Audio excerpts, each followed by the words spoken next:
Hey, hey, hey. Hey, guys, welcome back to Themis and Thought. Give me 2 seconds. Let me know if you can hear me. Drop a 1 in the chat if you can hear me. Testing out my audio. All right, I'm assuming everyone can hear me because I didn't. All right, let's start off softly. All right, I see all ones, period. Hey, Ngozi, Auntie. Hey, everyone. Erica, Natalie, Kayla. All right, welcome, everyone. Thank you. You guys can hear me. This is great. I'm going to start off. I'm starting off today with some problems that I have. I am not a fan of people arguing with seemingly racist people about Halle Bailey being the new Little Mermaid. Let me show you something. This video, and these people come and they try to create these nuanced argument about the original, the blah blah blah. Girl, we don't care. I don't care. No Black person should care. We should go out and buy a red Rastafarian looking wig, dreadlocks wig for this movie. The thing is, Disney is only in it to make money, right? The cultural climate allows for this kind of remake and they're capitalizing on it. They are doing this to make money. We know this, but we're going to throw our money at them anyway. So might as well go through it for this Black girl, because what we're not about to do is have any kind of discussion about, oh, the original, and this might be a Swedish, Danish, this might be a German. I don't care. I don't. What if they made one of the Black princesses, as if there's more than one, white? Look, let me show you this girl attempting to be unbiased and then come back and drag. Underwater and be colorful. Like, Disney, you didn't need to do this, and I hope for your sake that the rest of the film does not actually look like what you showed in the trailer. Moving on from that, though, a lot of people were also commenting on Halle Bailey, who is the new Ariel, her version of Part of Your World, which is sung in the trailer. And if you ask me, Halle Bailey is obviously a very talented singer, but I like quite a few people from what I saw. I'm not a fan of the artistic liberties that were taken with this. Girl, ain't nobody care about what you're a fan of or what you're not a fan of. We don't care. We don't care. Take yourself and whoever believes in you and everything you've ever done to the back of the theater while we watch it. Girl, we don't care. Actually, go to the front because we're going to be in the back. It's a better view. Look, all these Christian people coming out, these conservative people coming out talking about cancel this and cancel that. Look, I'm going to put it plain and simple for you. And this is my belief, right? I will be in an uproar about race swapping with you. I will jump on that bandwagon the moment we start discussing the race swapping of Jesus Christ. When we start...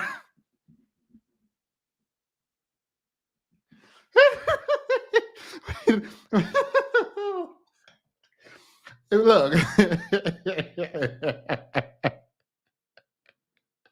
Look, when y'all are ready to discuss how y'all race swap Jesus Christ, then we can talk about race swapping in these movies. Let's start there.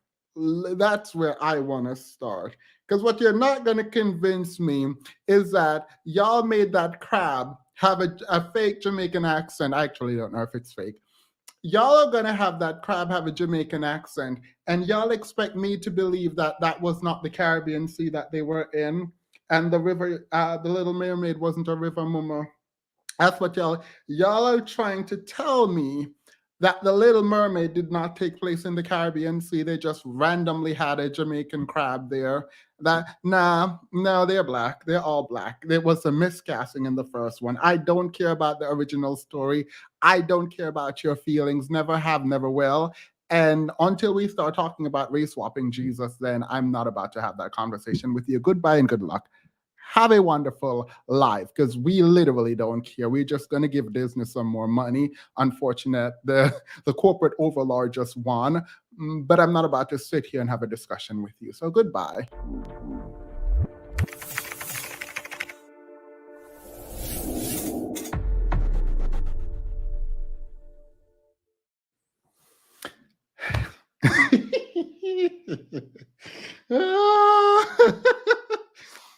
Welcome, guys. Grab me a coffee, water, tea for this discussion today. Thank you, Themis. We made a video deciding the true reason she was chosen yesterday. It made people mad enough to unsub. Look, those are people you do not want around you. I am absolutely not about to sit here and argue with you about Beyonce's Prodigy. Like, someone came on a live that I was on, and they were asking me, and this is why I don't like going on people's live anymore. But anyway, they were asking me, don't you think they should have just come up with their own stories? Wouldn't it be more, wouldn't it prove that they care more about story? I don't care about a storytelling. Disney don't care about a storytelling. They've been remaking movies over and over and over again, trying to figure out who is going to make them the most money. Those people do not care about a creativity. So I'm not about to sit here after we've watched Mulan remake, after we've watched literally every single Disney Channel movie remade so that they can keep their copyrights, right? Let's be clear, this is also a business strategy to maintain their copyright. So you re-up every so often so that whatever. I don't care about an originality right now. Right now, I'm celebrating this young lady doing well. And in the midst of that celebration, if a lot of y'all are mad, y'all are gonna stay mad because I don't care. The only reason I talk about it at all is to rub it in your face. Let me be clear. Because people are like, oh, but you'll talk with people. Yeah, I'll talk, and then in the middle of them explaining something, I'll leave. Yeah, I will. I will start a conversation about it, and in the middle of someone explaining why they don't like race swapping, I will leave. I am not in good faith when I talk. Put it out there. I am not operating in good faith when I talk about The Little Mermaid. Ever. I'm not doing it. I'm not going to sit there and explain to you why representation matters and why a fictional character does not need to be white with red hair. I mean, they can keep the red hair because you can literally dye any hair red. So we're not about to do that. So thank you. Destiny, that's great. Slow the chat, Themis. Thanks, doll. Let me do that while we get into this gig. Why did I just say that? I'm learning a lot of new phrases and I'm attempting to use all of them all at once. All right, there's one more thing that I need to clarify. Julesy, I really like your content. I actually really appreciate your content. And I don't know you as a person, but you seem to be a nice person. I like you. I do. I really do. But I disagree with a statement you made. And I'm going to explain what the statement is. Well, I'm not going to explain what the statement is. Let me just say this generally. This idea that Black women aren't taught to date down is a lie. Black women have been taught to date down. We have created a culture where the expectation is part of the rhetoric coming out of the Manosphere is telling Black women that their standards are too high. In fact, Kevin Samuel's entire show was to tell Black women that their standards are too high. So I am not sure where this is coming from. If I need to make a video essay on the culture as it exists now in response to your video, then I will do that because I think I respect you intellectually. I do actually respect you intellectually. But I think that might have been a misstatement, but then I looked to the comments and you were arguing that you were correct. So I'm not quite sure why, but I think there might be an issue going on with the quote unquote feminist side of YouTube and the hypergamy side of YouTube. And so maybe that's where that's coming from. But like, I love these intellectual heavyweight challenges between two sectors once they're rooted in truth. And I do think, as a general matter, there is a cultural teaching of Black women, particularly Black women of a certain skin tone, to date down. Dark skinned Black women. Like, I'm not even trying to be vague. Like, I'm not even. On Facebook, someone said, with all the Africans they threw into the sea during slave, why are they mad that the mermaid could be Black? This is literally not funny. This is not funny. Oh my God.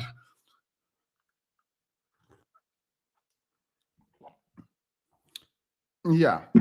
And I don't think it has to be directly, oh, you should date down. That's not always the way that it shows up. But even on this channel, there were men comfortably sitting here, very comfortably, telling us that if Black women want to be race loyal, they're going to have to start dating down. And he explains why, and it didn't make sense. So I clipped it and put it on TikTok. But that's neither here nor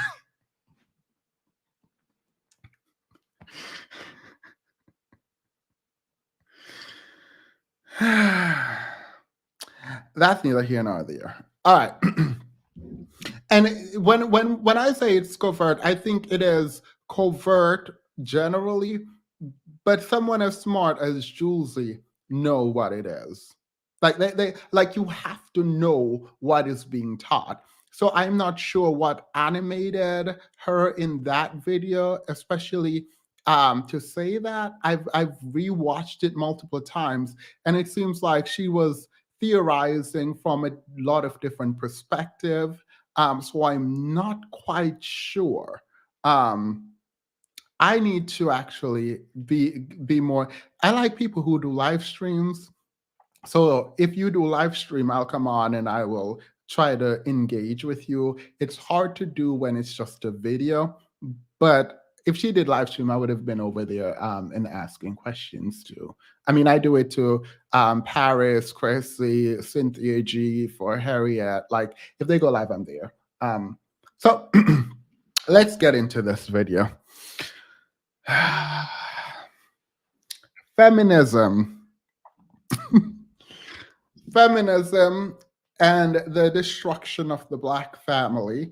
I'm going to offer to the women who are feminists in the chat, I will offer you the opportunity to come and defend your position. For women and men in the chat who thinks the opposite, that feminism didn't hurt the Black family, I will offer you an opportunity to come up and talk about this, right? Just know that as a framework. I do not believe that feminism destroyed the Black family. Like, putting that out there, right? But today is an opportunity for me to learn. I am going to go through, well, I'm going to leave the theory for the discussion and towards the end if we don't get into a good discussion. But in the beginning, instead of boring you guys to death like I usually do, where I just do the theory up front, discussion, and then mess at the end, let's just jump straight into some mess, and then we can get into the discussion. Food cakes versus the jewels. No. It's not a verse. It's not a versus. Like, I respect, for the women that I generally talk about on this channel, I have tremendous respect for them to be open and engage in the kind of work they do. And I'm talking about all these women who don't even like each other, right? So for Harriet, Julesley, Paris, Chrissy, the Pink Pill, Yanni is friends with everyone, so Yanni, it does not get included in this. Cynthia G, all of them, I think, have a very specific tone, a very specific approach to Black women and where they see Black womanhood and where it's going. And I find it fascinating. So as a person who is more of a spectator, because that's not, obviously they're not talking to me, even though they're talking about me. They're not talking to me. I listen to sort of learn through their eyes how they see the Black community and where we fit in, right? And I think it's fascinating because these people are extraordinarily intelligent people. And so I think we can all benefit, even if we don't agree with all of them. I think we can benefit from listening to all of them. So I'm not telling y'all what to do. I am telling you what I do. Those are the names, by the way, that come off the top of my head. I watch a lot more content creator, but I talk about them specifically because I think each of those individual represents a kind of pillar within the BWE space that I think is very interesting. And I think it would be even more interesting if they could speak to each other continuously, like a check-in once a month that is very public, where all of them are talking. I think that, look, I think that would be fascinating. That's what I want to see. That's the kind of YouTube that I'm very much into watching. And I'm not talking about being messy or anything. I'm just talking about having their ideas challenged by each other in a sort of formal, not debate, but discussion setting. Look, I don't know about you, but the popcorns would be out. Look. They should be on a panel or roundtable discussion. I think so. Look, let's put this out into the atmosphere so that they can start doing this, because that would be that would be amazing to see. All right. One of the things about feminism and feminist rhetoric, and there is never a point in this stream when I say feminism that I don't mean Black feminism, intersectional feminist, or womanism, or womanist, right? That's if I'm talking about quote unquote white feminism, I will say white feminism. So I use feminism as a catch-all but excluding white feminism. When I'm talking about white feminism, you will know because I will say white feminism. All right. The way in which feminist rhetoric has sort of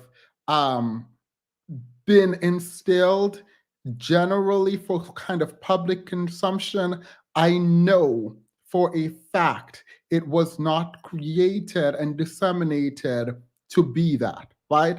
I think everything that goes public and is consumed by the majority is diluted. I believe that generally. Now, I thought it was a good thing that everyone had access to feminist rhetoric and they use feminist rhetoric, everyone that I know and see on YouTube. Even those who despise it and push back against it use it to some extent. The problem with this, I think, is there is an unwillingness to grapple with the context of it, of feminist thought, to understand where it comes from, and to fully engage with feminist materials. It is cherry picking in a way that makes the idea lose the context and thus can be applied in every situation without full understanding of where it comes from and what it should have meant. In that regard, I think it does a huge disservice to consumers of feminist thoughts and ideas. In fact, when I think about TikTok and the easily digestible ways in which videos are produced and consumed, right? It makes sense that everyone will feel like they understand what first, second, and third wave feminism is. And this is not a dig at people who are not completely versed in the ideas, But it is a dig, I think, at people who don't care to even try to engage with it and try to understand where certain sayings comes from, certain ideas come from. And I don't know if we are going to ever cure that, right? As I spoke to one of my college professors, story time quickly, I only went into a sociology class. Only, absolutely only went into a sociology class because I wanted to see if there were women in there with actual pink and blue hair. I promise you, I know this is terrible. I'm admitting, I'm admitting this. I only went in there to see if these women actually had the blue and pink hair. And to my surprise, they did, right?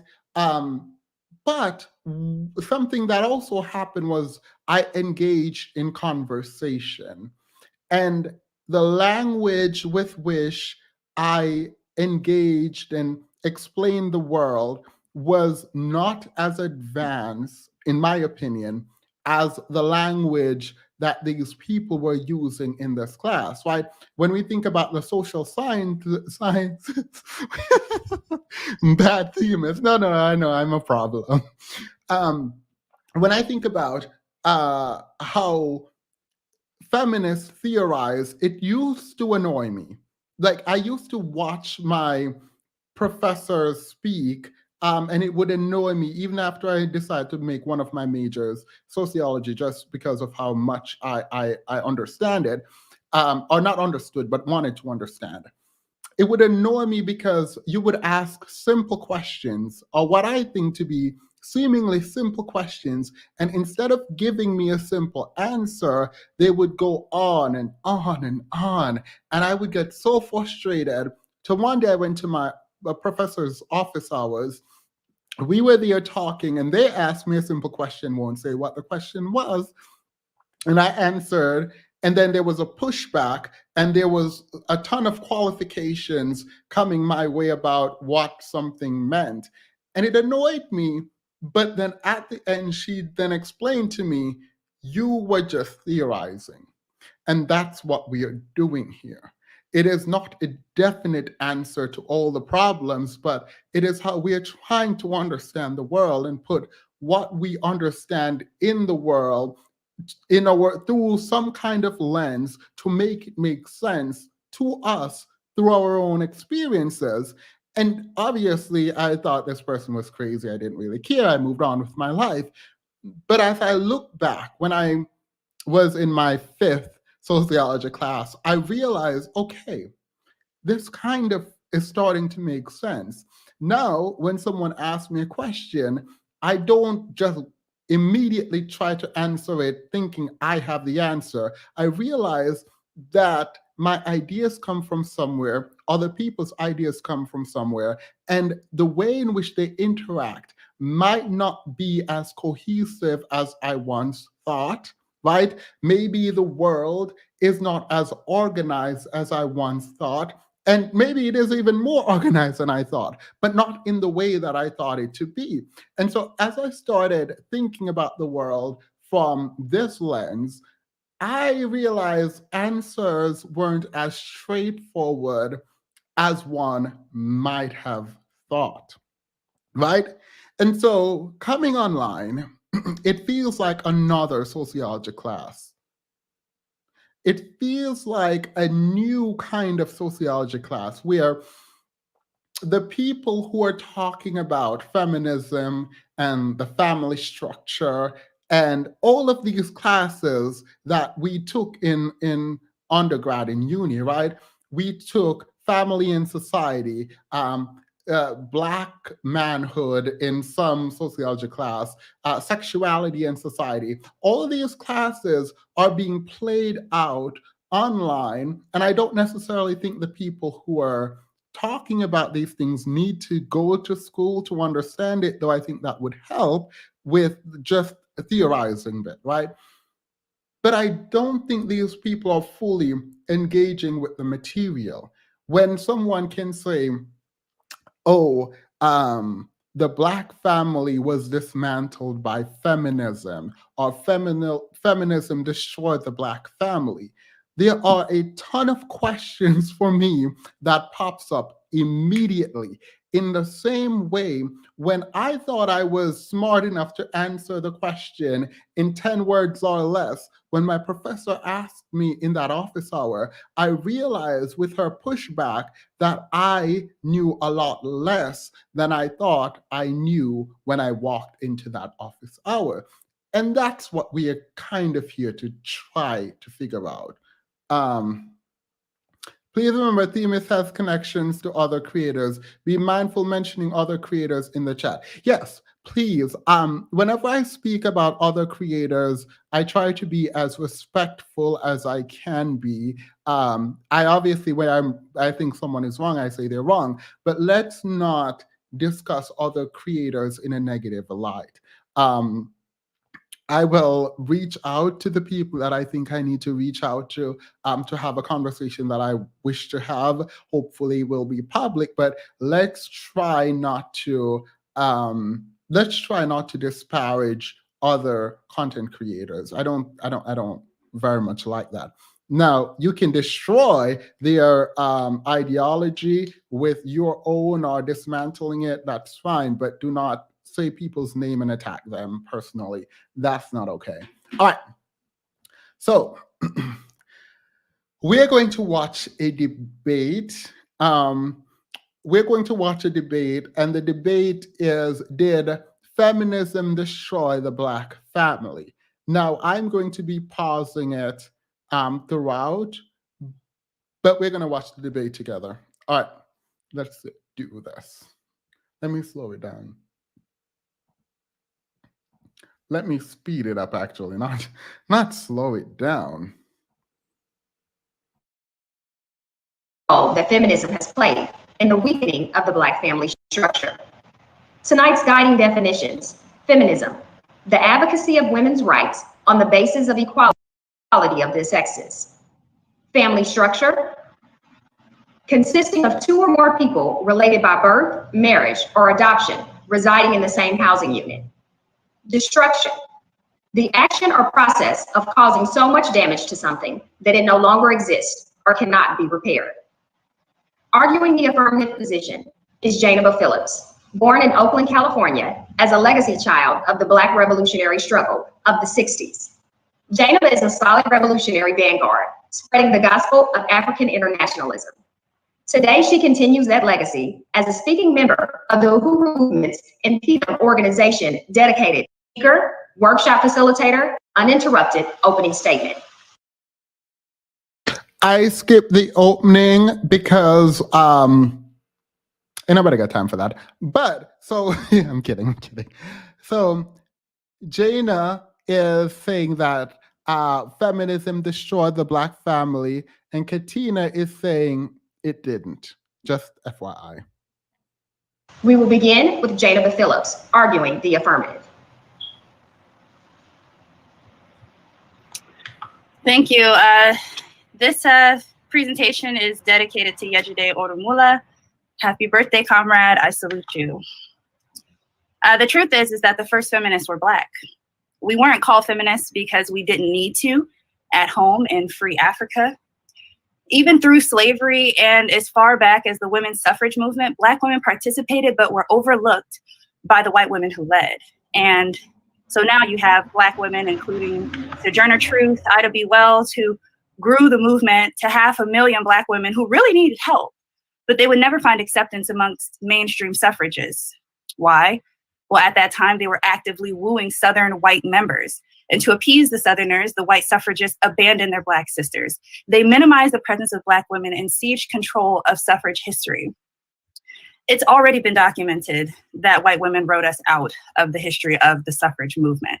We reject feminism because they have hijacked the definition. As president of the African National Women's Organization, Yejide Orumula stated, as white women grappled with gaining rights in white society, they still had African women in their kitchen and as wet nurses for their babies. It's bigger than equal pay, opportunity, and access because we don't want opportunity to work in your colonial parasitic institutions. We demand independence. We are the women who will always remain the historical leaders, but under colonialism, we've had to work. Black women always had to work, but now we are working to build self-determination in the interest of the people. Feminism simply means to fight for white women to have a slice of the colonial pie, especially in law enforcement and the military, institutions that contribute to the destruction of the Black family structure. White-led feminism resulted in an increase of white women in seats that traditional white men held, a subtle reminder of their silence during the ravages and rapes of our mothers during slavery. We can lead our own struggle outside of the dark shadow of white feminism. Become an African internationalist. Uhuru. All right. So as an expert, let me stop. This lady did not, I don't care how much you like her, dislike her, support her, don't support her. She did not answer the prompt. You would have lost a ton of points here. The prompt is, did Black feminism or feminism destroy the Black family? In your opening statement to a debate regarding how or if feminism destroyed the Black family, you are going to have to explain how feminism destroyed the Black family. You don't get to sidestep the reality of the debate by pointing out that feminism, at least white feminism, doesn't care about Black people. That's fine. But if it destroyed the Black family, please let us know how. And the fact that she was reading, obviously, and she wrote this down is kind of annoying because it sounds like she's trying to filibuster. And how are you filibustering in your opening statement? This is your opening statement. You can say whatever you want. At least answer the prompt. At least answer the prompt.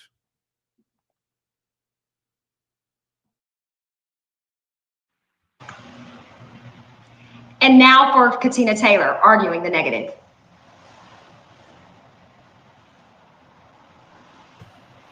Good evening. Thank you so much for the opportunity to participate. Feminism did not destroy the Black family. And here's why. Sorry, I'm going to let her finish her entire opening statement before stopping. I am not saying she is the smartest person in the world or whatever, but that's the simplest way to answer, to respond to the prompt. Repeat the prompt, state your position, and then explain why your position is your position.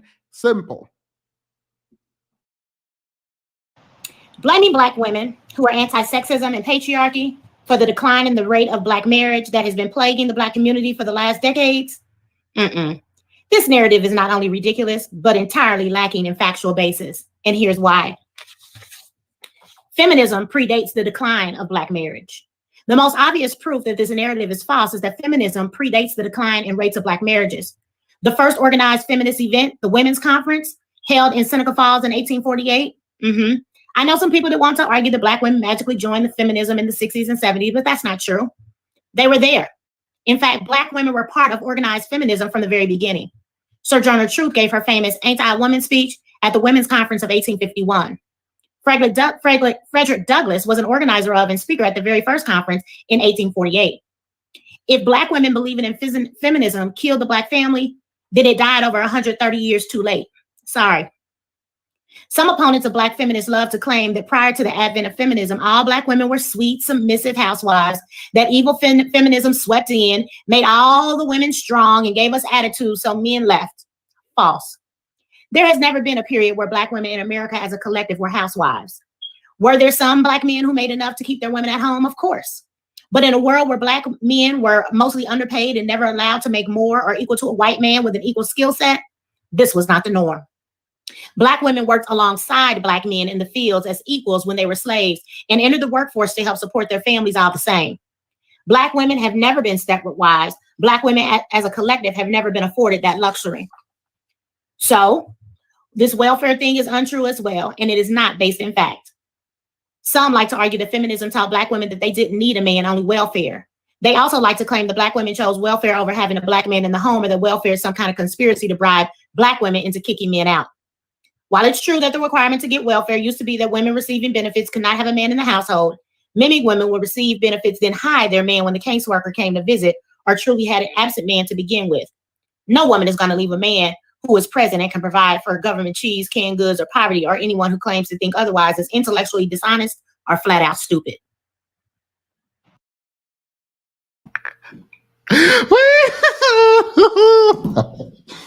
She said, women aren't going to leave a man who can financially provide to go on welfare. Like, I mean, this right here is the problem. Black women went from slavery to sharecropper to maid nanny to professional women. There has never been a time in America where Black women did not, period. That's essentially what Katina, Miss Taylor just said. And, well, that's just the opening. So let's do a poll. I don't know how to do the poll on here. I saw people do it and I was very fascinated by it. So who do you give the win? Who is the winner for the opening? The opening. Drop a 1 for the first lady and a 2 for the second lady. There they are. Drop a 1 for her and a 2 for her. The drag about to be epic. Well, it's seeming like a drag. Wait, there's no ones. How is there no?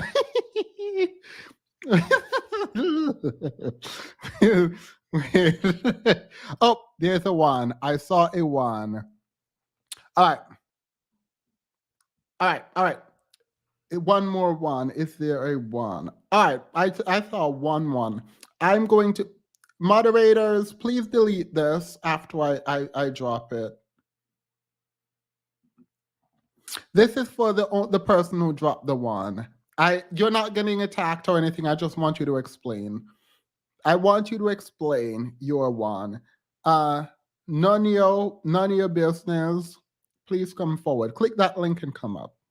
I'm gonna wait while we click that link. Not LB dropping a 3. Yeah.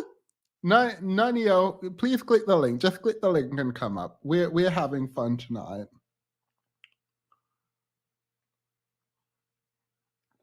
None of you. If you drop a 1, anyone who drop a 1, I saw someone else drop a 1. If you drop a 1, click that link. Please click that link and come up. There is not an attack on you. I'm just gonna call you man. Click that link and come up. Are we ready? All right. It does not look like you guys are coming up. So we're going to continue. I'm going to say the people who put the 1, they're trolling. That's what I'm going to go ahead and say. Going once, I'm not going to block you for that. I just wanted to know what your thoughts were because I thought it was a slam dunk for Katina in the introduction. But since no one is coming up, I'm going to say they're afraid to stand by their word. So let's go. On a material basis, what has feminism done for Black people? Well, the argument is not what feminism has done for the Black family or for Black people. The hypothesis is that feminism has contributed to the demise of the Black family. So that's the real question. We're not here to prove what it has helped. We are here to prove the assertion that it has actually declined. And if we want to make that argument, we have to understand that the Black family, based upon the trauma that it experienced long before feminism became popular in the 50s and the 60s, that the attack and the traumatization of the Black family, the deterioration of the Black family, the physical, the psychological to mental, the emotional deterioration of the Black family happened before Black people ever stepped foot on the continent of these Americas. So on a material basis, how does feminism build the Black family? Again, the argument. I don't think number 1 understand what she's doing here. No, I don't think. Look, I love a good debate. Y'all know I love a good debate. I don't think number 1 understand what she's doing because she keeps asking the questions that are irrelevant. The question is not how did feminism help the Black family? How did feminism build the Black family? Does feminism care about Black people? That is not the question. The question is about the destruction of the Black family caused by feminism. Did feminism destroy the Black family? You, number one, came to explain to us how feminism destroyed the Black family. In your introduction, you have not even tied feminism to the Black family at all in any meaningful way. So it's giving me I don't care about this debate, but I'm going to continue because I do like, I did enjoy it. Argument is not that feminism builds up the Black family. Your assertion is that feminism has contributed to the demise or the destruction of the Black family. So that's what you're here to prove, and I'm simply here to debunk that. No, during the lightning round, we can ask questions, like, for example, what did white feminists do to stop lynching after Reconstruction? What? All right, whatever. Nothing at all. But again, that's not the argument. So let's talk about white supremacy in and of itself, right? So when we address this whole topic of feminism, what we're actually doing is blaming the people closest to us, and that generally comes from Black men, if we want to really be honest, or men in general, that they want to force and continue to put patriarchy and misogynistic values that really are centered in white supremacy and racism forward. And because they've been subjected by into white supremacy and they can't fight it and win, then ultimately we become the victims of their rage and their anger. And so how would you define the current primary issue that, like, what's the current primary issue that Black feminism is working to overturn in the Black community? Well, Black feminism is working to overturn it. Wait, girl, just say you did the wrong homework. I'm laughing because I found out I did the wrong homework on a school bus once. And the way I did that homework in the 20 minutes ride to school. Yeah, just say you did the wrong research. It's fine. Just end it now. Any codified and legalized inequality as it relates to all people, specifically Black women, Black men as well. We don't subscribe mainly and really and truly to the notion that feminism as a whole is something that Black women have bought into. That's why you hear the terms Black feminism. That's why you hear the term intersectionality. That's why you hear the term womanism, because we understand that feminism in the traditional sense has not assisted the Black people as a whole, which that has been the efforts of Black women from the beginning, is moving the Black people as a whole forward. So are you saying that? Thank you to BWMMB. I'm using your whatever. Good evening, everyone. Gentle reminder: don't use these words in the chat, please. Just a reminder. Natalie said, can we just skip to the part where she claims white women invented feminism, homosexual to keep a good Black man down? Oh, it's coming. Thank you. A Black male worshiping culture. Oh, hey, Finchi. We hope all is well. There's no way to measure how Black feminism is helping contribute to the Black family structure? Is there a way to qualitative and quantitative? I think it is a way to measure. How can we measure the quantitative? Black women have consistently held up the family. Black women have consistently drove the economic power in our communities. So in that way, Black feminism, womanism, intersectionality, of course, moves our entire group of people together. But let me ask this question of you. So your argument is that feminism in and of itself has contributed to the demise of the Black family. How so?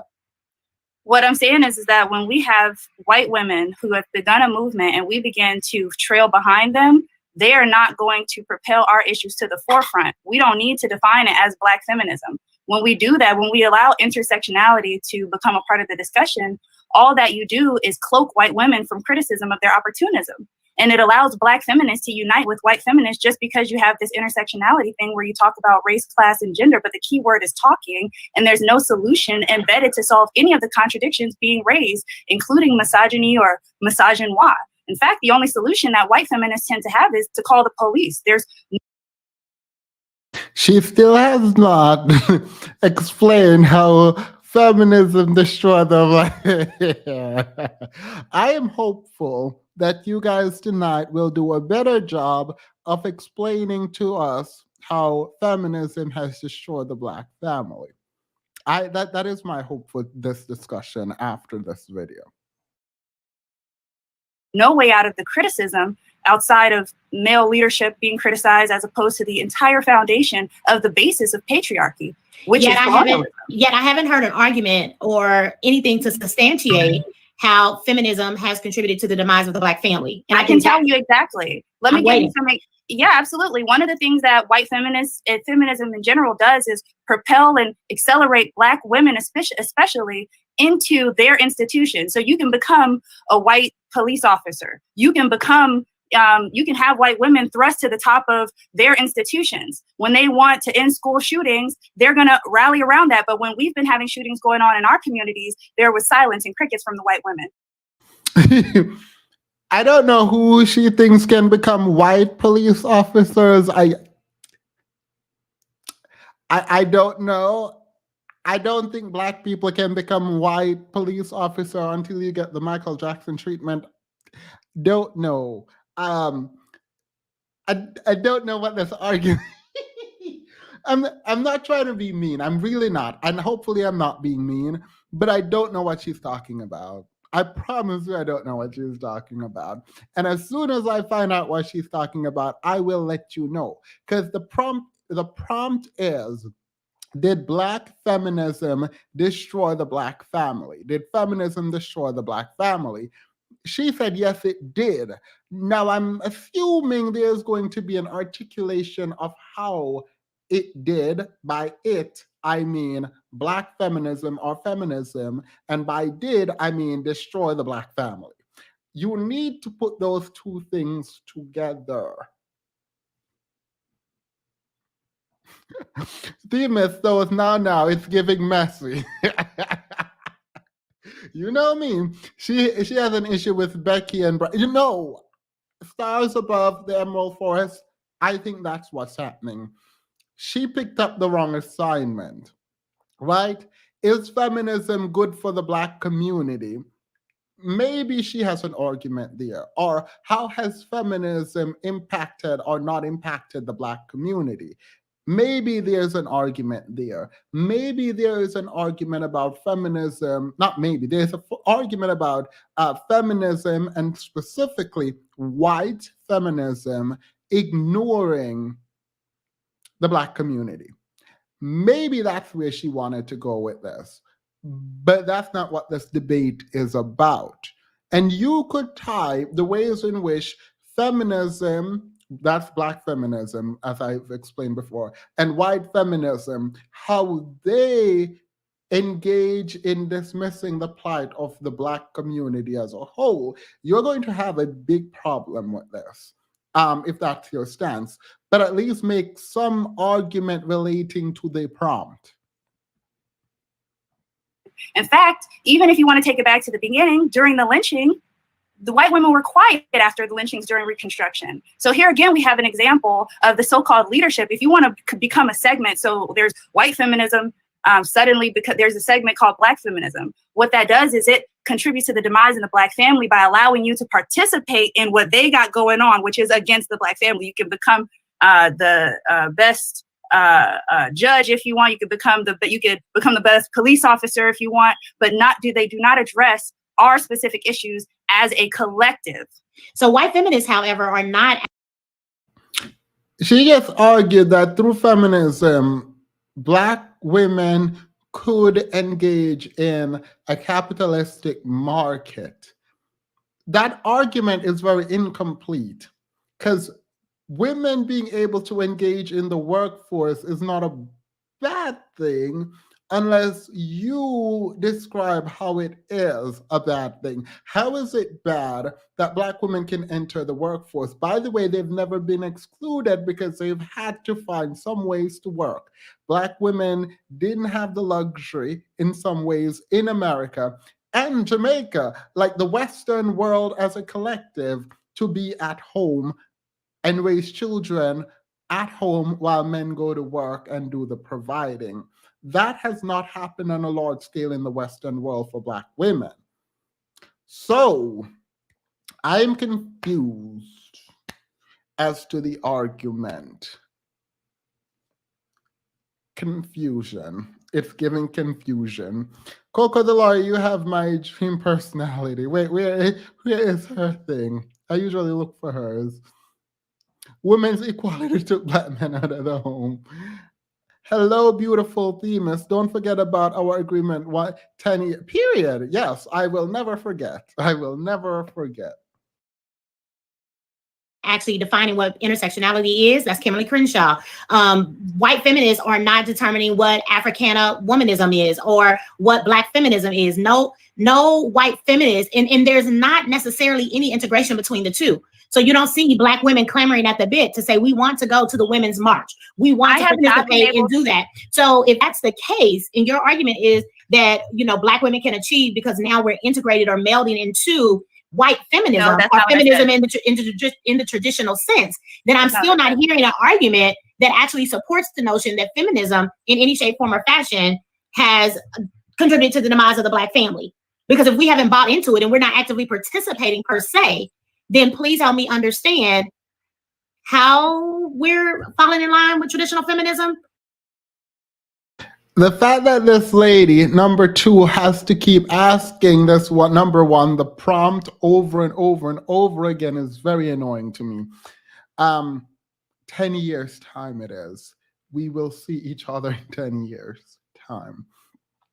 She might have been able to do something if she used the reverse as an argument. How the HL dollars all have been acquire social benefits through the white power structure as women and the Black community by mimicking Black women.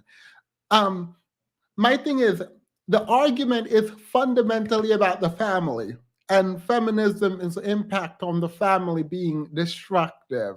You have to make that claim. I'm going through this and I hope everyone is collectively annoyed with it. I actually enjoyed it. But if you're annoyed, I understand it, I appreciate it. The reason is, when we get into the discussion, I'm going to be very much annoyed if someone comes up here to explain how feminism destroyed the Black family, but does not tie feminism to the Black family and its destruction. Like, you are not going to get away from attaching feminism to the Black family. People keep saying it. I keep hearing this as a talking point, and no one is able to tie it together well for me. All right. Thank you, Natalie. And therefore, working to destruct or demolish or break down the Black family? What is your question? I'm trying to understand your hypothesis. I'm trying to understand your hypothesis. It's not a hypothesis. It's not a hypothesis. There's an economic foundation. The reason why Black people were brought here is an economic thing.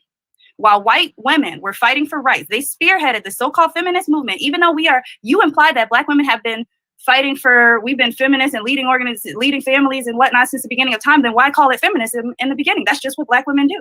If we're going to define something, if we're going to say that this is feminism, which has already been defined predominantly. So if you're going to use, have we as a collective, create a segment from it,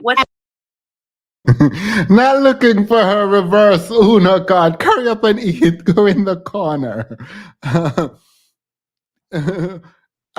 Just because you're a feminist doesn't mean you desire to be in community with white women. That's silly. No, it is silly. It is silly. The argument she's making is extraordinarily silly. It is. Have we as a collective people ever defined anything or named allowed them to push their issues to the front by creating a segment? We need to step away from feminism. Okay, let me brag a little bit about us. At least when we did our debates, and we do our debates, we actually do address the topic. Like, I mean, because this is really, I don't think I could. The moderator leave for a certain time period on this. I would never do that. That's not what's going to happen on any of my debates. And allow them to like cross-examine each other. I don't like that format because, like, as you can see, no one is staying on topic. Well, not no one, but number one is not staying on topic. And embrace our own ideas. So is the argument that we haven't embraced our own ideas, Or is the argument the that argument there's a that we're name, here feminism? for is how does feminism, or does feminism Hey, Island Girl. Everyone give Island Girl a warm welcome. I've missed you. I don't think I've seen you in a while. contribute to the destruction of the Black family? If feminism is propelling and pushing Black women and all women in general to be leaders of the already corrupt system that we have, then what are we fighting for? I don't necessarily know that feminism is forcing anyone to be the head of anything. The argument in any women's movement, be it feminism, be it the conversation around intersectionality, womanism, Africana womanism, feminism, however you want to say it, it's really about being treated fairly and equally. That we are removing men who, from a Eurocentric and white supremacist view or lens, have been catapulted to leadership, and women have been minimized as if they are just a supplement to the existence of men. So if the movement is about equality for all women. I understand that. What we're saying is that we're approaching it from two different root structures. You believe that the root cause is patriarchy. I'm saying that patriarchy was caused based on colonialism. When we were back home in Africa drinking mango juice off the lips of our kings, and some of us, even though we weren't kings and queens, we still didn't exist in so-called ghettos and things that we have now. In fact, we could actually walk around butt naked in our tribes at home without someone trying to rape us or worrying about an old crazy white man up the street who's going to come and flash and snatch your child. This is not true. I remember as a child, I used to romanticize what it was like before we were sold off into slavery and ended up in the New World. Like, I romanticize about what that was. I was disabused of that notion, quick, fast, and in a hurry, when someone looked me in the face and told me I needed to humble myself because we were the unwanteds that got sold off into slavery. Because when I said my heart broke, and this was a son of a chief, one of the tribe in Nigeria, I forgot which tribe he was from, so I won't guess, because I forgot. I remember this man looked me in my face after I just demolished him on an exam, and told me that I needed to humble myself because we were the ones who got sold off into slavery. And he said it with his chest. So Mara Johnson doesn't understand feminism, period. Thank you, Jazz Star. Whole argument, Marsha, stop! Not me telling y'all to stop while laughing. Yeah, she said drinking mango juice off your kings. Who gonna tell her when mango juice? When mango juice. Wait, let's go back a little bit. 2 seconds. There's someone in the back that I'm gonna bring up in a moment. So-called ghettos and things that we have now. In fact, we could actually walk around butt naked. Womanism, feminism, however you want to say it, it's really about being treated fairly and equally. That we are removing men who, from a Eurocentric and white supremacist view or lens, have been catapulted to leadership, and women have been minimized as if they are just a supplement. By the way, thank you, Smiles, accepted. I appreciate that. We were drinking mango juice off the lips of our kind. Period.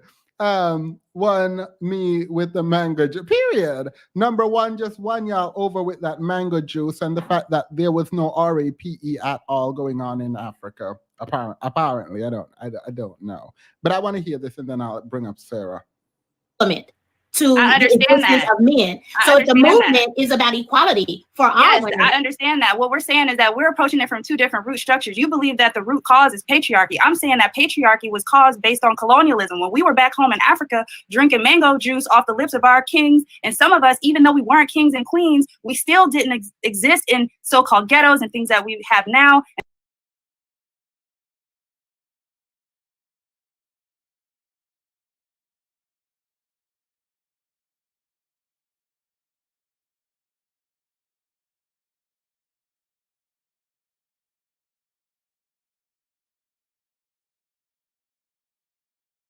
Oh my God, I was muted. I promise you that was a good read. But I cannot believe that in the middle of a debate, someone would actually come up and say, we were drinking we were drinking mango juice off the lips of our king. Absolutely, I don't believe that happened. So she had to have been trolling us. All right. I am not sure. The back chat is full. I don't know why, because only 2 people said that they think that they thought number one won in the opening segment. So the only people who should be behind the scene, and I don't know why it's already full, I removed the link. The only people who should be behind the scene are people who believe that number one won in the opening. All right, so I'm going to add you. I'm going to remove you if you don't believe number one won. And I'm not talking about this from a trolling perspective. Do not be trolling. All right. They love pretending like it was some utopian egalitarian society before American slavery. I'm sick of the lies and willful ignorance. Me too, honestly. I read your lip king. I hate y'all for this. Why can't y'all follow orders? Hey, Sarah. Hi, TMS. How are you doing? I'm doing well. How are you? Hello, TMS. I am good. I don't mean to be disrespectful. I just want to point something out, and then I'm going to leave. So it's just a little concern. I was a little concerned because your moderators are timing out and blocking people, and it's just a little bit. It's a little off-putting because, I mean, we have a right of speech, and I know that you encourage people to have their opinions, but if they're going to be blocking and putting people on timeout, it kind of defeats the whole purpose of having open communication. So I just want to let you know that, and that's all I wanted to say. Thank Wait. you. They do have authority to time people out and block them if people are using restricted words, like mammy, for example, or the B word, or cursing at people or attacking other people specifically. But were you timed out? Yes, I was. Before the show even started, I had I'm not sure if you saw some of the comments. I had stated something. It was a very sarcastic comment that I had placed under your comment in regards to what the other person had said that I found really ridiculous. And then I said something really sarcastic, and apparently that warranted me being timed out for reasons unbeknownst to me. And then I said, oh, I took off work because I was really excited for you. Saw the headings of the live. I was like, forget this work. I'm gonna take some time off and make sure that I'm ready for your show when it comes on. And I guess someone found an offense to that and timed me out, which I found really strange, because it wasn't something worthy of that, and I was just a little bit put off, and just the whole excitement kind of left. And anyways, I do No, agree that's with fine. number one. I will speak to the moderators. We have a meeting on Sunday before the conversation with Sinji and Prince Petty. I'll post that link. So I'll talk to them and figure out what is happening. But yeah, I might need to put in a rule another rule. But I didn't see the timeout in the beginning. I apologize. I kind of just came on. It was right before even the show started, because I was just on there, and I was pretty excited about the topic, because as a women's studies major, like, I was really excited. I usually am excited about your topics, and I've been a fan from the very get-go. So I don't really come up to talk on your shows. I'm usually in the background laughing my ass off. So I just thought that this was a perfect conversation for me to get involved. But now I just feel like it's a little off-putting, and I just want to let you know that they are doing that, and it's a little. Wait, did you say the N word? Out there. Did you use the N word? No, I didn't use any of those words. I mean, you can still scroll up to see my comments. It had nothing to do with that at all. All right. I will talk to the moderators and figure out what is happening. If people think that the moderators are to trigger happy in terms of blocking and timing out, I will listen to them and try to figure out what happened. But I generally trust the moderators because they haven't given me a reason not to. So I will talk to them and figure out what's happening. But we can talk about this in the after show. I just realized I've taken up a lot of Absolutely. time. I'll meet you. Thank Sorry you. about that. I do apologize. And I will No, see you you're in the fine. You're after show. fine. Have a good day. You're fine. I welcome concerns. So I definitely will talk to the moderators. Okay. And it is. Thank you. The I hope debate we is can get the going. excitement Yeah, back. I don't know. I hope we can get the excitement back, though. I would like to hear from you when we open the panel. Yeah. Bye. Awesome. Sounds good. Thank you. Mm-hmm.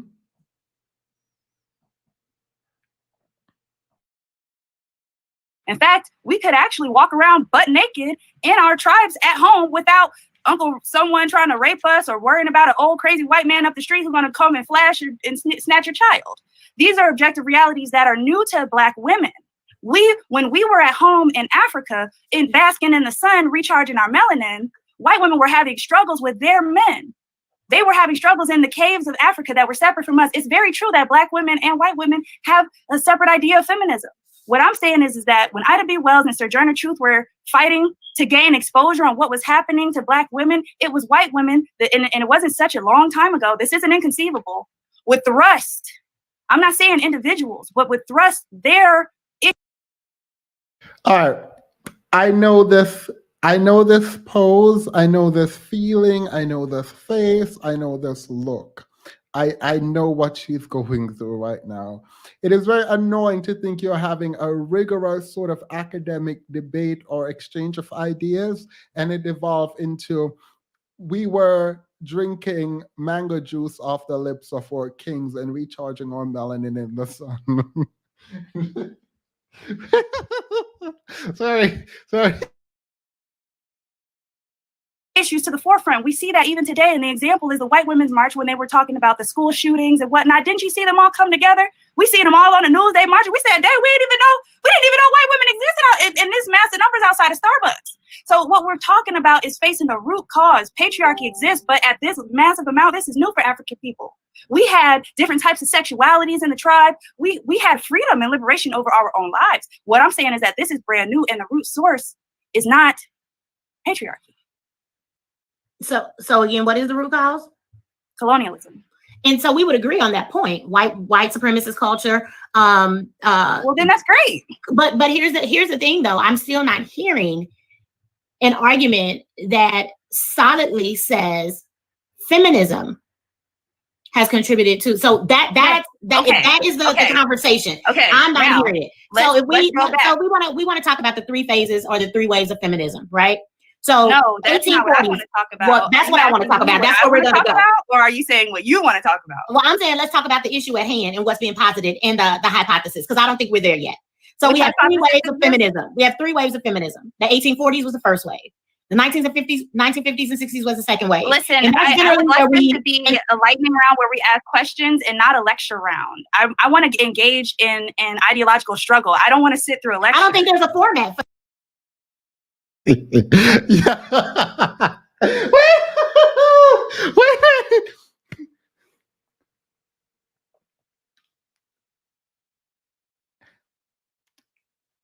The audacity to, after you say all that mess about recharging your melanin and drinking mango juice off the lips of your king, to go back and say, I want to engage in intellectual struggle. It's,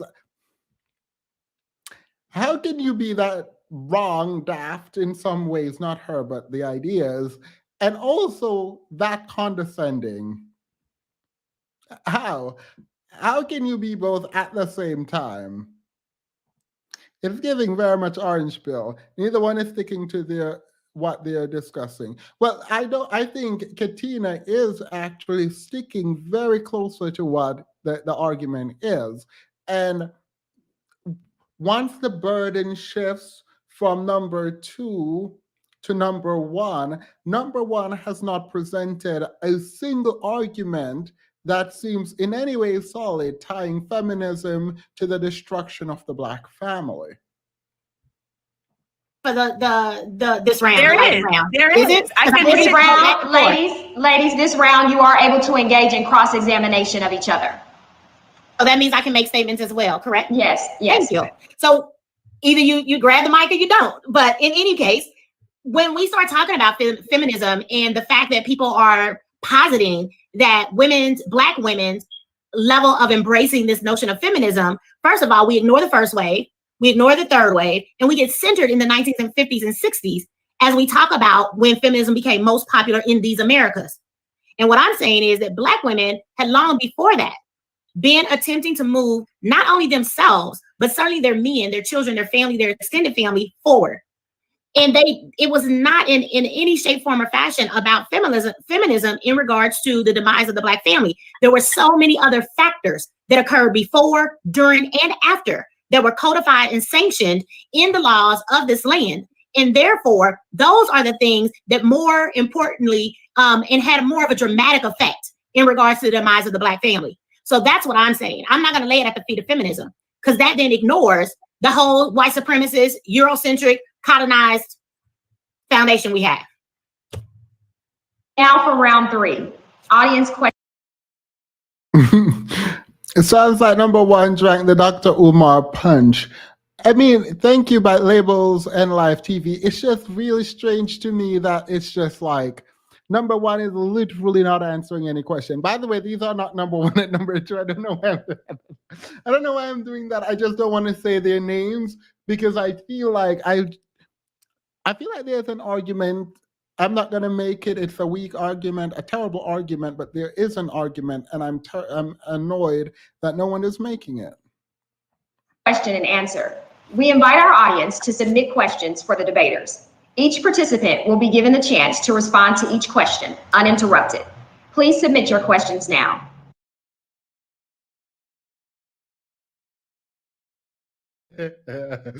Everyone, the entire chat is on timeout for this comment. Y'all are absolutely on timeout. Y'all are out of pocket. Y'all are on timeout and out of pocket for this comment right here. The moderator is like a fat Black. No, I'm not reading. The whole chat, the entire chat is on timeout. Number 1 is a Hoteps trust. As we bring up our audience questions, please support our growth by donating to our Cash App, $ The Great Debate League.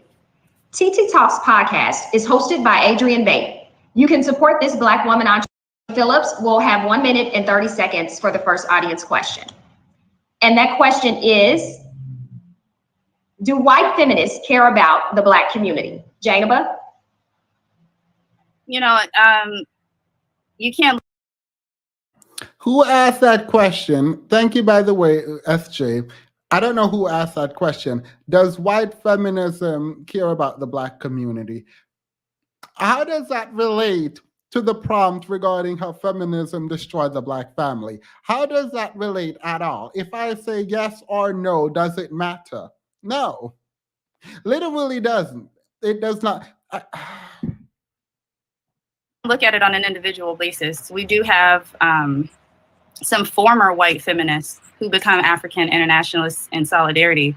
But in terms of white feminists leading African people, absolutely not. Wait, how do you miss that question? Who asked anything about leading African people? I didn't realize this. She was like, no, white feminism can't lead African. No one asked that. Literally no one asked that. I don't know why.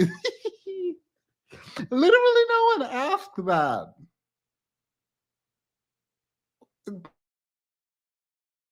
It's inherent that their struggle is to support the colonial status quo, and that is at the expense of African people. So no, they cannot. Thank you, Jainaba. And now arguing the negative, Katina. Do white feminists care about the Black community? So I'm all about making sure that we are dealing from facts. So first and foremost, I want to say it's a misnomer that the majority of white women are feminists, because they are not, and the numbers don't support that. So let's be clear there. Do I believe that women that define themselves as white feminists care about the Black community? Some do, some don't. But when we start talking about the overarching movement, feminist movement, is it to the benefit of Black people? Absolutely not. Thank you for that. And now for our second audience question. Number one doesn't understand what's happening. I just saw her face. When number two pointed out that feminism doesn't care, white feminism doesn't care about the Black community, she's like, there's my point, that's my point. That could be your point, and you could be right, and that's amazing for you, but that doesn't help you in this argument. It's literally completely useless in this argument. Completely useless in this argument.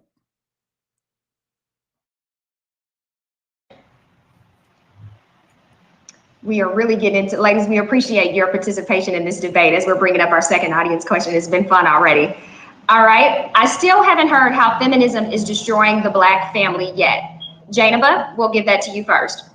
Yes, feminism destroys the Black family by propelling and catapulting women, whether they be white or Black, to take seats in the current position of power, which worked against the Black family structure, i.e., institutionalized racism all throughout the fabric of this country. We do not need more seats in leadership. We do not need a Black, we don't need BET to be Black owned again. What we need is independence and self-determination. Thank you. And we don't need more seats in leadership, but we need an independent nation. How well did it work for us when we tried to build neighborhoods independent without protection, independently without protection? What happened? What do you mean we don't need seats in leadership? And you still haven't tied it to you can't just say racism and that explains away the destruction of the Black family. You have to explain how in a debate. You have to explain how you get.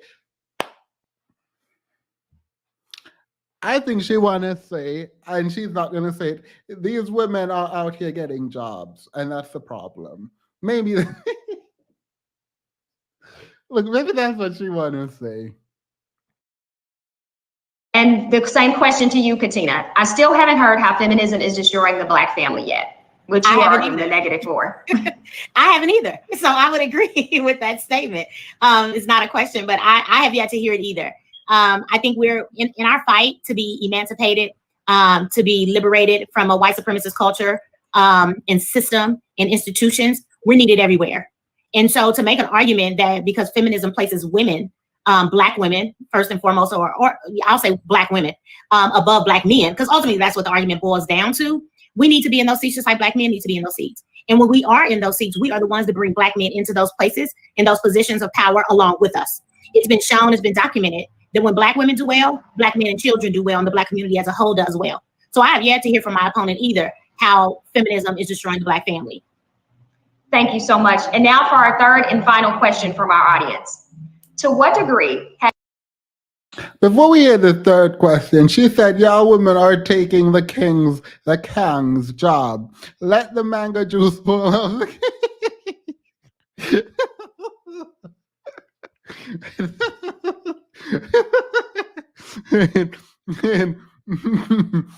Number one is working under the belief that white people need to give Black people freedom, since she was right.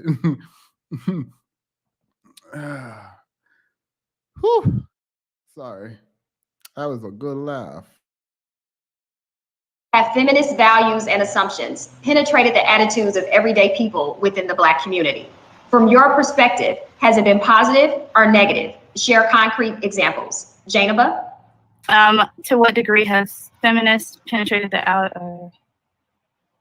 Well, I think that, calling them feminist values and assumptions penetrating the attitudes of everyday people, the reality is that Black women have had to lead despite everything that we've been through. The problem is when we have outsiders who are within our lives, basically helping us to drive the argument in a way where it does need to be. We need to be focused on the liberation of our people as a whole, not trying to segment a portion of our leadership as though we're competing on who's been colonized or treated worse.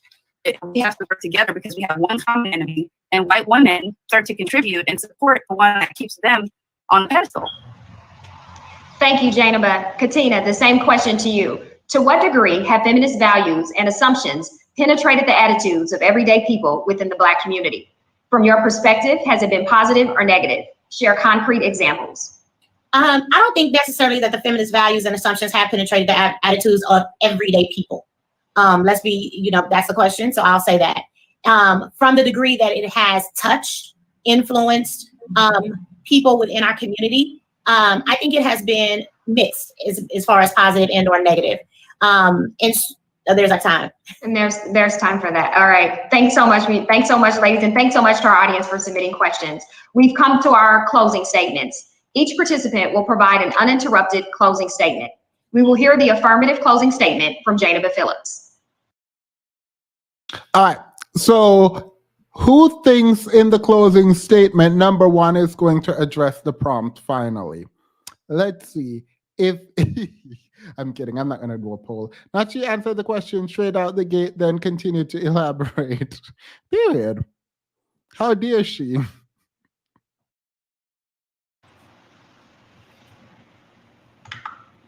Okay, so, Angela said that the roots of sexism and homophobia are found in the same economic and political institutions that serve as the foundation of racism in this country. And more often than not, the same extremist circles that inflict violence on people of color are responsible for the eruptions of violence inspired by sexism and homophobic biases. Our political activism must clearly manifest our understanding of these connections.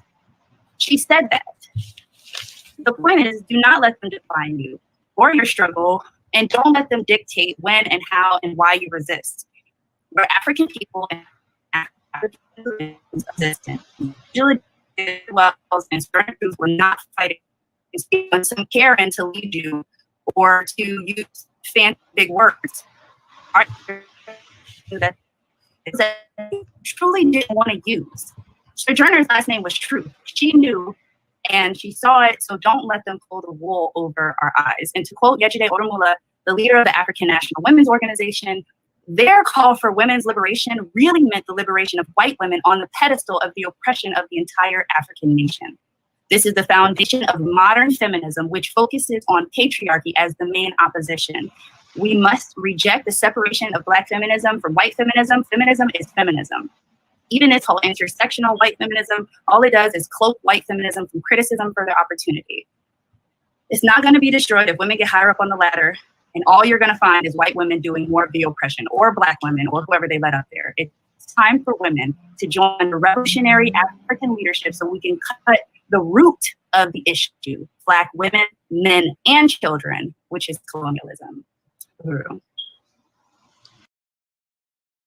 Even, this is how you know you lost the debate, because even if everything you said were true, it wouldn't make a difference in the context of this debate, because you have not tied any of that to the Black family at all.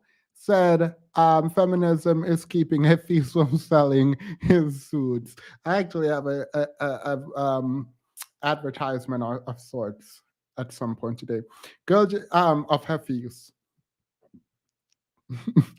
Girl, just say the king's been taking his mango juice to the white woman, but the Black woman now drinking only pineapple juice. Number one, determined to be wrong. Girl, she determined to be wrong. What do the comments like under that video? Oh, no, I'm not going to get into the comments because it's going to become a drag session, I think.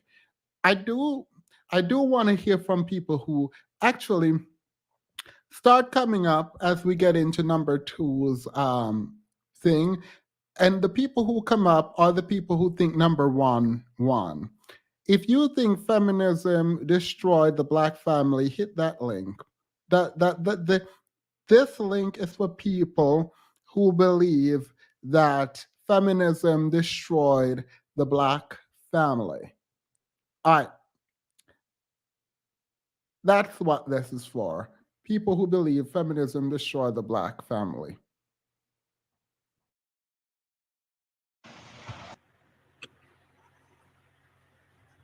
For many years, it's been said that feminism has contributed to the destruction of the Black family. That hypothesis ignores the contributing factors that are and have been intentional and codified in Eurocentric ideology, in white supremacist culture, or what some call racism. Now that we've established this argument has zero merit whatsoever, let's try to call it what it really is. And that really is the notion to shame women into compliance and silence. This argument is generally made by Black men. Black men want Black women to cape the supposedly submissive qualities of other groups while simultaneously claiming feminism is the white women's fight. How does that work? You want to cape white patriarchy, then act confused and attack because they're a Black feminist? Let's do some math. If white patriarchy equals white feminism, then Black patriarchy equals what? If you guess Black feminist, then ding, ding, ding, you won. Stop trying to sell Black women on oppression just because you put a Black face on it. Patriarchy is white supremacy. If you don't want Black feminism to exist, then create a Black community that is as pro-Black women as it is pro-Black men. If not, then just be honest and admit that you have no real reason to be anti-women's rights and that you're just a regular old sexist posing as a revolutionary. Newsflash, there is nothing revolutionary about patriarchy. It is literally the oldest trick in the book. So our argument was supposed to be that feminism contributed to the demise of the Black family. I don't know that we even actually got there. And just because I'm arguing in the negative doesn't necessarily mean, no, it does not mean that I identify as a feminist. All in all, I don't identify as a feminist because I'm against the integrationist aspect of the feminist movement. I identify as a womanist. However, this nonsense just needed to be addressed because I'm tired of seeing it. Black feminists, Black single mothers, Black women, you are not responsible for the death of Black family because you desire equality. Don't let anybody else tell you otherwise. Thank you so much. All right. So, is there any person, her whole closing is a clip. No, yes it is. Oh, yes it is. I am going to clip that and that will become a short. Absolutely it will. Richard, that's not the same as what Demis said about number one. Didn't address the prompt. Pro-Black women as it, period. Pro-Black women as you are pro-Black men. I mean, I think she dragged her. So, in the dragging of her, I'm open. See, someone said she got scalped.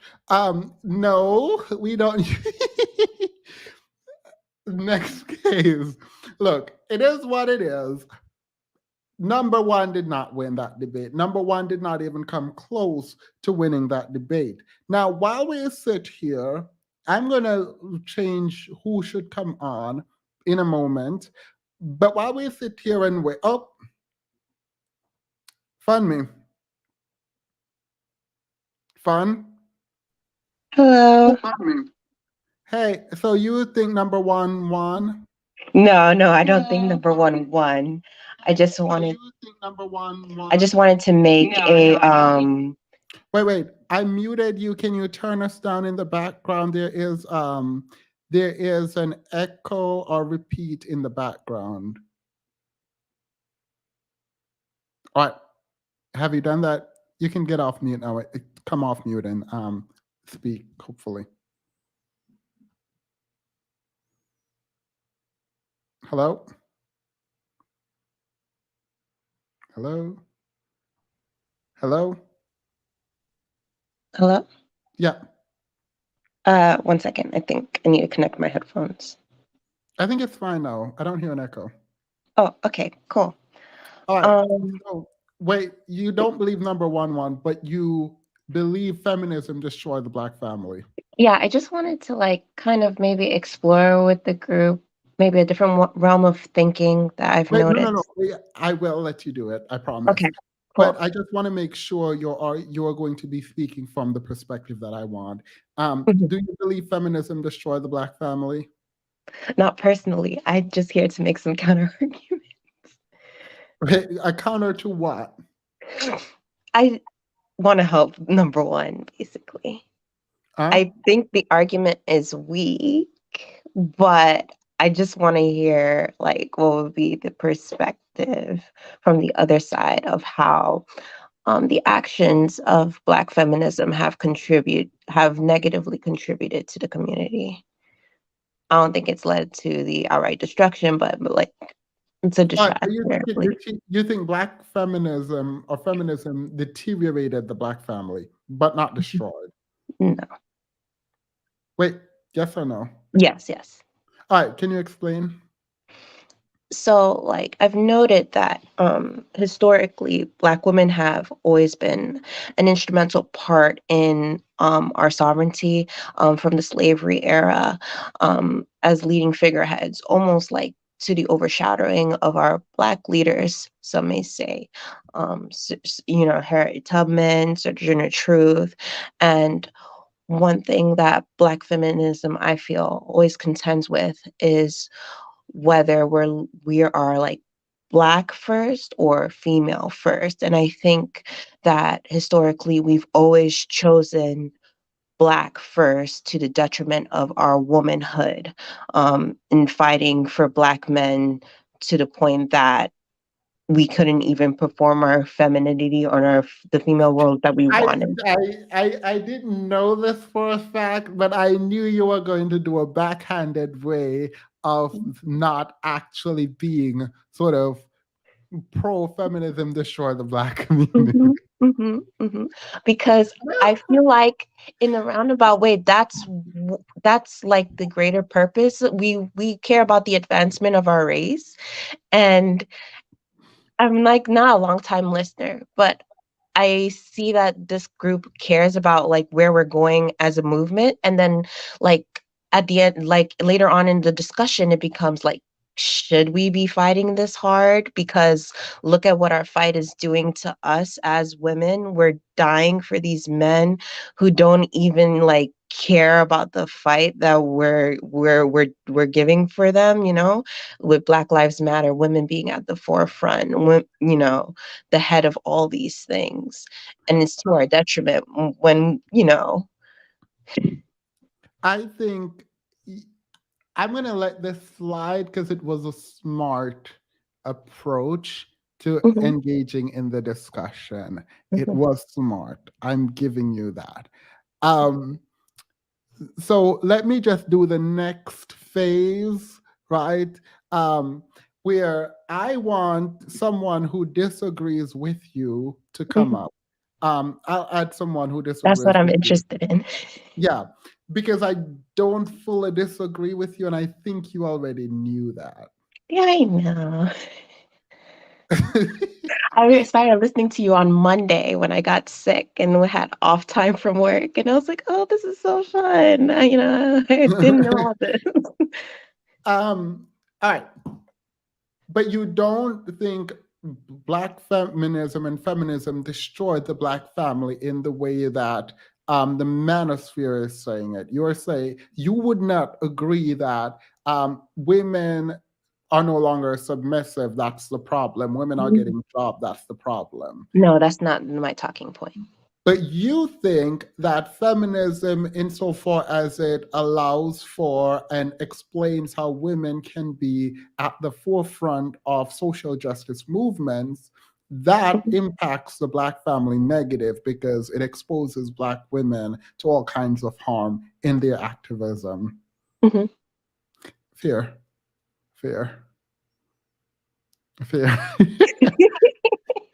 I mean, you're not going to get any pushback, I don't think. Because I think we all know that's not what I was looking for, but I also recognize a smart approach when I see one. And that was very smart way of getting your point through. Okay, thank you. Thank you. We don't have an opposing view for you right now, but when we do, you can come back. Some of the men who were in the beginning decided not to come up. And part of why I did not want to speak and I wanted to do the video first is I don't want to feel like I'm tricking these men like I did before, where I pretended like I didn't know what was happening. And so they came up and then they came up and made a fool of themselves. No, I'm not doing that. I wanted them to know my position. And in so doing, I think they ran away. So let's go to Hafiz talking about feminism.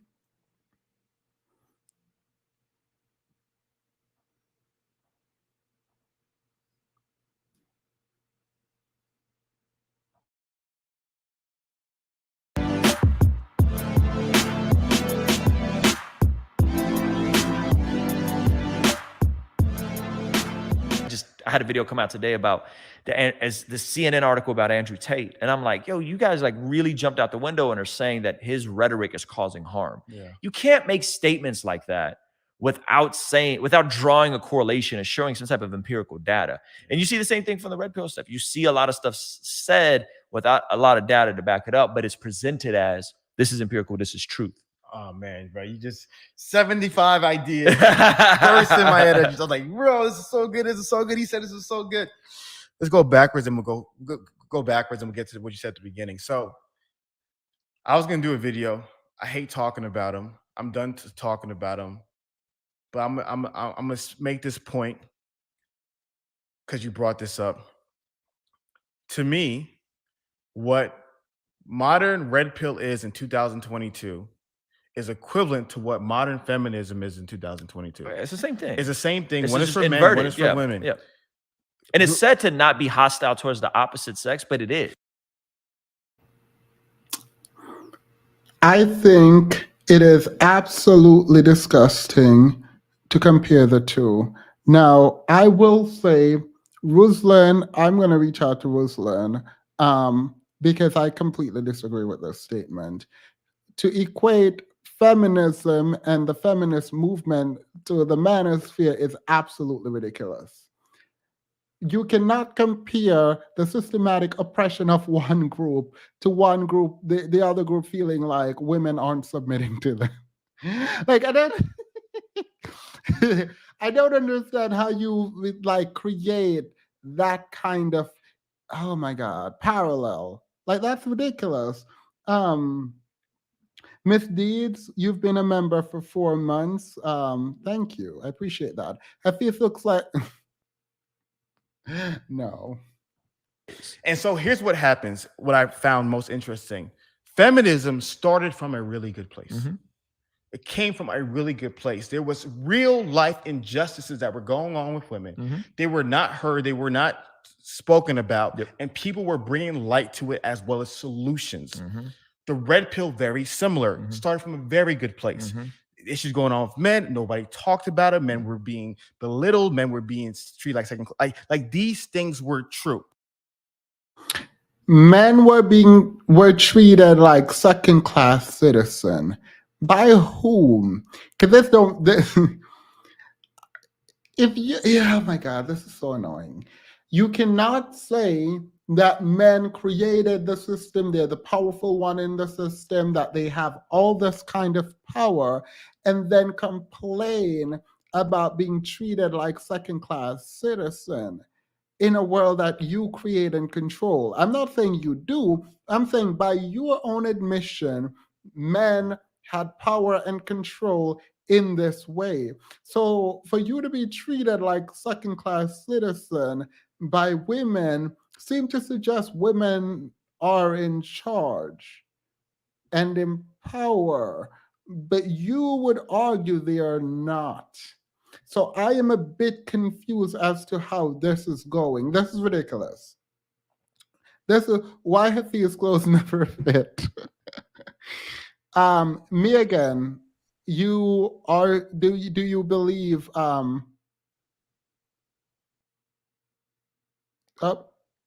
They left. VA. Thank you. Let me see what this says. Mm-hmm. It then devolves. Feminism started good, it devolves. Red pill started good, it devolved. Mm-hmm. And then what happens is, this is what's so interesting.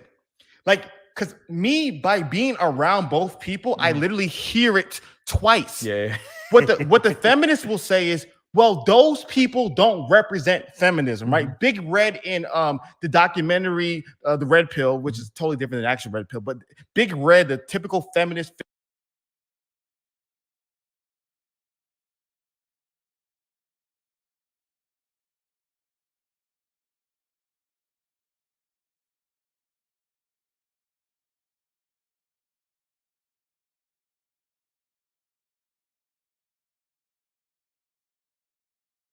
Sorry. Thank you.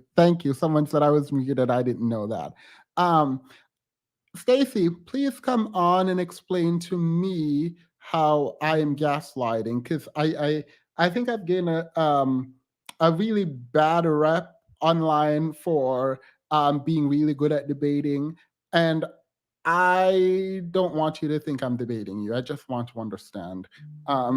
So, Stacy, Hafiz Blouse took my why his next training? Because that's how he talks, apparently. That's how he talks. Oppressor logic. Period. All right, me again.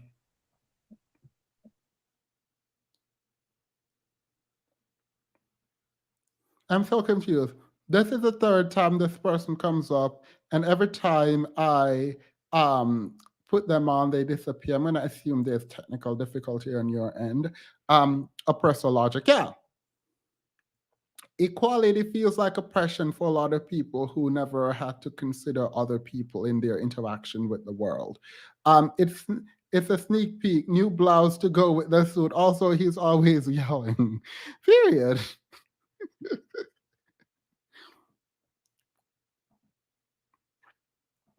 Figure that's always in the memes. Like, she's not feminism. These leftist extremists who are protesting Jordan Peterson's talks, they're not feminism. You know what I mean? Like, they're not us. That's not who we stand for. Those are the extremists of our groups. This is what we really stand for. Then what do you see on the red pill stuff? Oh, those guys who do that content, that's not what it is. That's not what it stands for. What do you mean, those guys? You are red pill, or at least you were. You can disavow them. You can leave them alone now, but you were definitely red pill. You were pushing the same rhetoric that the red pill were pushing. I don't understand. Like, you were in line with arguably the leader of the red pill movement, which is Kevin Samuels. Like, you guys were friends who collaborated and made the same content.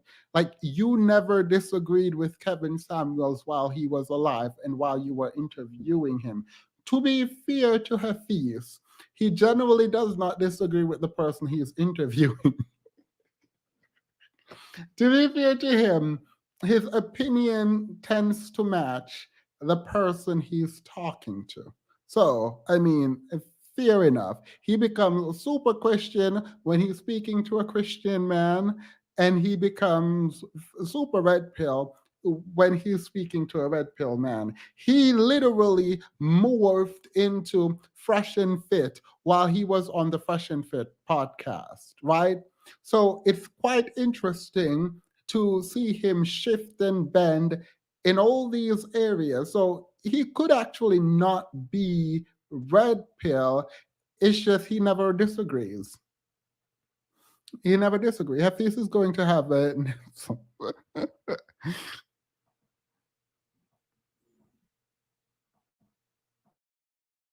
stands for. That's not who we are. They're the extremists. So what everybody does, and Francis, my friend Francis, calls it steel manning. I like to call it golden capital. Let's take it steel man. They steel man their argument and they straw man the others. You know what I mean? They paint themselves as the most idealistic, purest philosophy, pragmatology, whatever the heck they want to call it, right? And then they paint the other person as a worst typical garbage online, and you can have content for it, right? So what's interesting about what they do with Andrew Tate, to me, is what the guys do with the feminist stuff. Go and find. Kevin is not the leader of Red Pill. I mean, he's not anymore, but he definitely was. I mean, we can argue about this all we want, but he was. You can find content from different people and find their worst moment. So my little cousins, I have to teach them breathing exercises because they're very excitable, and the veins and like overexcitement, it's usually when you're upset, but it can also happen when there's someone across from you that you want to show them how much you feel them and you want their approval. And so it shows up in my younger cousin when they're talking to me, and they want me to see that they understand and that they care about me and that they want my approval. They get really excited. and I have to teach them to like breathe and calm down and like speak and get their words out properly. So it does happen. I've never seen it like this for someone, but he's getting very intense right now with someone who agrees with him, and he can literally calm down, but it's an exercise of showing passion, I think. A terrible one, but one nonetheless. Clip it, do a reaction video and say, this is who they are, this is what they stand for. You can do that with anybody. And so to me, it's so interesting that you said that, because that's what I've seen going on. You know what I mean? I think I got to the core of the difference. And you tell me what you think about that. All right, guys, we're going to take a quick break to go ahead and talk to you guys about our amazing sponsors at BetterHelp. Man's testosterone is between 600 and 800. That's a healthy range of testosterone. Not anymore. Not today. Well, yeah, not today. The high end of the spectrum for women, we're not talking about outliers, is 70. Yeah. So the average healthy man's testosterone is 10x that of the higher end of the spectrum of a woman. Yeah. Now, any guy who's ever had low testosterone or gone through a season of depression and you're like, I'm depressed, and you find out it's your testosterone because your testosterone is really 200-300, right? Yeah. Or guys that have abused testosterone and then they have to, right? Knows how different you feel without the right amount of testosterone. 100%. Right? And women who have injected themselves in testosterone knows how different they feel when their testosterone shoots through the roof. So this idea on the feminist side. Oh, Rosalind and I might look, I can't wait to talk to him again because Tony said, Themis, I hope you're listening well. LaShonda, welcome to the membership. Tony, if you have something to say, you can come up here and say it to my face. I'm assuming you're talking about testosterone. Themis, I can't go up. It's giving me issues. I don't know. I've never had anyone have issues. But where's Tony? I wanted Tony. Tony, can you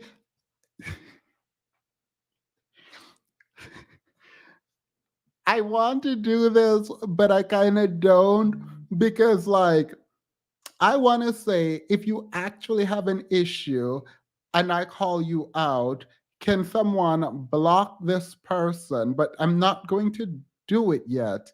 I'm going to wait for another comment where if I call you out. All right. Yeah, click the link. I'm saying say it. I say come up on the link and say what you have to say. Get what you have to say off your chest for me to understand. Because it sounds like you have a lot of problems and I have a lot of solutions. I can give you a couple. Yeah, I mean, Nate. Oh, by the way, Nate, for apparently I've had, let me address this now. I've gained a private, a persona privately on the Black side of YouTube about I'm a good debater and that people shouldn't come on my channel because all I do is set people up and you can't win with me and blah, blah, blah, right?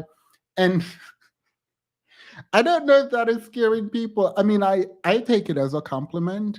So when these private messages between content creators get back to me, and I see them and people are like talking about me as if I have like this master plan of like exposing people on my channel, I think it's quite fascinating because like I literally, I'm just sitting here talking to a camera and then people come on here and I talk to them.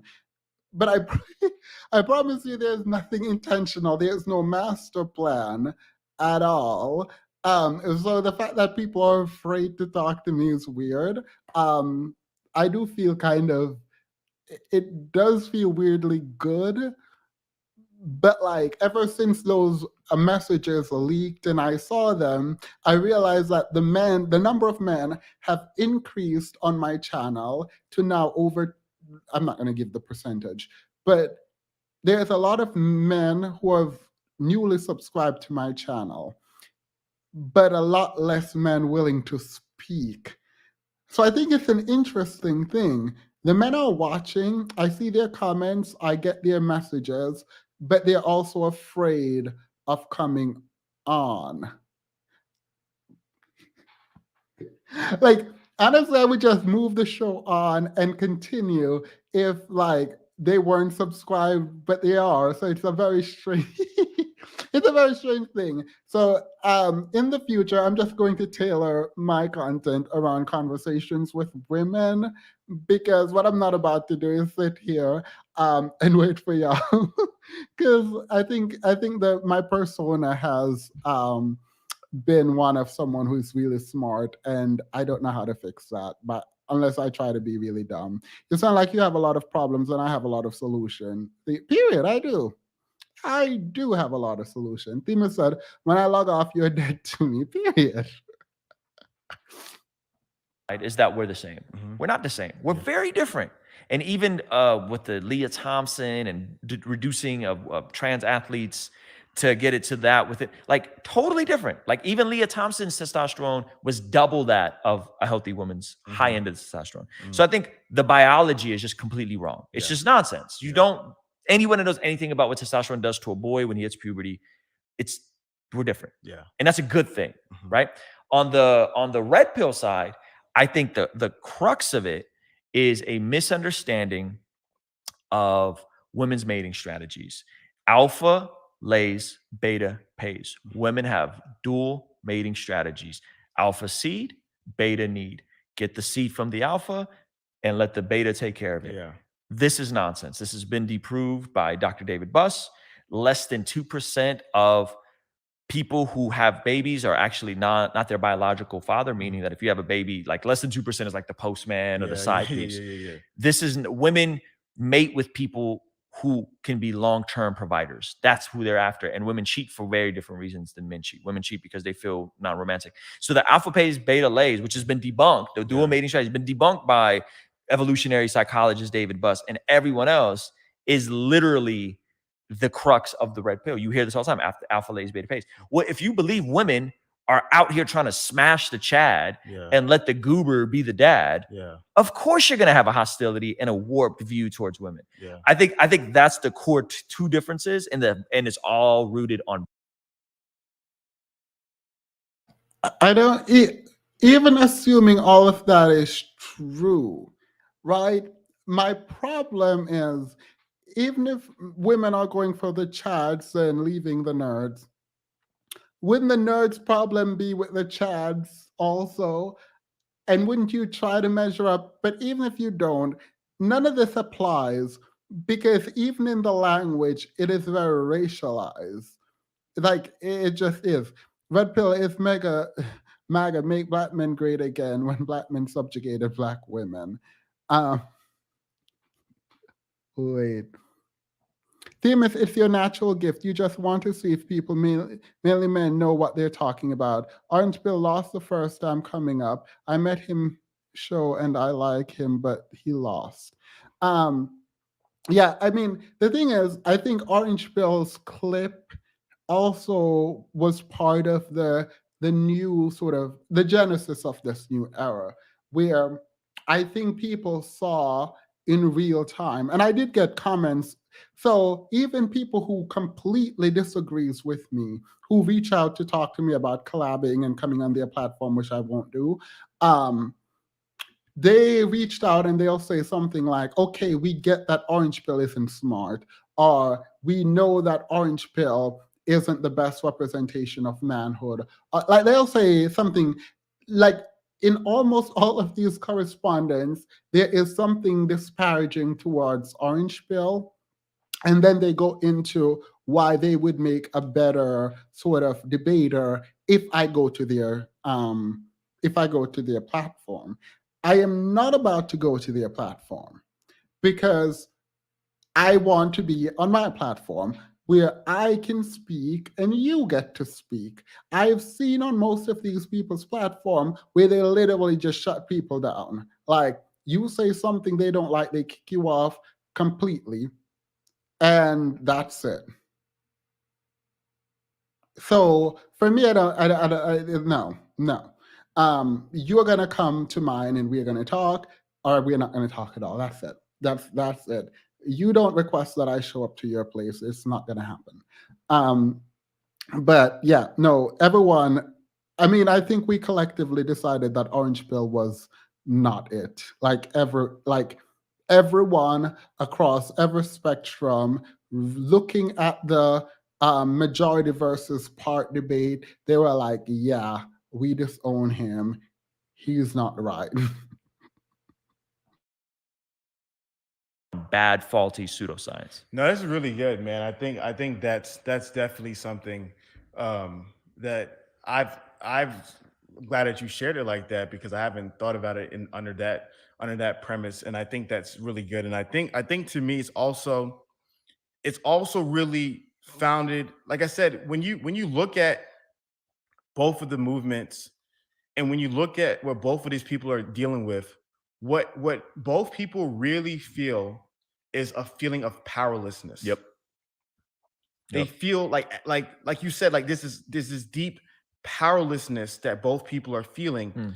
And the primary person that's causing me to be powerless is the other gender. The fact that there are men who believe that both the reality that in their reality, men created the structure and men are powerful and all of that.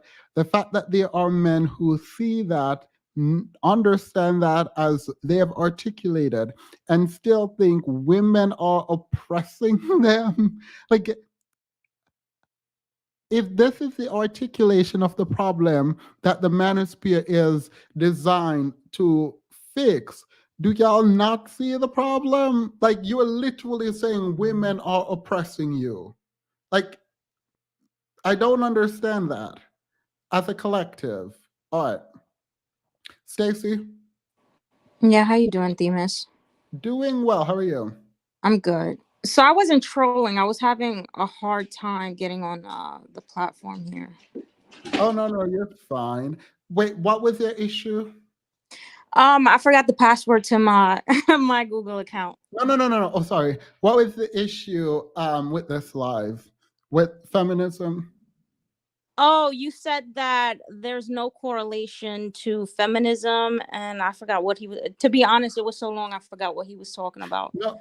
Oh, okay. I didn't say there's no correlation. I said the person debating needed to create the correlation between feminism and the destruction of the Black family. Oh no, I said you were gaslighting based on the comment you made with what the guy said when he was comparing feminism to I guess the red pill community. That's what you guys call it. You think they're the same? I don't think they're completely the same, but there is similarities, yes. So go ahead. No, go ahead. Explain.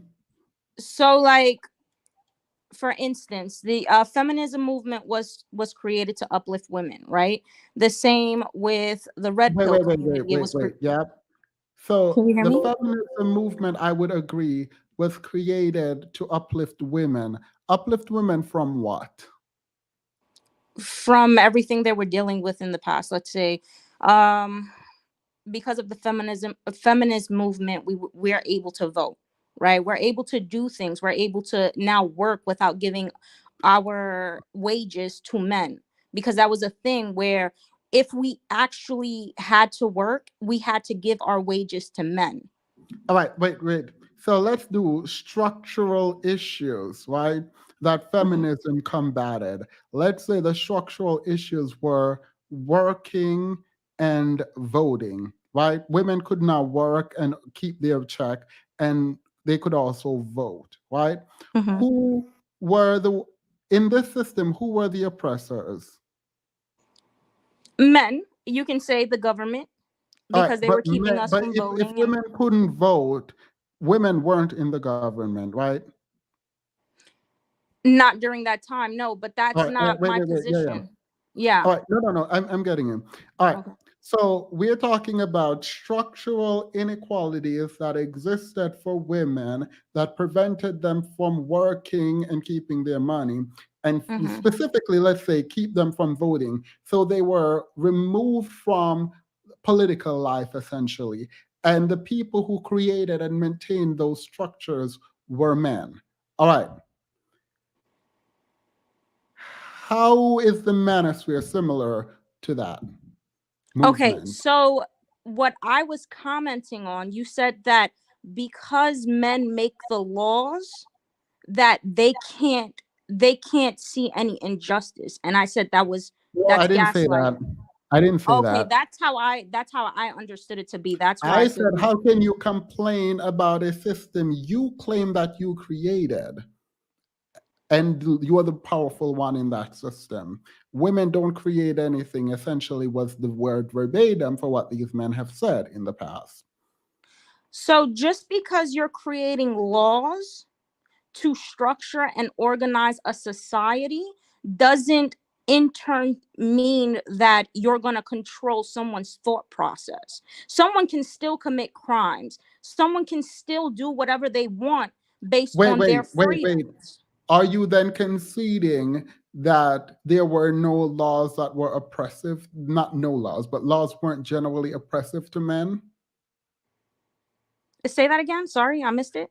What laws were oppressive to men? I never said there was laws oppressive to men. Maybe Black men, yes, but there weren't laws oppressive to men in general. There were. So if you're breaking it down by gender, then that's different. If you're putting men on a bracket as a whole, you can't say Black men were given the same rights as white men or Hispanic men or Asian men, because that'll be gaslighting, right? Black men were suppressed by white laws. So wait.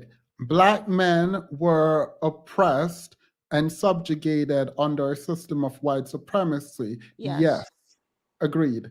That's not what I'm asking. How are you comparing the feminist movement geared towards the liberation in some ways of women, acclimating them into the political life of America, to what the manosphere is for? I don't see how you can compare the two. Because you're pretty much saying that what the men are going through now, and trust me, I'm not in a stance of protecting them 100%, because there's a lot of things that I No. You agree don't with have to you with. qualify. You don't have to qualify. I promise you're fine. Because I'm trying to get an understanding of where your position is, and I'm trying to understand what you're not understanding. My what I'm position, saying, simply put, is that the manosphere and the feminist movement have very little, if anything, in common. Okay, and what and in which way do they not have anything in common? Because I want to see your perspective. In the way that there were structural inequalities that exist that triggered the feminist movement, I would argue that the manosphere does not have the same kind of issues that women actually had. So you're right on that sense. You can't compare the actual issues that women are going through to the same extent as a white man, right? Because again, that's just stupid.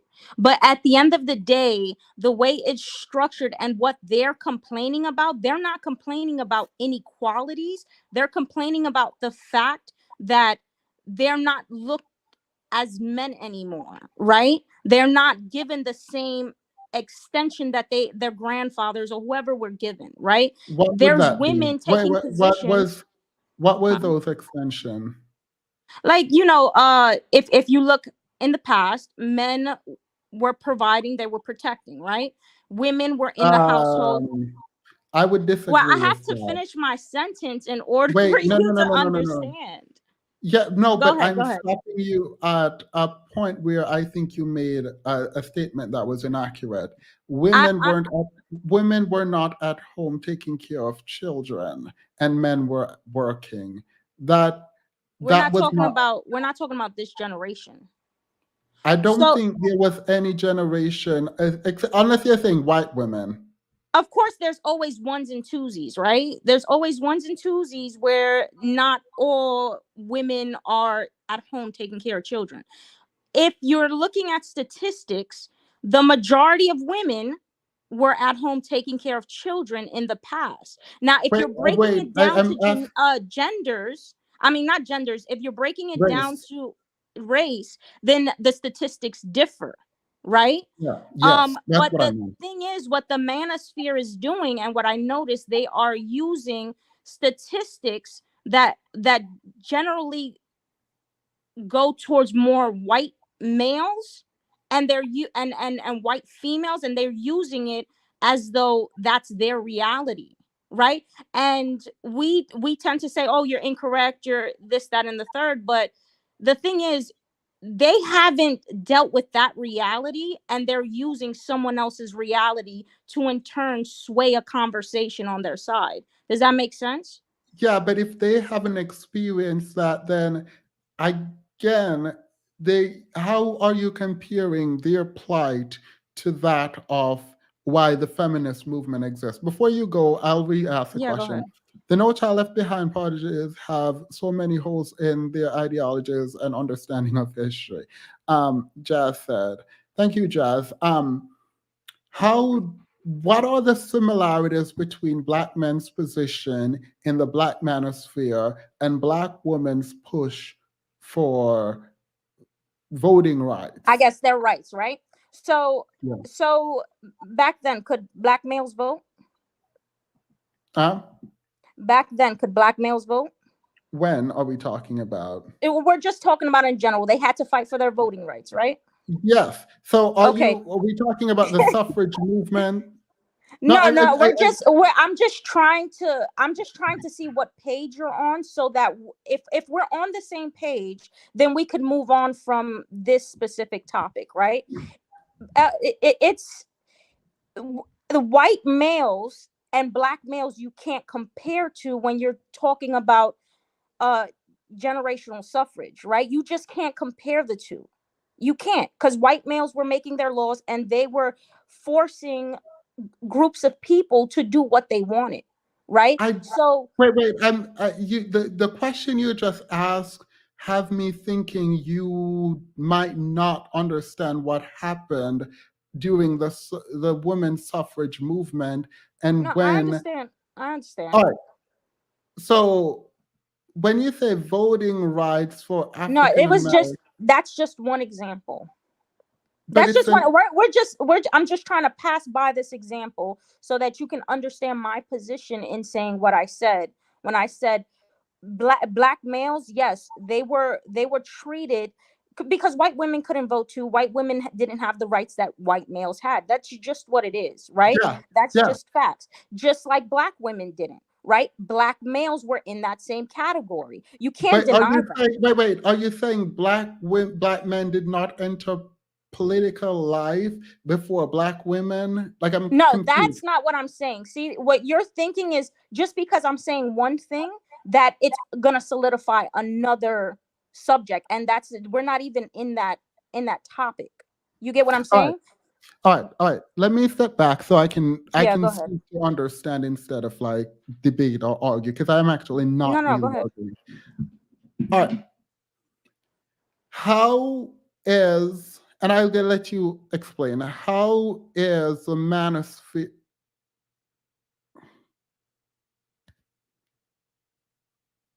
All right, well, I think something is actually wrong. She is trying to lead themes. Don't agree with her until she states everything. Yeah, I want to hear. Sorry, I don't know what happened. It No, you're fine, you're fine, just you're dropped fine. me. What was Yeah, your no. question? All right. Can you explain to me again? And I'll let you go uninterrupted Yeah. for a minute. Can you explain to me how the manosphere is similar to the feminist movement? In regards to what exactly? Just as a In your mind, you said I was gaslighting by saying they weren't. So I want to know how they were. so the manosphere to me, and I don't know if this is a fact or opinion, is really generalized towards black men. Like black men are the manosphere, in my opinion, right? Well, Because I mean, there's a white manosphere, but yeah, for this yeah, conversation, yeah, let's like limit it we're to the gonna black. deal that with that portion. Yeah. To they've dealt, like black males have dealt with the same things that black females and white female and females as a whole dealt with in their past. And and I'm not saying us specifically, this generation, but our, you know, our grandmothers, our great grandmothers, whatever. um Black men had to deal with that same issue.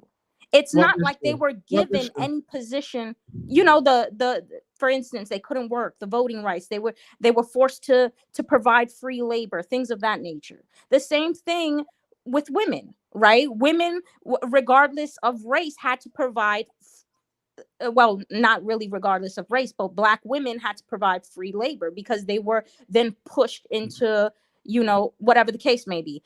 They weren't allowed to vote. This was white women as well. They were literally fighting for their rights, women in general, just as men were, right? So you can't, not men in general, but black men were. So you can't see like you can't tell me you don't see the correlation to that. You can't see similarities to that. Now, if they're being misogynist and saying, Wait, no. "Oh, We can go ahead. ignore the misogyny. We are taking them for why they were created, and we're giving them the benefit of the doubt in Oh, the why best they were faith. created? They were No, created just, wait. yeah, In go the ahead. best faith ever. So I'm trying. Let's say men had concerns. They came together, created the manosphere to Mm-hmm. deal with their concerns. Mm-hmm. But I want to find out what those concerns are and how they are similar to women's concerns. So like he said in the video, you know how women were concerned that they weren't being heard? The manosphere is literally surrounded by the idea that they feel they're not being heard by the opposite gender. Yeah, We but to can agree reduce, to that, right? wait, no, Go we ahead. can't. That's what I'm Okay. saying.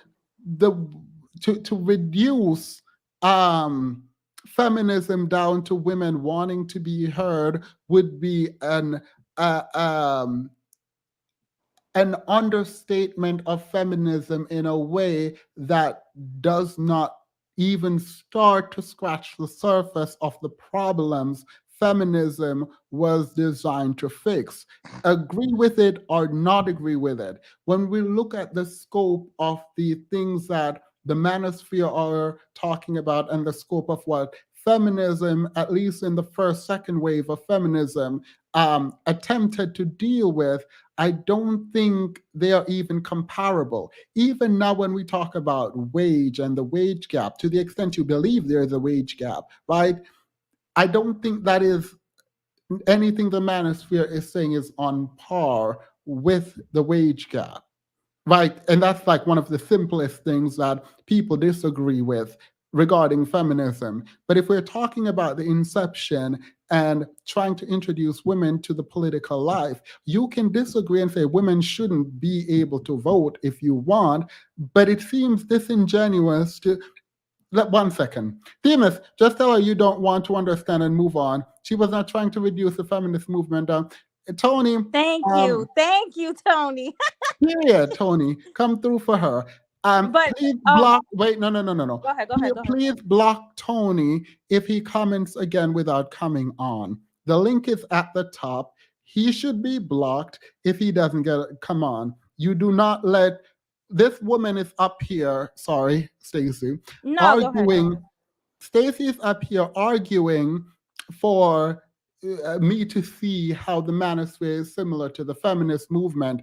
And we have a man, presumably in the manosphere, right, And instead of coming to help you explain what is happening, he is sitting and hiding while you have to come up here and make the argument for him because he's too scared to come and do it. That in and of itself is a problem for another day.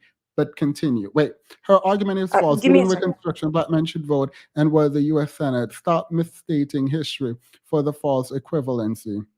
Yeah, well, that's what I think that's where I was like trying to figure out if she believed Black men couldn't vote. After what Black men have left their families at an increasing rate for 100 years. White men. But that's not what I'm white men arguing. His in the workplace, point is it's mentioned Black men in the village provide and willingness to abandon their family. I'll leave this comment up for a moment. Please block Tony if he comments again. It is what it is. Like, I'm not about to sit here and argue with someone in the chat when the link is here. All right, make your argument now. Sorry. okay. So I'm not saying they keep bringing up points of something completely different, right?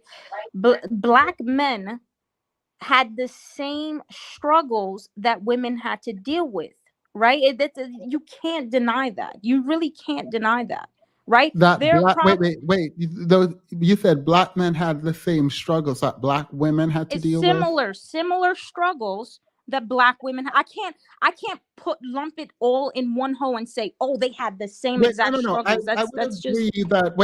I would agree that both Black men and Black women faced, and are still facing systemic oppression and racism generally. Thank you, Doctrine. I don't think, I'm not disagreeing on that point.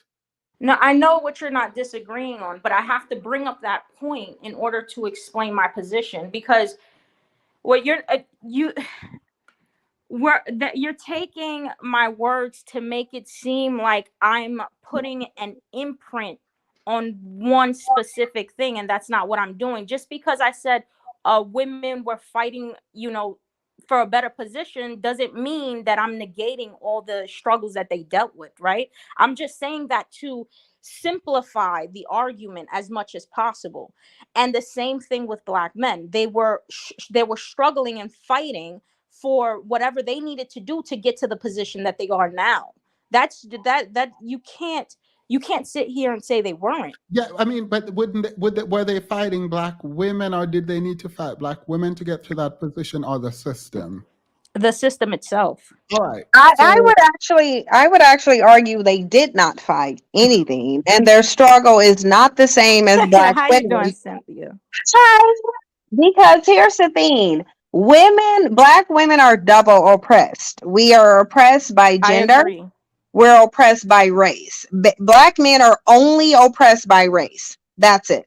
But they actually have an advantage. They have a male advantage. So Black men have listen, the only thing Black men actually, as far as I'm concerned, everybody else have their own opinions, but my opinion on studying history is that the only thing that Black men have actually fought the system for was access to white women. It just is what it is.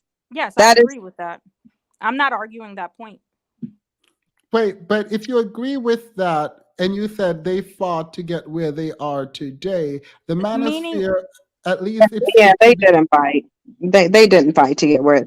But Black women fought. Black men don't fight because they don't want to fight other men. That's the thing. And it's like one thing that I noticed, and it's what I posted. It's really what I posted on my community wall. As I'm studying the nature of males and females, Black men are not in any way, shape, and form. They're absolutely not operating in manhood. They're not. There's no possible. Anybody who says that Black men are operating in manhood is lying. Wait, let me read. You're correct on that. In this generation, no, they're not. But in the past, you can't. Okay, so if you look even in the past, they weren't. Let me stop you now. Even in the past, they weren't. If you go to the Moynihan report, they will tell you that since even being on the plantation, there were female-headed households. Black men were never the breadwinners. They were never the head of the household at all. They were always lacking behind. They were always less educated. There was one period when they were more employed, but that was based off their maleness and the fact that women didn't have rights.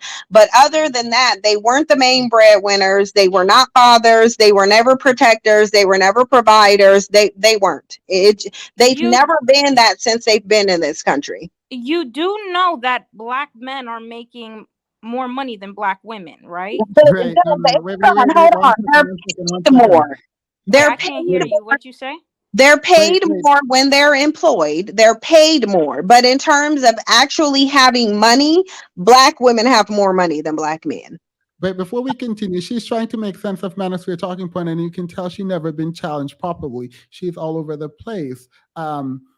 Myth, the onus is on you to convey what you mean. If you don't have the language, just say that, because to be condescending like we are slow is whack. I How am I don't being know why condescending? you are comparing Black women's income to Black men. This is what Cynthia brought up. I never brought up income. No, I didn't bring up their income. You actually did. You said that Black men have more money, and I said no, they I don't. said that because you said they were never breadwinners. They But weren't. if you They look weren't. at statistic, it shows that Black men are making more money So as here, an here's average.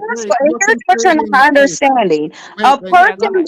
A person being paid a higher wage and them having more money is two different things. Are Black men paid a higher wage when they are employed? Yes, but they are less employed than Black women. So that means Black women have more money than Black men do because Black women are more employed than Black men are. I'm confused also. Is the implication that because someone makes more money that they We weren't even talking about money. We were talking no, about wait, the wait, comparisons to what, feminism and all right, the goalpost has just moved to something completely wait, different. no, all right, we'll move it back. I'm trying to understand. You do know when you say they're the breadwinner, to explain that you also have to talk about how they are leading their household or bringing money to their household. Saying that they make more money on its own doesn't mean you're taking care of the family. I Even if never you're said employed. that though. I never said that. That never came out of my mouth. I You just did said they're the wait, breadwinners on wait. average because they're bringing in They're more not, income. but that's not true. They're not the breadwinners on average. Just because they get paid more when they're employed. Black men are the least employed population. So no, they don't Yes, have I money. know. Right. So but I think you're not understanding that No, somebody I understand, but I'm trying but to get back but to the you goal. don't. I do You, understand. here's the You're thing. saying that If you're although the average Black man is making more money than the average Black woman, more Black women are employed than the average Black man. I right, so understand they that have more point. money. Right. Okay, So that would there I no, I so have to. hold on. Then You're wouldn't not that letting me mean finish my sentence, Cynthia. wouldn't that mean that Black men don't have as much money as Black women if they're not as employed as You're Black women? arguing a point that we didn't even discuss during this panel at all. Okay, if that is You the literally case, just made that point, but no, sure. you did. If that is All right, the case, then that stop. is fine, Let's right? stop. Right. Let's get back to the point of comparing the feminism movement. Also, welcome, Sinji. Sorry. Yeah. How you Thanks. doing, Cynthia? Hi. Sorry I came in like that, but You're okay. sorry. I love to I like to understand certain things. If I'm wrong, then I can, take that hit. Like if I that's mean, the case, I just sense a little hint of Black male worship, but it is what it is. no, I'm definitely not Black male worship. All right. But So then let's do it. Let's do it. The manosphere is similar to the feminist movement. That is your stance. not as a whole, but if we're talking about Black men, they have their similarities. Yes, that is my stance. So Black men have similarities in terms of their fight. Yes. With the feminist movement. How? I just explained all that. If you look at what women had to deal with throughout, you know, our grandmothers, our great grandmothers, us in general, they're dealing with the same issues. I'm not saying maybe not today. That's one thing I agree with Cynthia on. They're not doing anything today at this point. But if you're looking at what they had to overcome, right? They had to overcome Wait, same no, similarities that no, women wait, had to stop. overcome. See, you said I was gaslighting, and this feels very gaslighty.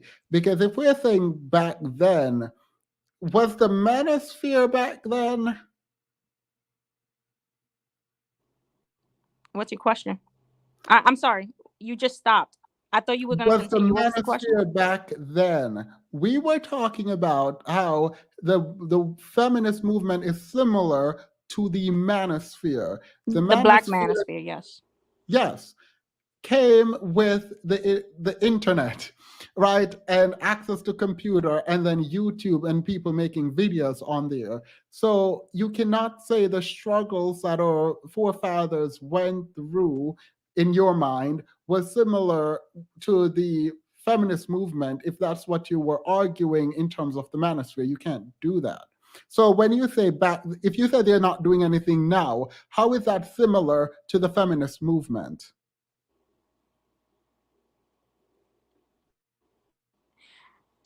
We were talking about the difference, like the similarities that Black Manosphere has compared to feminism. That's what we were discussing. Yes. Yeah. And So you just said they're not doing anything now.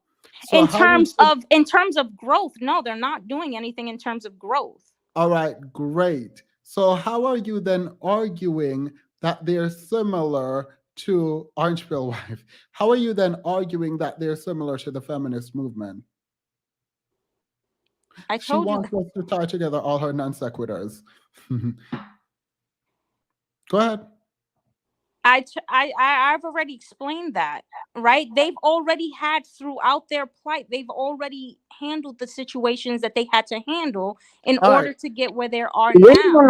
did they handle them though? Black men have literally never fought for anything. I So honestly don't see Wait, how wait, wait. y'all see all this black men fighting. They didn't. so All right. I have a So question for you, wait. Cynthia. So Sinji and you will argue whether or not they did anything, but even to accept that they did, you are not arguing about what they did during the civil rights. You're arguing about the manosphere. You specifically said I was gaslighting when I said the manosphere and the feminist movement weren't similar. And you said I was gaslighting. You cannot then go to the Yes. civil rights movement as an example of what black men went through, even though you could say that is true and Sinji can say that's not true. That has nothing to do with the manosphere. Wait, so hold on. We're talking about the Black Manosphere, right? So Yeah. how is it that we can bring history for the feminist movement, but we can't bring history for the Black Manosphere? That doesn't make any sense to me. Right? If you're using history to describe feminism, then you have to use history to describe the manosphere. It just goes hand in hand.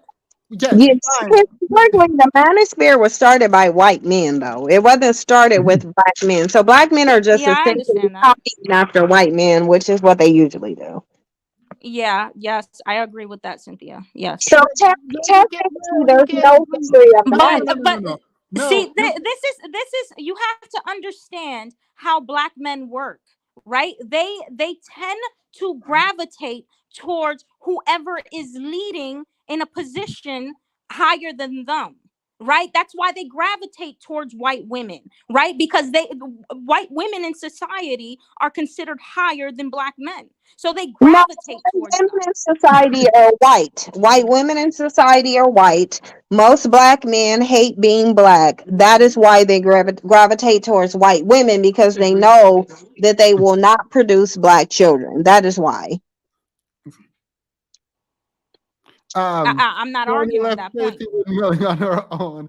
I mean, they did. There's also other reasons why. It's just not no, one no. solid reason. What are the other reasons? What are the other I reasons? just explained one. Wait, no, Go What ahead. is it? Wait, 1 second. I am so very much confused. There are two more people behind the scene, and I'll add them in a moment. Stacey, if this is too much, let us know and we can stop now. No, I'm not angry or arguing. I'm listening and I'm just responding. All right, good. No, I just don't want you to feel attacked. Oh, or trust me, anything like that. I don't feel any way. All right, great. So you do understand when we were talking about the manosphere not being like the feminist movement, we're talking about why the manosphere was created, right?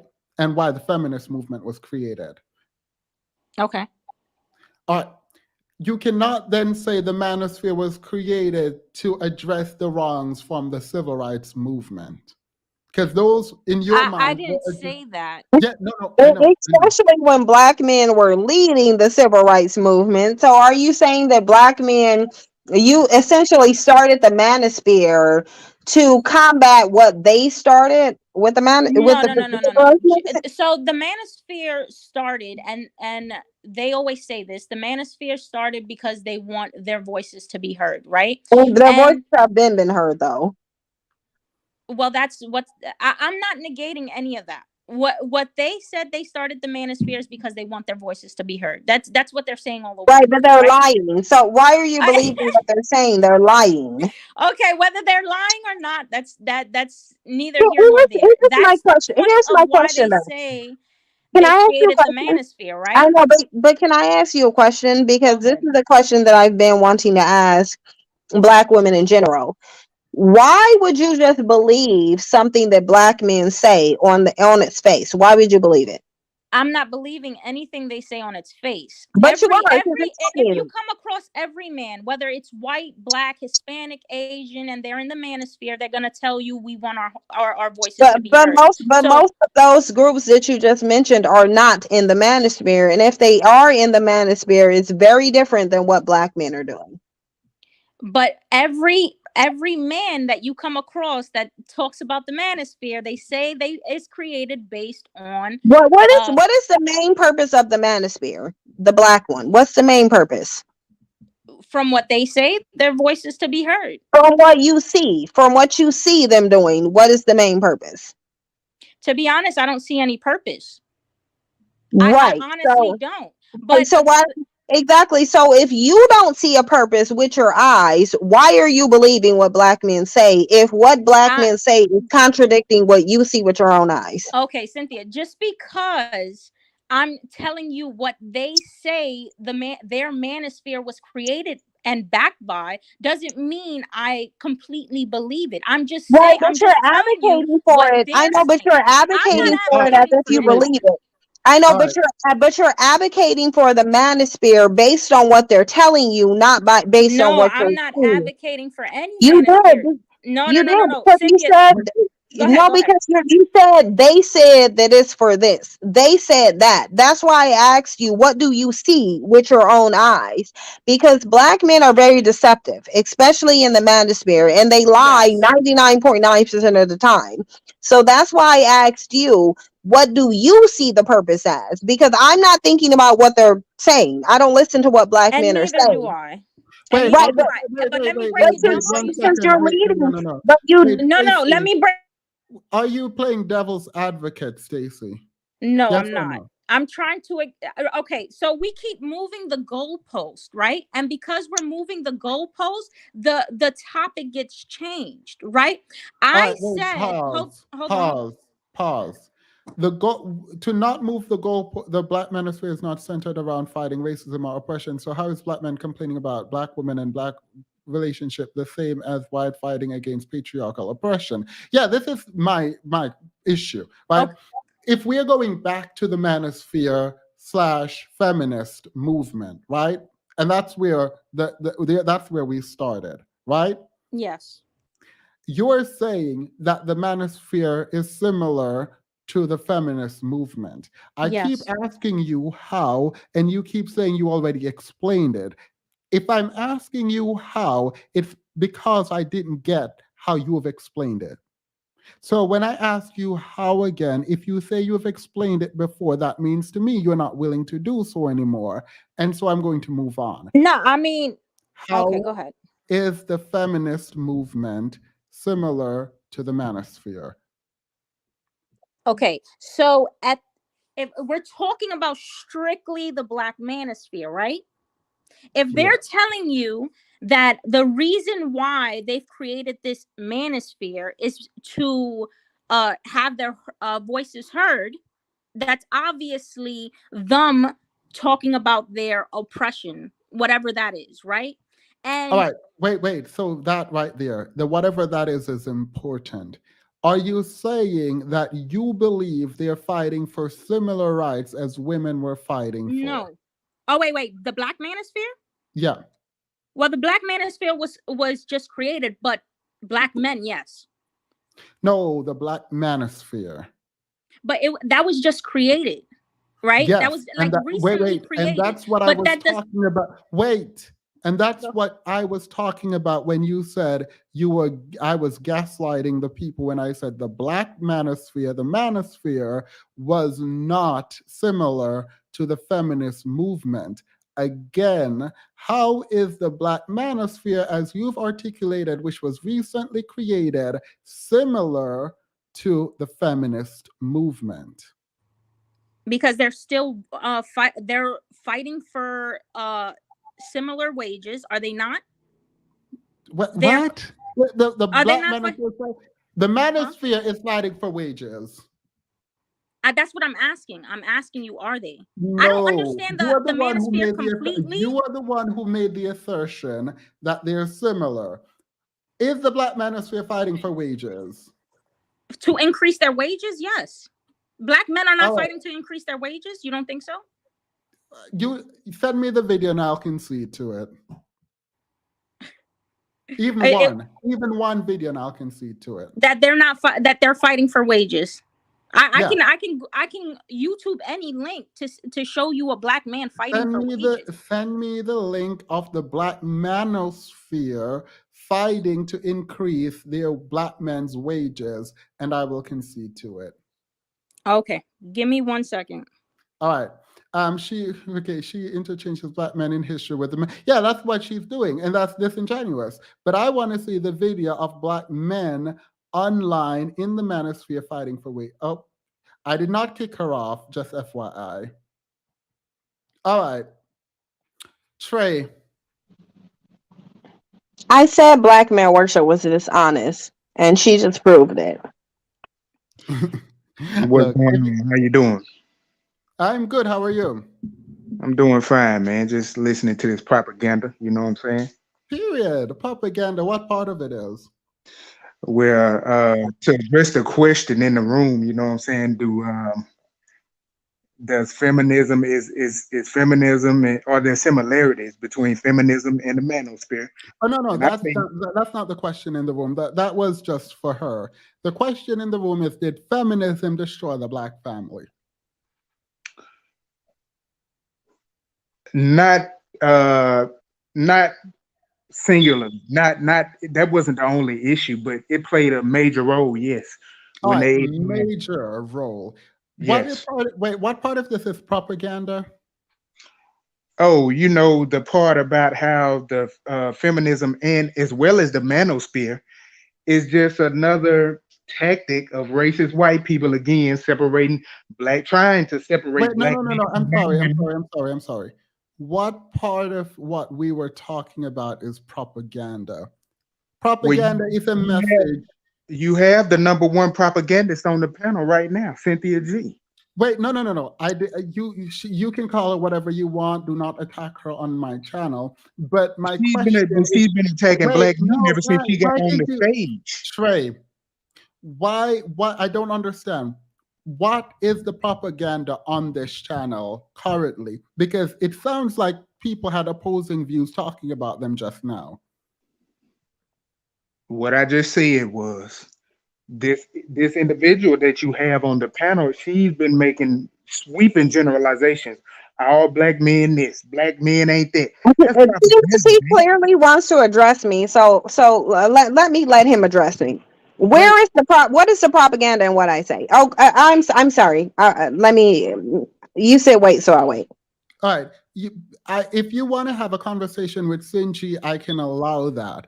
But are you saying she currently is spilling propaganda right now? I'm saying that she's a tool of white supremacy. All right. So She's you are racist. wait.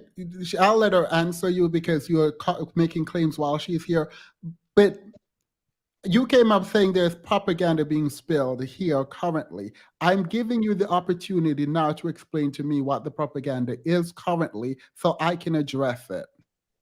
Okay, well, I give you one point.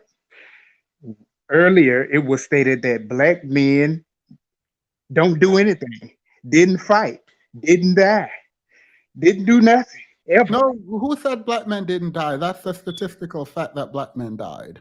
Well, I'm saying, I'm making generalizations like Cynthia G has been doing ever since she got on stage.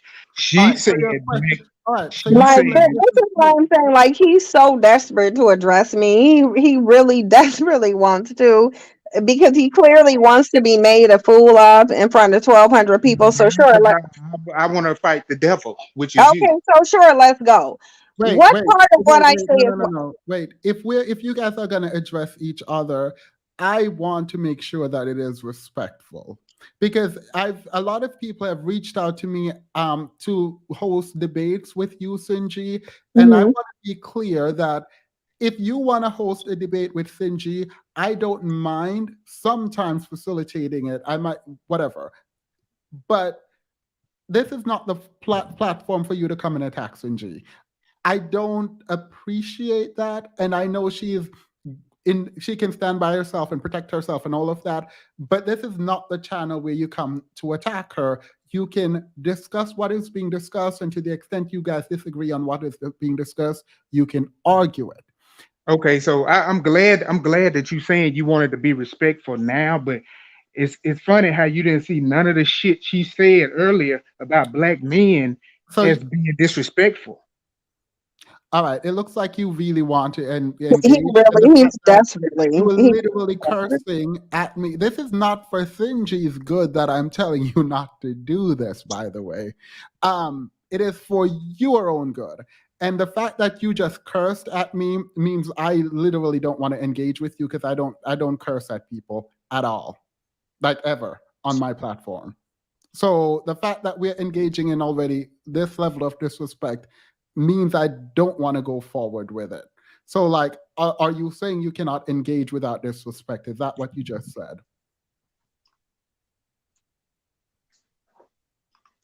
I didn't say nothing about being disrespectful. I just said you haven't said a word, and all this stuff she just got through saying about black men, which ain't true, by the way. All of these people, if you black, you got a black daddy, and you came out of a black dick and some black balls. No, I didn't. I was actually No. I'm not doing this. What, Trey? That was you, right? You are not in. You can't have this conversation. I'm sorry. Rob, go ahead.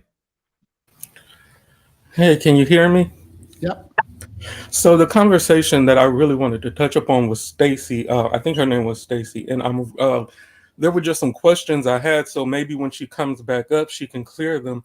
But it seems like she was comparing the Black Manosphere to the feminist movement in the most generic and almost nebulous way possible. Yeah. Where she was saying just because you have a collective of people sitting amongst each other talking about their issues, well, that is cause for a comparison. But what she took the whole undergirding of the feminist movement out of the feminist movement, in that they were a political or action group fighting for political rights for women. Now, I'm not saying that you should agree with the feminist movement or not. That's not why I'm arguing, making this argument. I'm just saying that having a group of people sit around and discuss male issues is not analogous to a political action group who are fighting for the rights of, citizens. Period. Citizens to be able to vote, citizens to be able to own property without having a man. There's so much more. There's so much more depth there. Yeah. And I really need her to make the connection, but it seems like I don't know if she just didn't understand what you guys were asking. And so I need her to come back and just really make that clear. She's back. This says device is connecting or not connected. So Stacey, you're backstage, your device is not connected. I agree with you, Rob. 90% of Black Manosphere platform is based on their stress and tension about how and with whom Black women have sex. The remaining 2% divorce, custody, and other results of inadequacy as a result as husbands and fathers. Thank you. Be respectful, sir, because we don't play about the yeah. The thing is, I know you're fine, Sinji. I know that. I don't know what it's like to be attacked from so many directions because I really don't care about my own attack. So I don't want the platform to be used because you come on here and you graciously lend us your time, right? And so I think people think, oh, if she's there, I can come on now and attack.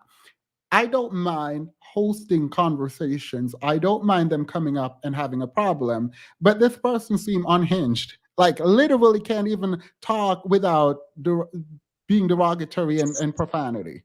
So Yeah, no. it was very emotional, and that's how they address me, as very emotional.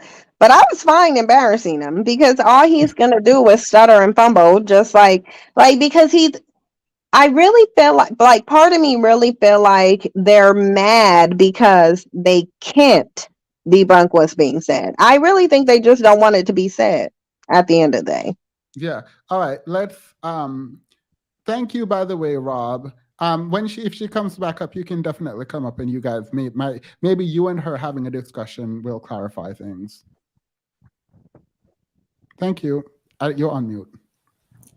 Well, I also had just wanted to touch on the situation where it's one of the main arguments from the Manosphere, or at least certain segments of the Manosphere, where I heard them say that men create societies, right? Usually they talk about this in reference to the things that are built, the culture that's established, the laws and stuff like that. Well, the Black Manosphere cannot have that argument both ways. Either Black men helped build a society in which they themselves were going to be disadvantaged and all of the decision-making power was going to be given to another group of men, or they have to acknowledge that there was a society built around excluding them, and then not just them, but the Black women as well. And I feel like there's just so many disingenuous arguments that are being had, and that's part of the reason why we cannot get this ball rolling towards a more positive direction. Yeah.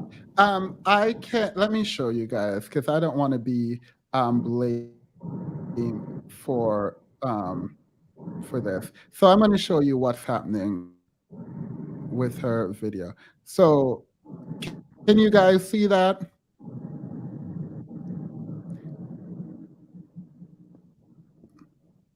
Her device is not connected. You see that? So hopefully you guys can see it. I don't know if you can see it, but your device is not connecting. So you have to connect it. I'm not trying to like remove you. Jay, go ahead. Yeah, I just wanted to comment about the question. Yeah, can you hear me? All right. Yes. Do you think feminism destroyed the Black family? No, it didn't. And if you actually look at the history and what Gloria Steinem said about feminism, feminism was based on Black women because the dynamic between Black men and Black women was that Black women were pretty much the head of the household. And so white women were looking at Black women and they wanted to mimic what Black women were doing. So no, there was never a Black feminist movement because Black women were already the heads of the household. So Black women were never fighting for equality with Black men. And so it was white women who were doing it. So the real answer is that feminism destroyed white families, not Black families. It had no impact on Black people whatsoever.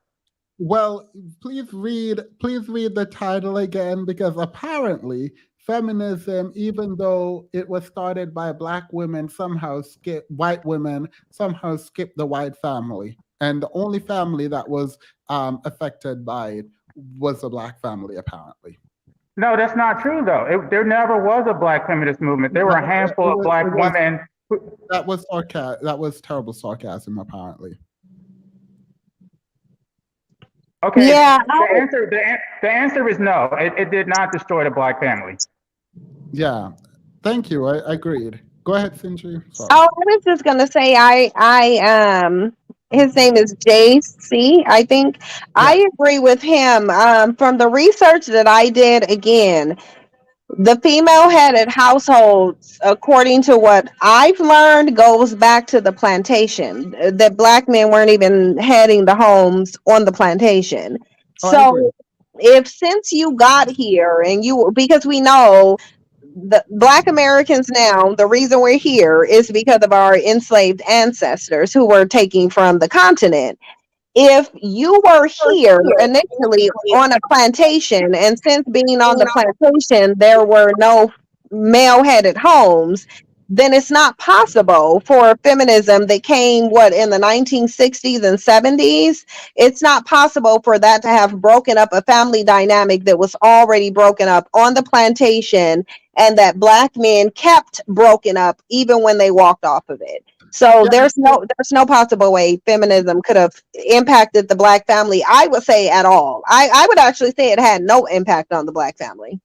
I mean, to the extent feminism just randomly emerged in the 1950s and 60s, one would imagine that having the 50-50 approach that most people keep talking about, feminism was helpful in that men no longer had to be the sole provider.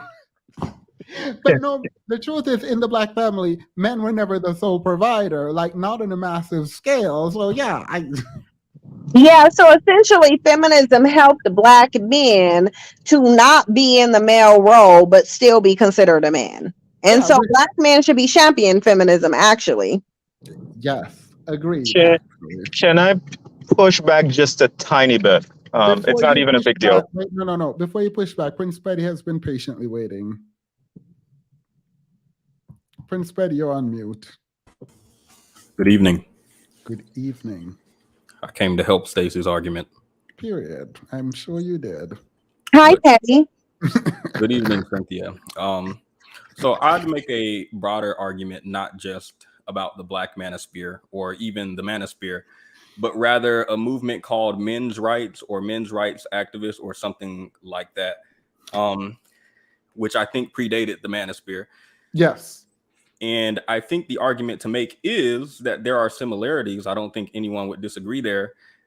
Actually, when she brought that up, you did agree with her, I'm pretty sure, when she brought it up. But the problem is, number one, like you said, and like everyone up here said, the two movements are not equal. You have one side fighting for equality in the workplace, for example, less intergendered violence, etc. And the other side is fighting, I guess, for... I don't know what they're fighting for. I really don't know. But I mean, to that extent, I don't disagree with you, but to that extent, yeah, you can literally say all movements are similar. Like, I can make an argument, but yeah. I think it went left when, after you agreed that she said that you took the argument to the extreme, but the point of taking the argument to the next step was, okay, they are similar, but they're not really on the same. Well, they're not really similar, I wouldn't say, but they're not even on the same level of anything to make the comparison in the first place. Yeah, but the thing is, what you just did also, I mean, agreed, but you took men's right movement to the extent that men were attempting to get custody, which they aren't by and large, or if they're talking about child support or saying, oh, if a woman gets pregnant, I say abort, and they don't approve abort, should I be held liable for that child? Those arguments are annoying, but I can see them attempting to make those arguments. But that would be under sort of men's right that predated sort of the Manosphere movement. And if you want to include that in the sort of civil rights movement, then there is a very, how do I put this? A very, very thin thread that would connect that kind of argument that I would allow, but only for a moment, because it doesn't, you would have to change the prompt entirely for it to even make sense. But to make that argument, you would have to acknowledge that these two things aren't very comparable, which she wouldn't. Yeah. So yeah. Oh no. Yeah. I mean, when we that's- start talking about what was at stake for the feminist movement versus what was at stake for the men's right movement, no. And you don't get to say we build a system, made the laws, but then we are affected negatively by the law, so women are to be blamed. Nah, it sounds like you're to be blamed for faulty building. That's all I got. Oh, and the question, did feminism take black men out the home? I don't think there's Nobody asked that question, Prince Betty. Nobody. I don't remember the original question, but No, I don't think fine. there's data to suggest that, no. So you don't think black women becoming independent and having opinion had an effect on the black community and the black family? Not a negative one. I know a certain colored pill person would make an argument that women now having the right to make money and own homes would be detrimental to black men in the future, since women should not have a home coming into the place. But outside of that, no, I can't think of a no. I mean, fair enough. If you're coming from that perspective where you feel like if a woman own a home, then they should not be dated, or you won't date them, then it would make sense why feminism would be a problem for you. But they're not willing to admit this, that they want to subjugate people. I'm going to skip you, Black Love. I will come back to you, but I really wanted to get to Tony. Okay. Hello? Yep. Yeah, I can tell you what the Black Manosphere is fighting for. Wait. They're fighting to vote Republican and to not be stepfathers. They're what? They're fighting to vote Republican and to not be stepfathers. Why would a man have to fight to not be a stepfather? Just don't be a stepfather. Wait, I don't. I didn't remove him. I promise I did not remove him. Both hands were out. But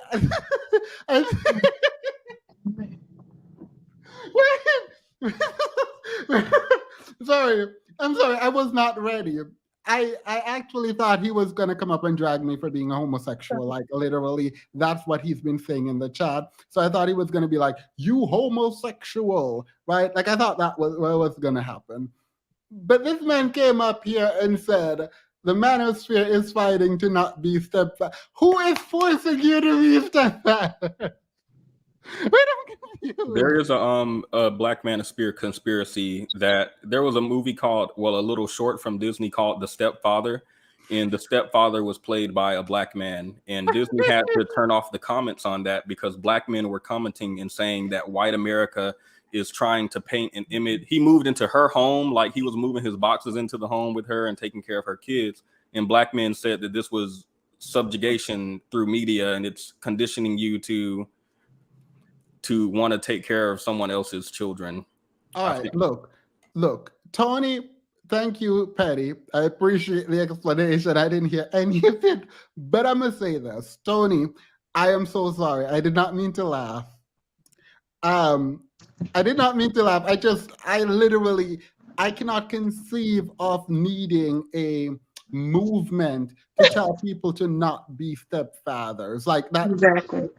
My brain is not fully understanding. So I shouldn't have laughed. My bad.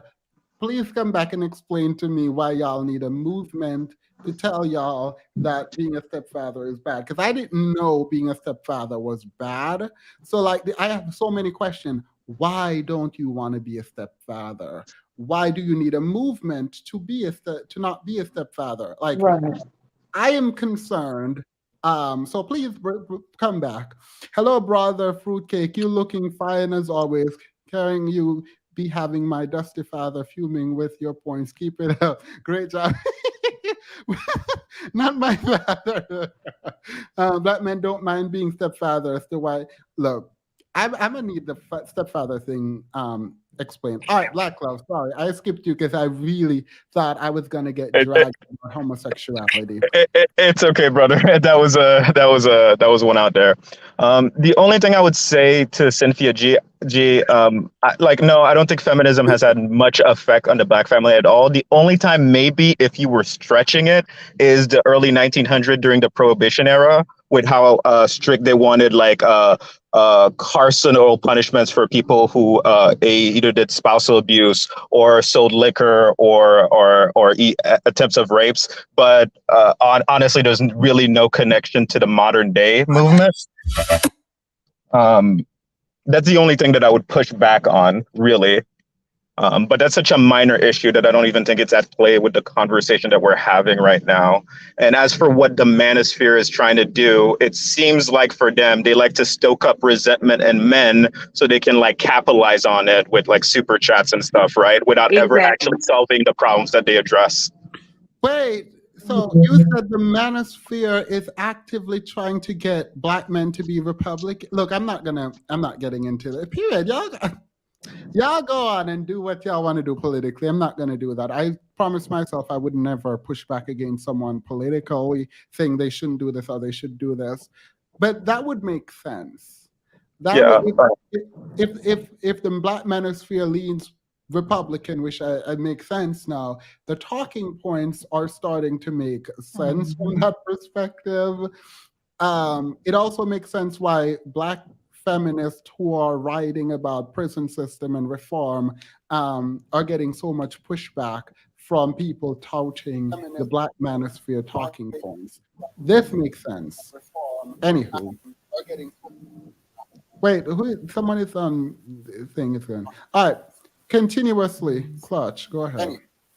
Oh, I just wanted to kind of give my opinion on what. Were you talking to me? Wait, there is someone needs to like. It's the guy in the middle with the pink bubble.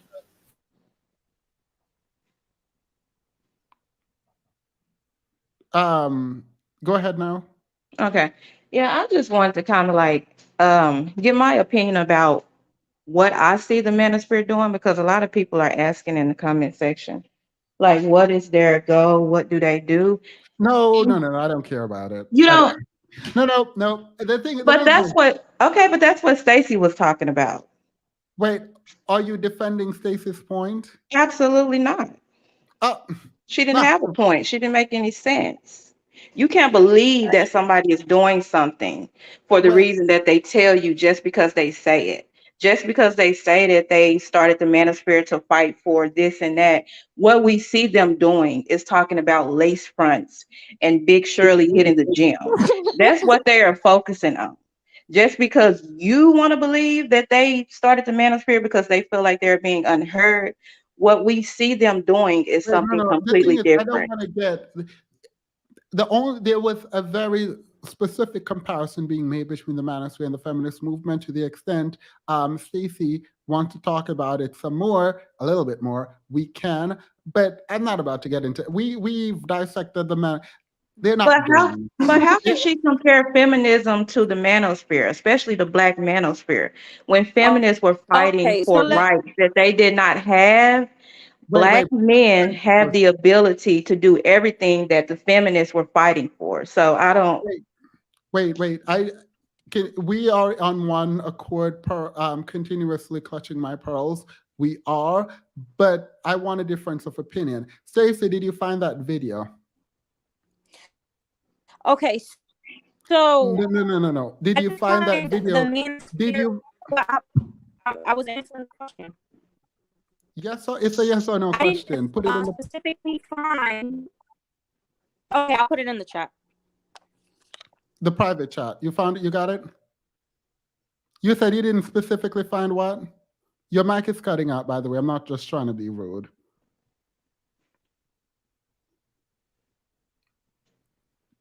So you're muted, Stacey. I did not kick her out again. I promise I didn't kick her out. I was looking in the private chat to see if there was a video. There is not a video. All right, Stacey's back. Stacey. Sorry, I'm having trouble with this stuff. Sorry about that. All right. So did you find the video? No, I'll answer that. All right. However, okay, go ahead. No, I mean, yeah, go ahead. So I think I understand where it's where we're seeing a difference of opinion, because how I see it, you know how the Black Panther Party, they were fighting for the rights of Black men, Black women, whatever the case may be, and that's how I was seeing it, as like somewhat of a manosphere as well, because they were fighting for Black male rights, right? Wait. So so your comparison is with the Manosphere and the Black Panther Party? No, I'm not making a comparison. So basically, how I'm envisioning it is me understanding the Black Panthers and how they fought for Black male rights, just as Black women's rights, and going into what the Manosphere are fighting today. It's just changing hands. You see what I'm saying? Or does it doesn't make sense? I don't know what the Manosphere are fighting for today. Yeah, what are they fighting? I thought they were fighting for, wages, but the Black Manosphere today isn't fighting for wages, right? But the Black Panthers did. All right, so you were trying to put what the Black Panthers were doing with the Manosphere. Yeah, because nobody called it the Manosphere, right? They were still fighting for Black male rights, right? Yeah, but they weren't calling it the Manosphere. But you can't just say this has a new name today, because the Black Panthers are not the Manosphere. Did you hear somebody at the door? Hello? Yeah, I'm listening. Yeah, somebody was talking. I don't know. They said something. The Black Panthers were not the Manosphere. Were they not fighting for Black male rights? Who? The Black Panthers. Yeah, they were. I think they were fighting for Black people's rights, but sure. Yeah. But how is that the Manosphere? So that's what I'm telling you. So I was basically, the way I was envisioning it was the Black Panthers were doing this, right? And since the Black Panthers no longer exist, they were then in turn just naming themselves the Manosphere. That's how I understood the Manosphere to be, right? Because I don't have a very a huge understanding of what the Manosphere is, right? Okay, see, but that's where I'm going to have a problem. If you don't have a good understanding of what the Manosphere is, and someone who I think I do, but I say they're not comparable to what is happening with the feminist movement, and you say that I am gaslighting, do you see how that statement is just inappropriate and out of order? If you're gaslighting, you said I was gaslighting because I said the feminist movement and the had no similarities. That's what you said. Similar. And I said they are. You even agreed with the other guy that they have some similarities. And am I saying they're the same? Wait. Which guy did I agree with about them being similar? I don't know. The guy just came up. They have similarities. We can't deny that. Prince Petty, did I agree with you? You can get off mute. Did I agree with you that the Manosphere and the feminist movement are similar?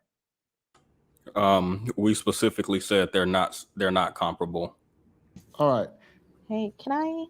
Wait, Stacey, I don't understand what that means. Or maybe rather the similarities are negligible. And even if you agree that there are similarities, that would push the conversation to the next point of how vastly different they are and why they aren't very comparable.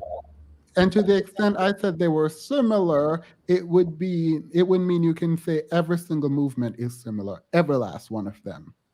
So that's when I say similarities, to the extent they exist, are minuscule and irrelevant of being pointed out, because every single movement, every single thing could be similar in that way.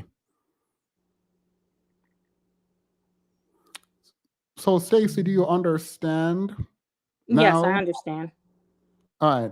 I mean, you can still believe they're similar if you want, but I'm just saying, for me, I'm not saying there's an in-depth similarity, like everything is similar, but there are certain similarities, is what I was just saying. I I'm wasn't trying to get you to tell us what those similarities are.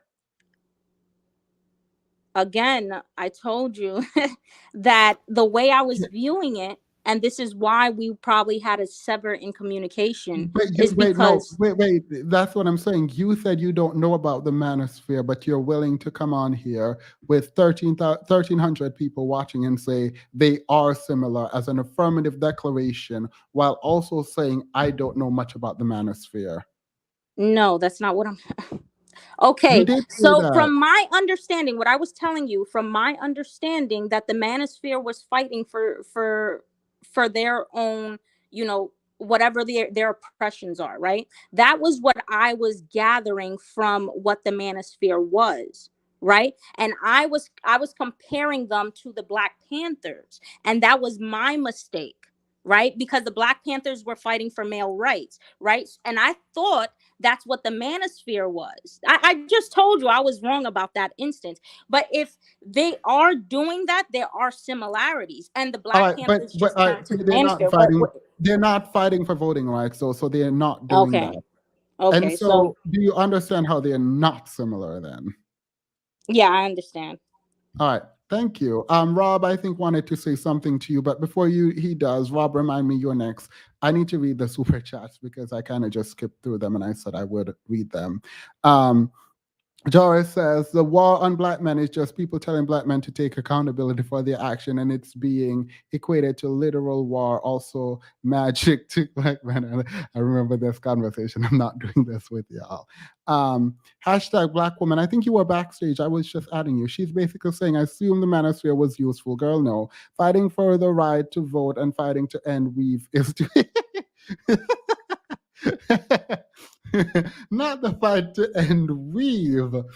The Manosphere is a male town square where grievances are raised, but they differ from Black Panther because there is no organized political movement or a period. The last one. Ma'am, you don't know what you're talking about and wrong. Concede and sign off. You keep talking in circles and making false equivalences. Yeah. All right, Rob, she left, but you can go.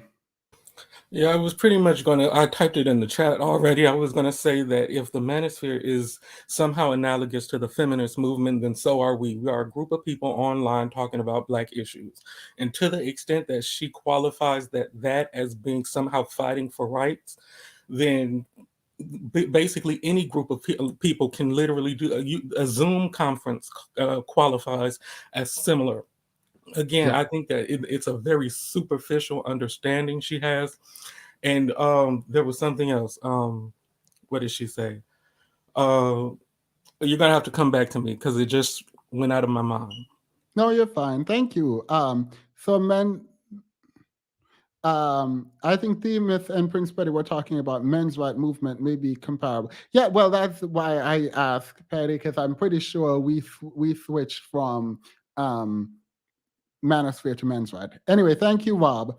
By the way, Sinji, at some point I wanted to review, if you want, you don't have to, but I wanted to review your Fox Soul video. I watched it and I thought you did well to the extent you were able to talk. Right, because as you see, they didn't really want me to talk on there, which is weird. And backstage, when we took a break, I actually checked them on not letting me talk. And I think that the host, who was a stand-in, she was so triggered that she couldn't abide by it. All right. So there were behind the scenes things happening. That's probably why. Tammy is not the best moderator, but that was just horrific. Yeah, she's a better moderator than that lady, because I think that lady didn't understand she's supposed to be a moderator and not a panelist. She should come back as a panelist because she sounds like she has a lot of opinions. I don't know why she's trying to be a moderator when we know she want to talk. But yeah, no, I appreciate that. Opia, go ahead. am I pronouncing your name right? Yeah, sure. It's just this word from some made up book, so it's all Oh, good. go ahead. Yeah, so just a couple points before the point I wanted to get off up here was one, I'm pretty sure the Black Panthers also included women and that equality was like a tenet of their organization. Oh, you know, the Black Panthers was actually 70% women. It was actually being led by a 16-year-old Black girl. Yeah, exactly. So the even equating it to the Manosphere was off to me, because the Manosphere, and I wouldn't say the Manosphere cares anything about equal rights. In fact, they advocate for the exact opposite. So that's just like a historical point I wanted to bring up. And then for I think the comparison was out of order. yeah, it was absurd. And then we were talking about men's rights for a second, and I just wanted to voice that I'm not sure actually men's rights and feminism are quite similar, because I feel like a lot of the quote unquote men's rights talking points are a reactionary talking point to feminism and being oppressed by some outside group, where men's I rights. mean, to be fair, like we can just describe the oppressor, and if men think women are oppressing them, like we fall far away from patriarchy if that's true. Yeah, I'd be actually amazed because I didn't think we were quite that far. Yeah, like no, these men just want something to cry about online. Honestly, I am not saying that the lower class, in terms of socioeconomic standing, don't and shouldn't have gripes with the bourgeois, right? I think they exist. I think you should go fight, whatever. But it's not women oppressing you. like Correct. And it Does gets that a make little sense? farther if they would just recognize this is more of a class issue and less about a women Gender. versus men, kind of thing.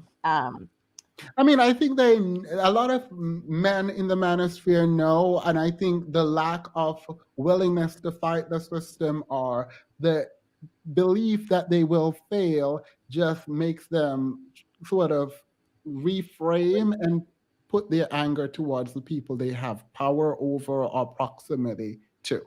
I think that's what's happening. I mean, what is scarier? These people know and are actively doing everything in opposition to that to just keep some semblance of power exclusively for themselves, or they don't know and now they're at the top of this totem pole informing other people who don't know. I mean, I don't know if it's happening on a conscious level. So if I say no, that's misplaced. I don't think a lot of them fully understand. Like if they're saying welfare took them out of the home, right? And that the government broke up the Black family through welfare because they provided women with this and that, and then the men couldn't be there when they were getting it, blah, blah, blah. You have to, on some level, grapple with your own inadequacy, right? You have to, at some level, grapple with the fact that maybe you are not inadequate. And so far as you're Black and there's a wide power structure, that power structure has dominated you, right? So much so that you cannot provide in the way that welfare could provide for your family. And so if you're angry, it shouldn't be aimed at the women, because you would think the man would appreciate their woman being taken care of if they can't take care of their women.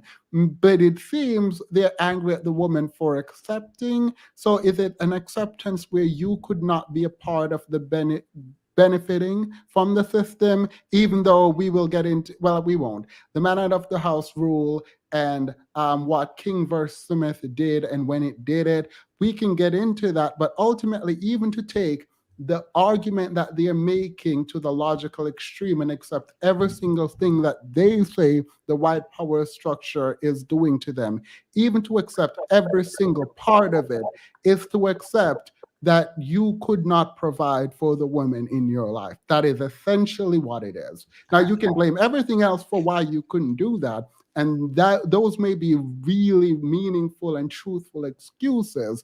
It could be, it probably is, but the fundamental point is that you couldn't. And the reason you couldn't is the reason you should be fighting and the people you should be fighting against, not the women. So either way, that'll make sense. Yeah, exactly. And then to just answer the question of today, like, did feminism destroy the Black family? I just to throw this out there, if we pause it for a second, that feminism did destroy the Black family, I have to ask, what is it about the nature of the Black family that feminism didn't destroy the white family, even though that's where it originated?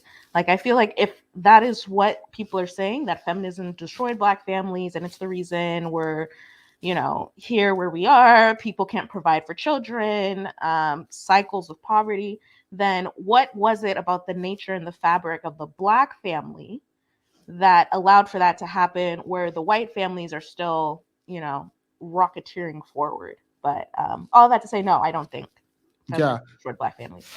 Finji, why do you think the Black women intellectuals online seemingly not like each other? And how would you feel about an open... Oh my God.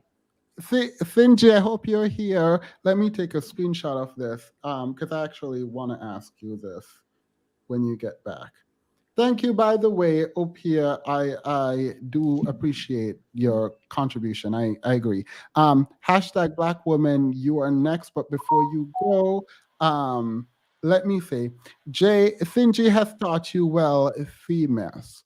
I mean, I've learned a lot from her. I've learned a lot from For Harriet. I've learned a lot from Orange Pill. I've learned nothing from Orange Pill.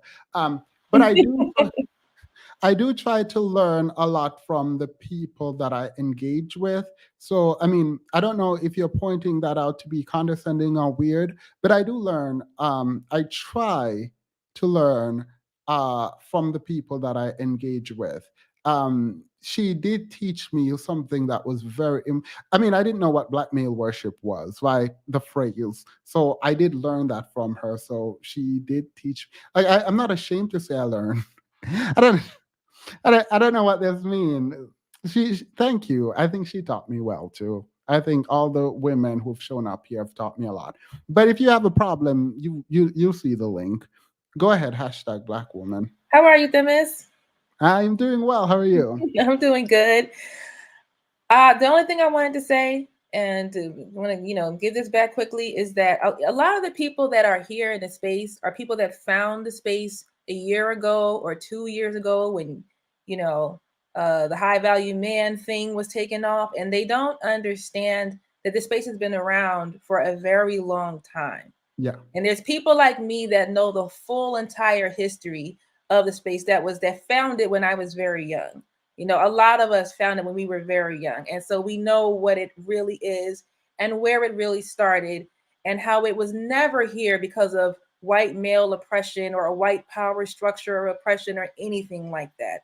And to see the Manosphere walks things back so much and change their tune and try and clean up this act like this was ever a space built for a positive Black male empowerment is like so ridiculous to me. And it was pretty much the inspiration for me to start my channel, because I'm like, wait, what is no. Like, everybody walking things back like this, it's ridiculous. But the only other thing I wanted to say was if the Black Manosphere is here to defend Black men and help Black men, how come the Black Manosphere channels also got an invitation to go on Fox Soul and didn't accept the invitation? Like, apparently O'Shea Duke Jackson also got an invitation. Then I shouldn't be saying names, but there's other channels of the Manosphere that also received the same invitation that Cynthia G received, and they did not accept the invitation. And I'm thinking, like, why not? Why not go defend your arguments on this platform? I mean, so I saw a text message or DM, I don't know what it is, but I saw a screenshot sent to me of a group message. I'm not going to say where because I don't want the person to out the person who sent it to me. And what was happening is there was an effort behind paywalls to say that men should refrain from coming on my channel because I make them look like idiots. And I'm very much confused as to why that would be. Like, okay, don't go on his page because he's a fruitcake, all of that. That makes sense to me. Don't go on his page because he's going to challenge your thought. Doesn't make sense to me. And I know that's weird to hear, but like honestly, like don't you want to be challenged? And the No, answer is they, no. they want the echo chamber. That's what they want, and that's why you decline the invitation, because on the mainstream network or platform, you're not compatible with that. You can't just start screaming over somebody when you start losing the argument. You can't just mute someone and start reading super chats. You actually have to take the debate like a grown up. Yeah. And that's why they don't accept the invitations when they get them, and that's why they want to stay off of your channel, because this is not intellectual. This is a bunch of whining and complaining. It is not intellectual. It never has been. Yeah, I mean, I think there is also this weird thing where I think people think that channels need drama and need to be fighting with people to like make content. And I think that's content that people actually like. But the videos on here where we are civilly talking, that the number of viewers actually haven't dropped below 1,200 since I've been on, and it reached 1,200. That has been sustained for over an hour. The people here don't really I mean, I think some of us enjoy the drama, like I'm not gonna hide that, but I don't think that's why they are here. So like me trying to talk to you is not me trying to cause drama, like because it doesn't help my channel in the way that it might have helped other channel. So that's Right. not why. Like I actually care to know, like I put it forward today where I'm like, feminism did not destroy the Black family, in my opinion. I am now willing to hear why you believe it destroyed the Black family. And that's the problem, because now they can't just make a blatantly false accusation. You have to back it up.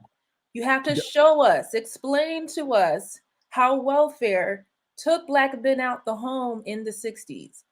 Tell us how the Moynihan report said this and that. Tell us the things that y'all been running on your channels for Well, that years. Moynihan report. That Moynihan report.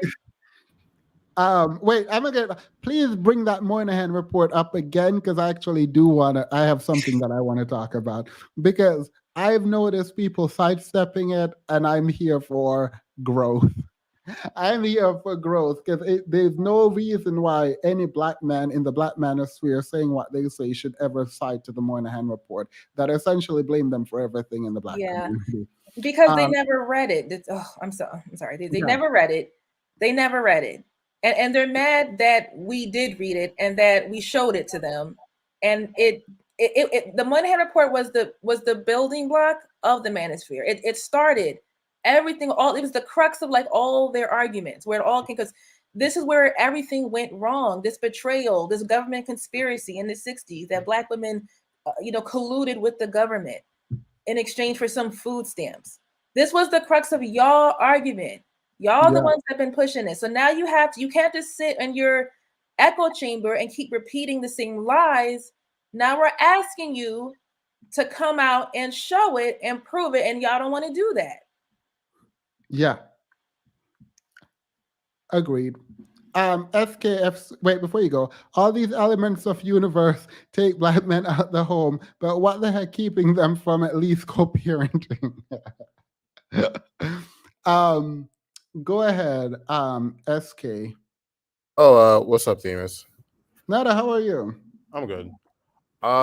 So I mean, I was just gonna kind of give my own like answer to the title of like your stream. Like me personally, I don't think that destroyed would be like the right word. Like, because I think if one movement can kind of like quote unquote like destroy an entire family, then I guess that just means that the foundations of said family wasn't that strong to begin with. So I think maybe the better word would be like kind of expose like the frailties of like how Black men and women maybe like operated in like, I know, maybe like the mid 20th century. Like I'm not as read on that as you guys are, so I wouldn't be able to give like a complete answer to that. But that is just what it seems like to me anyway. Wait, what does it seem like to you? Sorry. Like maybe the said dynamic of Black men and women in that time period was already kind of rocky to begin with, so that it kind of just exposed that. That's what it sounds like to me. But like I said, I don't really know as well as how what the dynamics were like in that time period to really give a surefire answer. But that's just what it seems like. So Yeah. maybe you guys can lead more credence to that.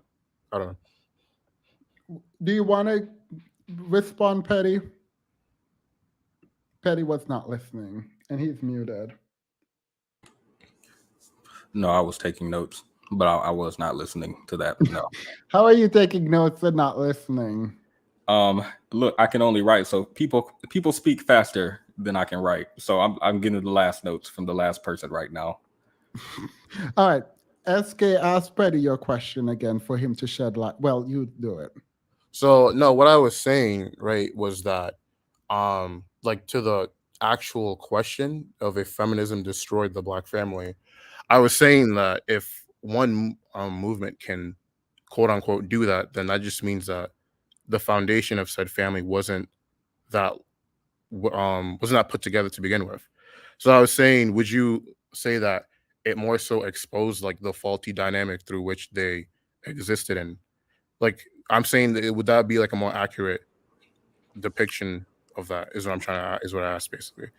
Okay, I did hear him say that earlier. I thought he snuck something in there at the end that I missed, but yeah, I think that's actually a good way to put it. I would say, yeah, things are already like think about how Themis, you said you had this vision of what Africa was like before slavery, and then one day this vision is just shattered. So we can think of whoever that guy was who told you all that stuff as feminism, and it just comes in and makes you realize the Black community was not as good as we thought it was.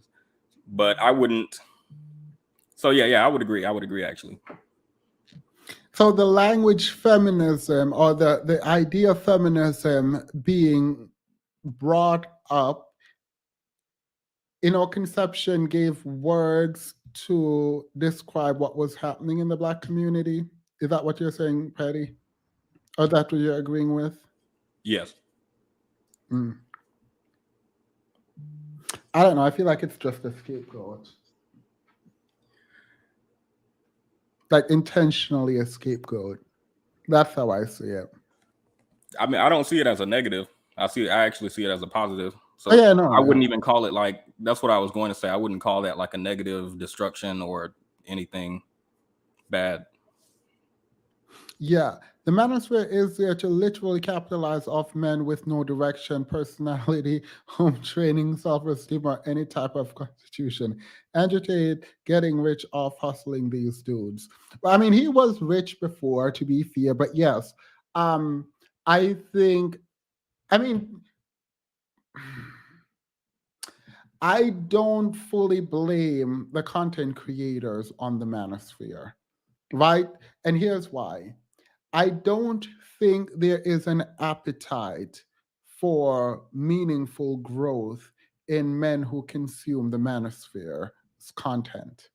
And the reason I say this is if you go through Fresh and Fit's video archive and the Roommate video archive, what you will notice is on both their sides, there was an attempt to make at least some meaningful content. It became very clear that those content were not going to be consumed.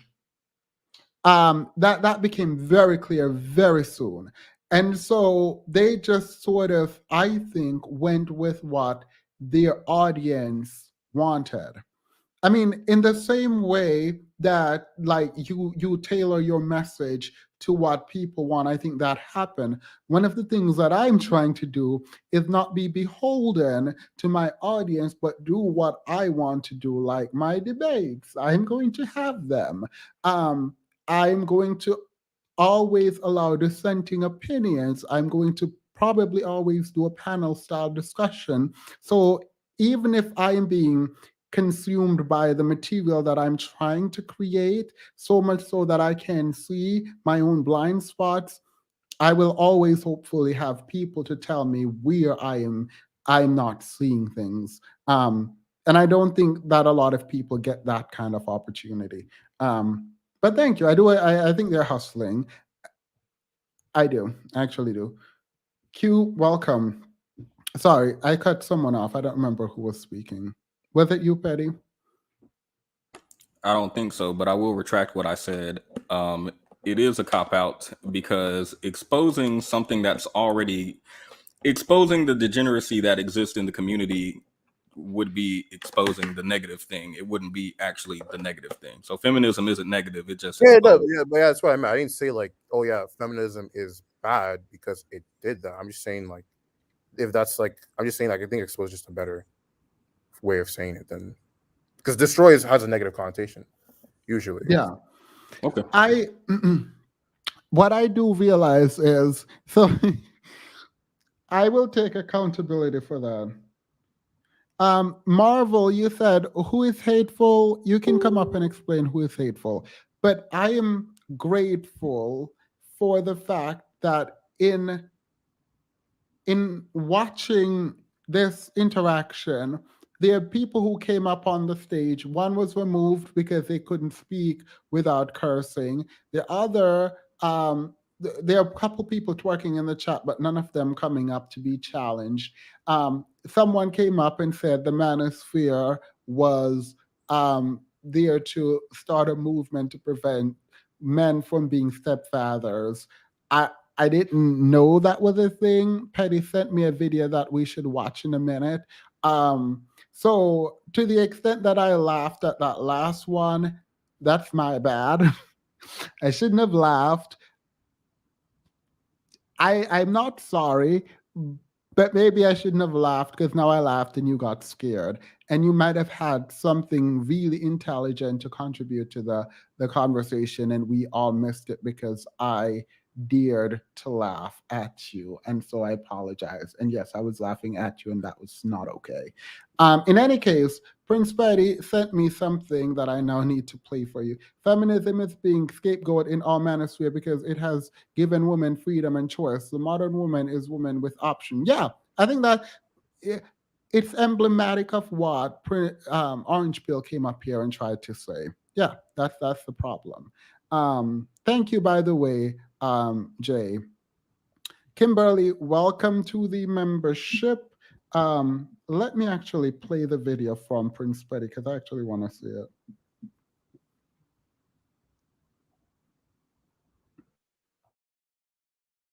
Stepdad.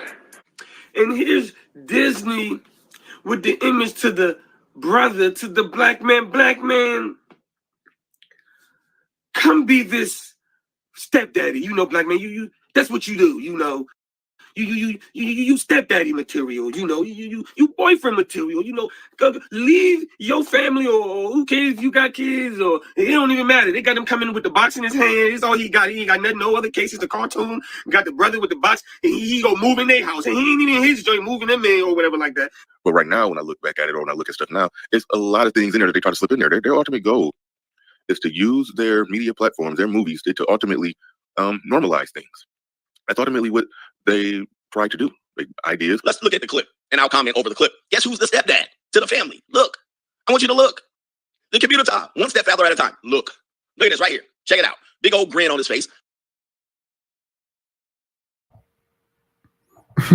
I feel like before you jump in to say we shouldn't be stepdad, you probably should say we should be dad. Like, I mean, Marvel, who is hateful now? What's happening? Hey, Themis, can y'all hear me? Yep. Oh, I wasn't saying that you were being hateful. I seen a couple of comments that were in the chat. You know, they weren't very nice. Some lady was saying something about how her grandmother told her all black men are trash or something like that. I'm not feeling that, you know. Anytime, and maybe some of that is my fault, because whenever I see things like that, I naturally get a bit triggered. So I probably need to work on that and But there's to me there's no reason for that. That doesn't really accomplish anything. Just the negative way of thinking, the bashing.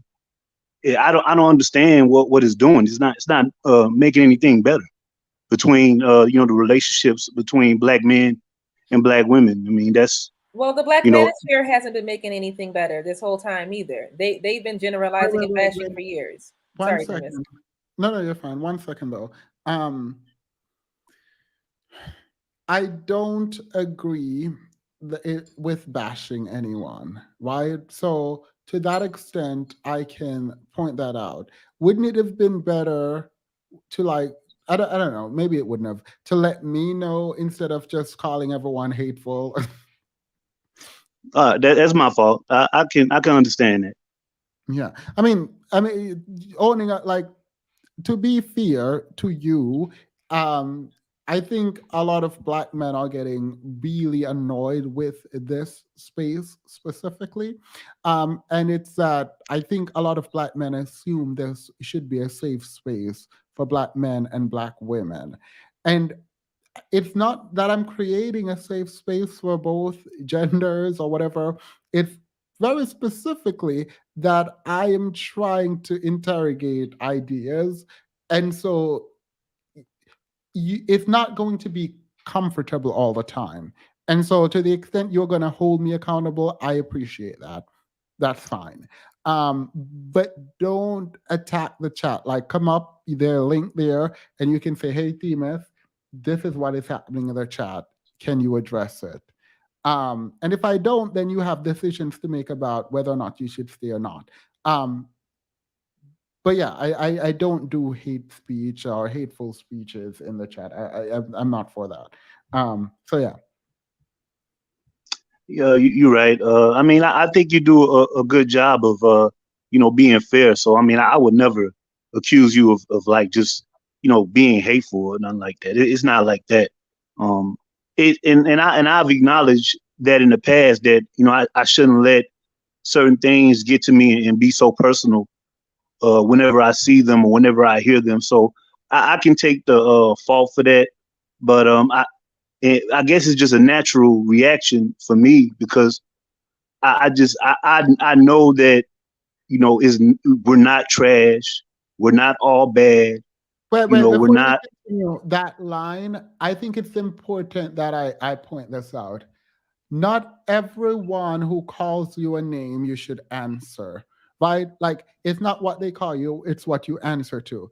And I have recognized that when you go through life, and this is not a lecture for you or anyone, but for me, when you go through life, there are going to be people who are going to literally be attacking you. Like, it is just what it is. And how you respond, like, what they do say a lot about them. Like, make your judgment, whatever, but don't ever demean yourself to name calling people or getting in the gutter, right? Unless you intentionally want to do it for a purpose.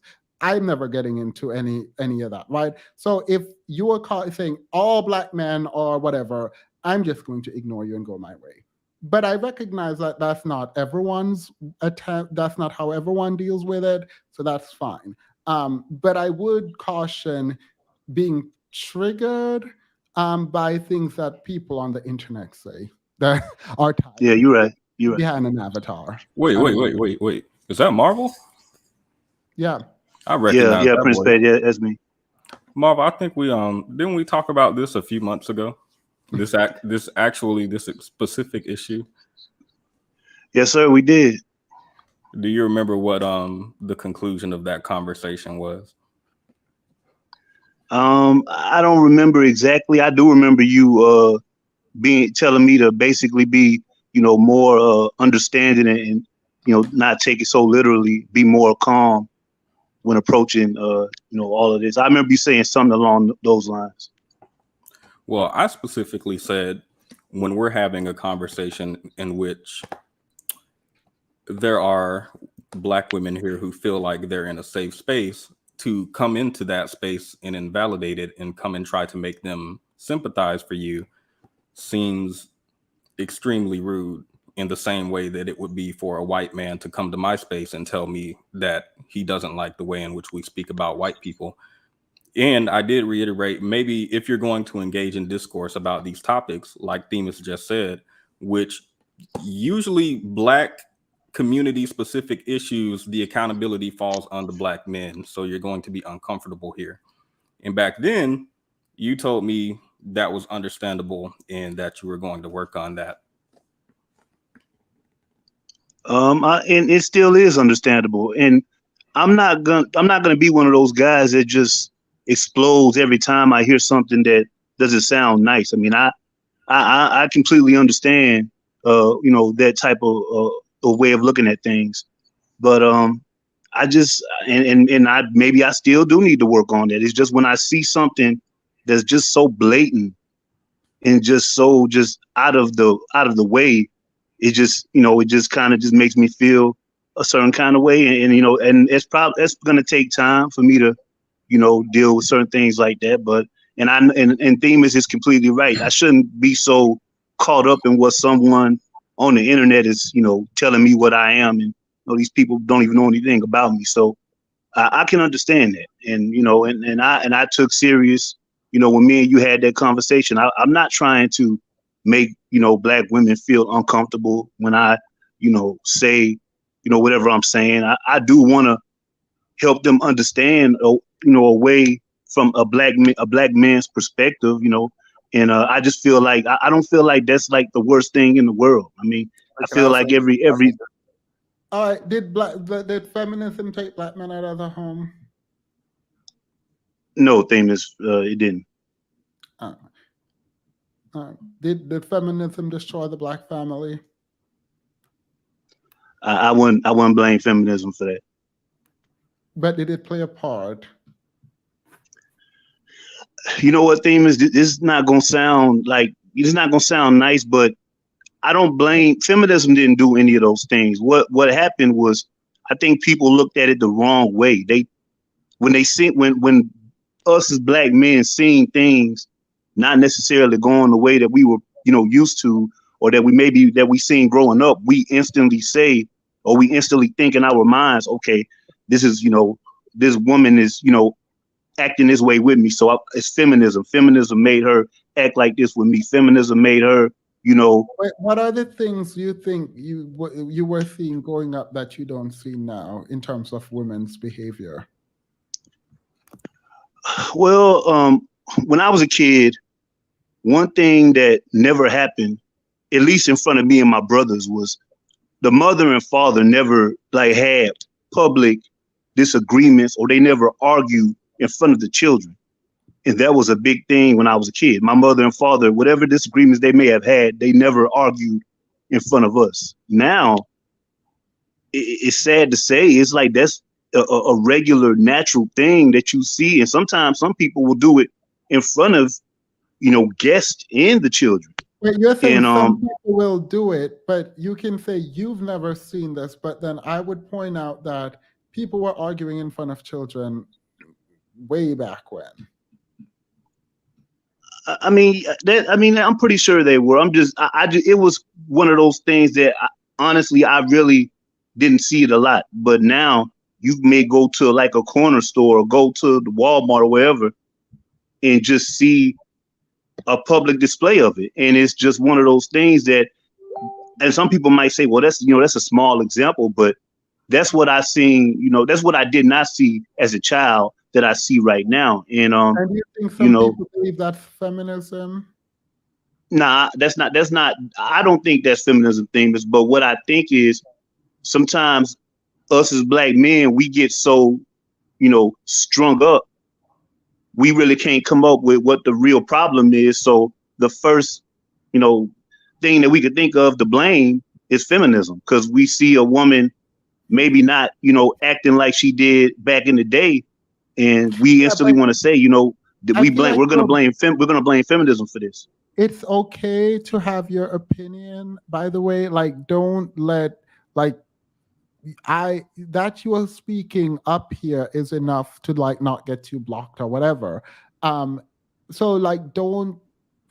don't try to hide your opinion. You're fine.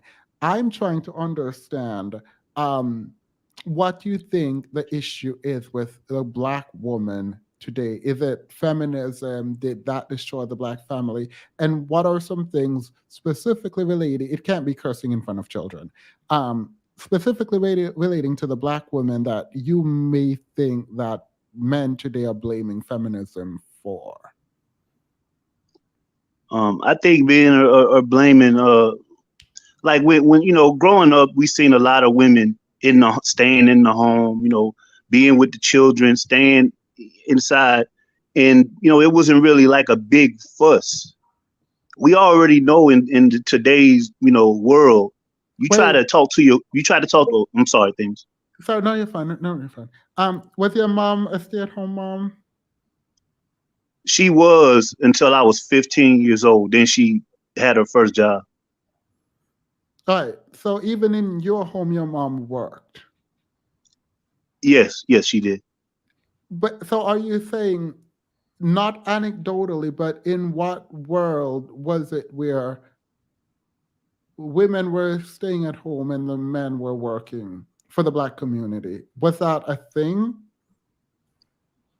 In your experience? It was with my grandparents and for a while with my mother, but eventually when she got her degree and she was ready to go to work and we were almost grown, and she felt like she made a lot of sacrifices for us to be able to have like the type of mother that we could always come home from school to. But when it was time for her, when she felt like it was time for her to work, she went to work. And it wasn't one of those situations where she had to. It was she wanted to. And now, and I have to blame my brothers for this, my fellow brothers, my fellow Black men. Like, that's what I seen growing up. A woman went to work because she wanted to. She didn't go to work because she felt like she had to. Yeah, and now, go ahead. That's the next question. I was just gonna say that that I feel like that's the real reason why. No. But you're ending it prematurely. Why you? On one hand, you said back then.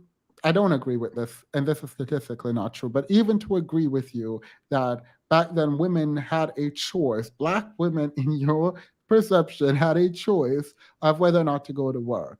All right, I'm giving you that. That is not accurate, but I'm giving it to you. Why do you think Black women go to work now? Is it because they have a choice? Now they don't have a choice. I agree with that. I just felt like in my a lot of my friends had the same. We were in the military family, so we were. It was one of those things where my mother, she would tell us that she didn't necessarily have to work for us to be able to eat and survive or whatever. My father was doing well enough to make sure we were all right, but she wanted to, and then eventually it got to a point to where my father retired, and everything wasn't exactly how it was when he was in the army. So in that particular situation, she probably felt like she had to work, and she's retired now. They're both retired, but but there was a long stretch, in my life, in my early life, that she did not work. Yeah, and a lot of my friends. You're trying to extrapolate from your experience and project that out to the community. Which good for your mom that she didn't have to work, but for a lot of people they have to. And so, are you saying that men do not see how their inability to provide in a single provider or household means that women now have to work? Like, you can't blame feminism for your inadequacy. Oh no, you're right. I don't blame feminism for that. No, I just feel like I'm saying generally for not you, but for the men. Are you saying that they don't realize that it is their inadequacy, and maybe not even their own inadequacy, the system, blah blah blah, the inflation, all of that exists. Now women have to be in the workforce for a lot of relationships. do they not see that? I feel like a lot of men, they don't understand that. And I believe. So a lot of men are like orange pill then, where majority is not part. Well, I'm not gonna say it like that. I feel like us as men, we just have a hard time processing certain things, and this just happens to be one of those things where, and I'm not trying to be a male chauvinist when I say this, but I've just noticed, me, and I'm saying my personal experience, that a lot of women that I've seen over the years, I mean, they want to be able to work, but they don't want to be able to, feel like, okay, if I don't work, then everybody's going to, suffer. They don't want to necessarily be put in that type of position. And I don't blame them, because I'm not used to seeing women be in a position where they have to do that. So I wouldn't want no woman of mine to have to feel like, okay, if I don't take care of. So was your mom, because you seem to always go back to your mom and dad's relationship. Were they happily married? Demas, can I say something really quickly? Wait, before you go, I have two questions for him, and then you can go. One, were they happily married? I think I when I told you about it, they were married. They were married for 30 years, and then they had a brief split up, and then they got back together, and they've been married for over 40 years now. All right, so there were issues along the way, which is fine. Yes. I'll leave that alone. Go ahead, JN. Before you go, why won't black men content creators accept Foxhole invitation? Answer: they need to make it seem like the women are the aggressor all along. Yeah, I mean, a lot of people are just not willing to be challenged. That's it. Like, it's plain and simple. Yeah, so I agree with you. Go ahead, JN. Okay. I'm fairly new to this platform, so I'm not really sure how things go. But there are two things that I want to make sure that there are two things that are bothering me at the moment. When there is a black male, I guess, offering their opinion, it's almost as though, and I know this is going to be wrapped up in the idea of black men loving, or black men, whatever it is a current lingo that's being used. I love black people. I love my people. And so anything that seems counterproductive to that is problematic to me. And you can't say that you want black males to be on your show while simultaneously emasculating all the ones that do. And I'm saying that, and I'm going to give you an example of that. Last week, sometimes I think I was listening to the show, and one of the gentlemen said something regarding R. Kelly. He explained for literally like 20 minutes that's not what he meant, but almost like he was crucified for a mistake that was made in his discussion. Similarly to this gentleman that is talking right now, it is, as the host, this is your show. Of course, you determine the way that things are, and who gets a voice and how things are done. But it seems unfair to have somebody on, and while simultaneously, I guess I hope that I'm being clear. Your interaction with the black males you have on is completely different than those of the black females that are speaking. And so what is wait 1 second before you continue. I appreciate this, and I do ask for critique. Do you see a difference between the way black women come on versus how black men come on here? Of course, because they seem as though they're scared. Of me? Ones, I don't know. I'm not saying of you. I'm saying of the whole setup.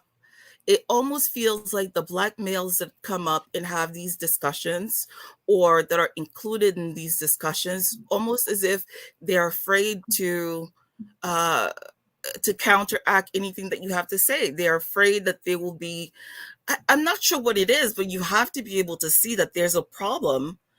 I do agree. Wait, I do agree there is a problem. I didn't realize the problem was with me. So this is something I never said the problem was with you. No. I don't think that's a bad thing, because if it's with me, I can fix it. So you said I was emasculating them. I was actually planning, if that gentleman was on from the last stream, I wanted to actually apologize to him, not because I was wrong, but because I saw something in the chat about him saying brother, and I took that, which was irrelevant to the argument. It was that he was on the fence. And when it But came he's to allowed to be on the fence. What is the point of conversation if everybody agree with what you're saying? I don't, not with me, on the fence about whether or not what Tiffany Haddish and what Spears did was wrong. I had a problem with that, and maybe I shouldn't have, but when it comes to children, I get very protective, right? So as you should be. Yeah, and but I don't think anybody will argue that fact that so we are all. I wanted him to clarify his position. But he did several times, and each time is as though you were making him go over and over and apologize. Yes. I wanted him to clarify, and then I was investigating to see if he only clarified because I asked him to, or because he wanted to be with us over here, as opposed to like, did he actually mean it? Right? Maybe the first 5 minutes that he said it, maybe that was a point of clarification. But literally for the whole entire conversation that you had with him, it was almost like a circular conversation over and over again with him having to apologize. Okay, wait. To be fair, to you, it might feel that way. To me, I bet you it's not. I'm not the only one. People are afraid to say how they feel, but I bet you I'm not the only one that felt that way. I mean, that might be fair. I'm not going to say I am perfect in that. And so I am being critical of, I was being critical of him, so I can accept that. I was testing to see if he was actually being truthful in what he was saying. That's fair. And the fact that he said that I'm being truthful, please understand what I'm saying. No, that's not good enough for me. Could I say something really quickly, please? Yes, go ahead. I think it's funny that she's up here talking about emasculating behaviors, but she doesn't see that it's emasculating for her as a woman to jump on the panel and stand in between a man and another man. That's more emasculating, because essentially what you're saying is that, hold on for a second, essentially what your behavior and what you're doing is saying that these men are so weak and cowardly and fearful that not only will they not get on the panel to express their feelings, they'll type in the chat box. They'll harass people in the chat box. They'll throw out insults. But when it comes time to come up on the panel, they're so cowardly and weak that not only can they not speak for themselves, but they need a woman to come up here and speak on their behalf. If you don't see that as emasculating, I don't understand your definition or your working knowledge of what emasculation is. That is, to me, there's nothing more emasculating than a woman coming and trying to speak on behalf of men. Thank you. Yeah, but that is your hold on though. She asked me a question. I want to make sure I answer. Okay. That is your definition of what it is wait, emasculated. I'm asking you, how do you not see it as emasculating? How do you not see it as emasculating? I actually want you to respond to that, JN, because that wasn't even in my mind, but I now actually agree that that is kind of emasculating, because Big Picture is in the chat. He's been in the chat talking, and he's agreeing with you, and he has never hit that link. Right. So black men are hiding behind you right now. Can I just answer? I don't know her names, whoever it is. Sinji. There's a lot of your points that are valid. However, you come off as though everybody wants to fight with you. You point the finger and tell people this is. Can I finish, please? Wait, no. Answer the personal attack about delivery is fine. The question was about whether or not you standing up in the way you are doing for the men who can come up and do it themselves is emasculating. I didn't take that angle, but that's kind of interesting. Yeah, and if she doesn't see it as emasculating, I think that this is a huge flaw in Black female psychology. And there may be a point. If you don't see this as emasculating, then there is validity to Black men saying that Black women will not let them be a man. Because what you should be doing is letting Black men be a can't tell me man what I and come should up be here. doing.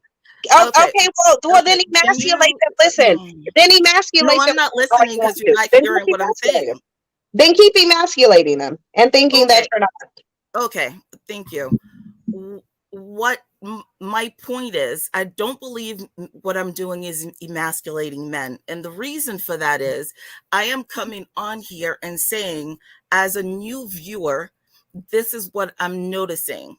And to ask Black men or men in general to come in and partake in the show where it seems as though it's not because you want to have an actual conversation, but because you want to berate them, doesn't make any sense. Wait, Now, no, let me finish. There's pause. one last Oh, thing wait, that I wait, want to say pause. really No, quickly. Yeah, listen. This is what this is who are You very, don't know very what every Black masculine. woman is thinking. There's I nothing do. about every Well, Black woman being here's the thing. masculine. Here's the thing. I do. Because There's guess why I do? nothing about what you're Hold on. saying Let that me is tell you valid. why I do. You Well, hold already on.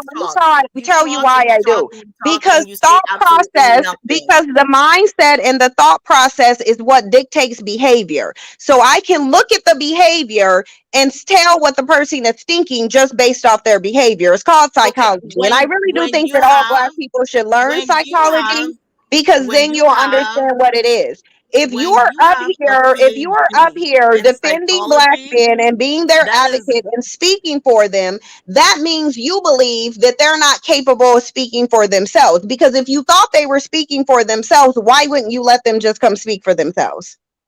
What I'm saying is they're not capable of speaking for themselves. What I'm saying is, if we really want to have true conversation, we need to be able to hear everyone's opinion. And the fact that you come on this show and you dominate what is being said and you point fingers. This show has been going on for over 4 hours. I've spoken twice. What are you talking about? First of all, I came in here after 2.5 hours and I've spoken twice.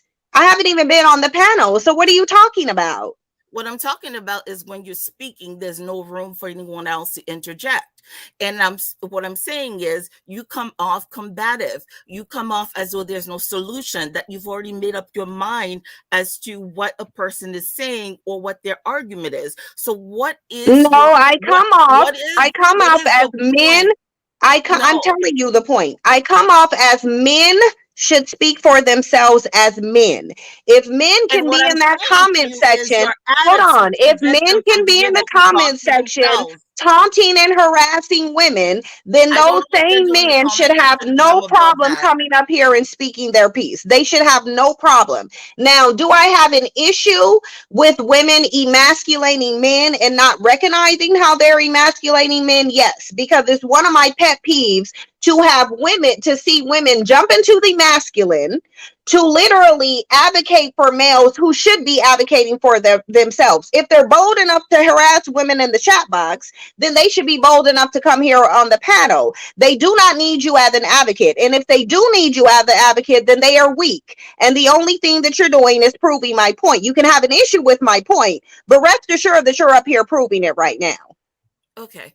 So what is your definition of masculine? Because you just told me if I come up and I'm defending men, that means my definition of masculine is men speaking for themselves. I don't get to finish. What's the point? But you asked me a question. You asked me a question. Did you not ask me a question? You asked me what was my opinion of emasculation. So why wouldn't you let me answer it? No. I was literally in the middle of my question. Okay, you were asking a rhetorical question. I'll go on mute. Your question was clearly rhetorical if you don't want me to answer it. So I'll let you talk. I'll go on mute. What is your definition of a woman taking on the position of a man? Well, I think emasculating. Because I'm not talking about the definition of emasculation. I'm talking about the fact that she just said to me, the fact that I'm coming here and taking on the role of a man to try to support them because they're unable to speak for themselves. I want to ask her, what she believes the definition of No. masculine is I think, and wait, what I I'm think, doing to Can determine I that. please ask a question? I think she's saying that you're stepping into their specific role right now in defending them. But I think you came and said I was emasculating men. So I think the argument that you are emasculating them by coming up here and saying they're afraid to come up, so you have to come up to say what That's you think they not. believe, is what she's saying. But someone just pointed this out in the chat. I debate this way with women. I think you should go back to the religious conversation we had on here, and you will see that where I disagree, I am very clear that I disagree. But I take your point. Themis, you have to Can I ask a understand there's question, a lot please? of us. Can I have 1 second, please? A lot of us are fairly new here, right? Yeah. And so there is growth on your channel. So there are things in terms of the way you run this platform that we all are learning brand new. And what I said when I first came on was I'm fairly new to this platform, but what I've noticed is X, Y, and Z.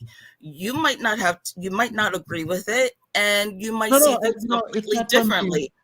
It's not for me to agree with. I do welcome critique, and I don't want you to feel like you cannot critique me. I'm not above reproach. Like, it's fine with me, and I will work on how I did she leave? Oh no, there you are.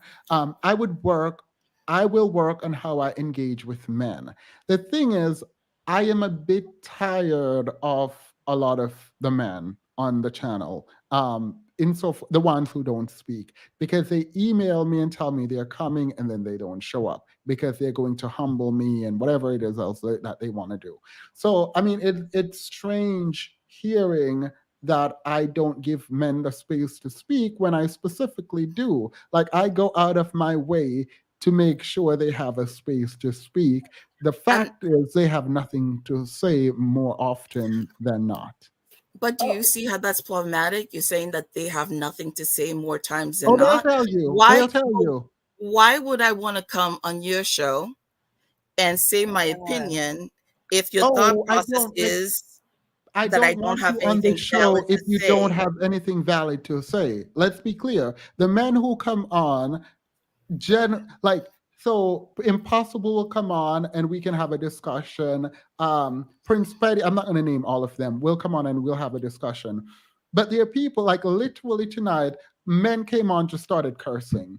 Another one came And on. I heard that, and that's unfortunate because he had nothing of value to say. But that's one male out of like 3. Wait. And that has been my experience generally. And so when I say most of the men who come on have nothing to say, I do actually mean that. Like, they come on and they just start fumbling. They're not. It's not because they have great ideas and they don't want it to be challenged by me because I'm a bully. It's because they don't have great ideas. Like, but why are they fumbling though, Themis? Th- Why are they Themis, fumbling?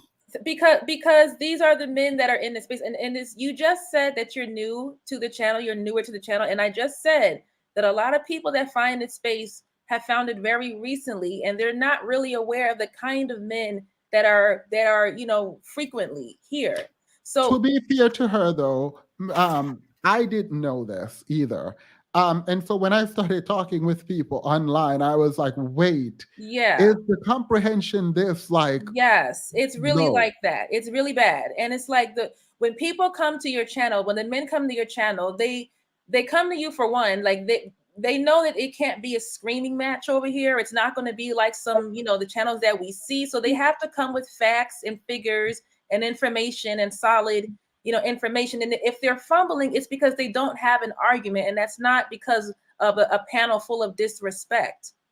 And it is completely emasculating for a woman to get in the middle of a man that, I mean, if these men feel that they're not able to stand up for themselves or they're not able to do it, it is emasculating for a woman to come in the middle and try and, do it for them.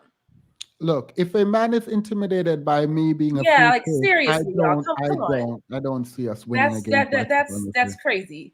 Wait, before Steve misrepresent a problem to black men, it's almost that by coming to their aid, she is emasculating them. These men need their ideas to undergo a fitness check and be reconciled according to their varying degrees of masculinity. I can't with you, doctor. Oh, that was 49. Thank you. I appreciate that. Let men stand in their own. This is not anything about letting men stand on their own, whether they can or cannot do that. That's not what it is. And to deduce what I'm saying to something. Oh my God! Like really, this mental illness of black male worship is irritating. The bottom line is, if you were letting men stand on their own, you would be letting them speak for themselves. The problem is that you don't see how emasculating you are to them. You're basically saying they are not men. They're weak. They're cowardly. They can't even defend themselves to a woman, let alone another man, so that they need you as a woman who is more masculine than them, who is more aggressive than them, to stand in the gap for them. Do you not see what you're doing? The fact that you don't see, you have to think there's no possible way you think highly of them based on your behavior and your unwillingness to recognize, even when a man is telling you you're not a man, even when a man is telling you this is emasculating to men, you still want to sit there and have your opinion and argue with a man as he tells you what you're doing is emasculating to men. And the fact that you don't see it is a problem.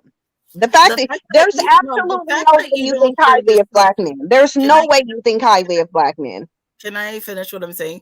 There's no way in 5 minutes of conversation here for you to say that I do not see or appreciate or think less of black men.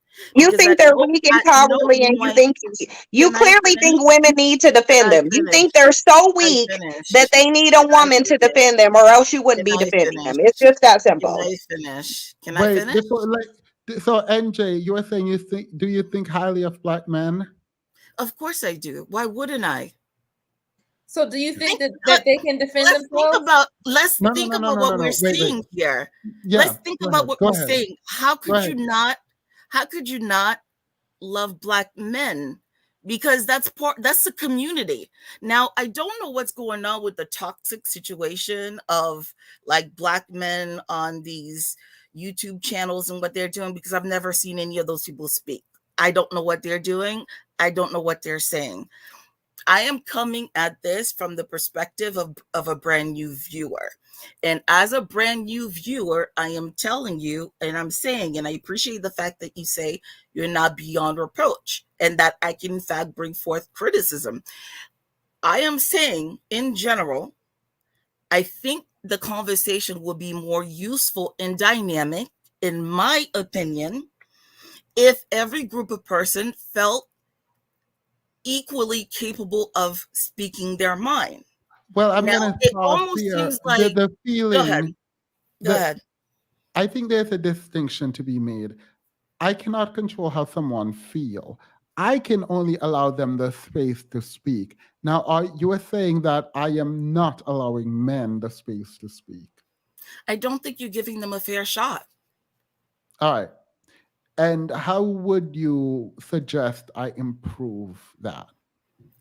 The way to improve that, first and foremost, is by allowing them to speak, by hearing what they have to say, by not deducing a female saying, I'm a black female, I want to put forth this information that I don't feel that you're being fair, equally fair to your male participant as you are to your female participant. I think allowing them to come to a space and say that is only fair. I kind of, I'm going to say I'm disagree, because I feel like I've spent hours letting men speak on here. Yeah, you've actually been very generous. He's been very generous with men. He has. He has. Like plenty of times. Tonight? Plenty of times.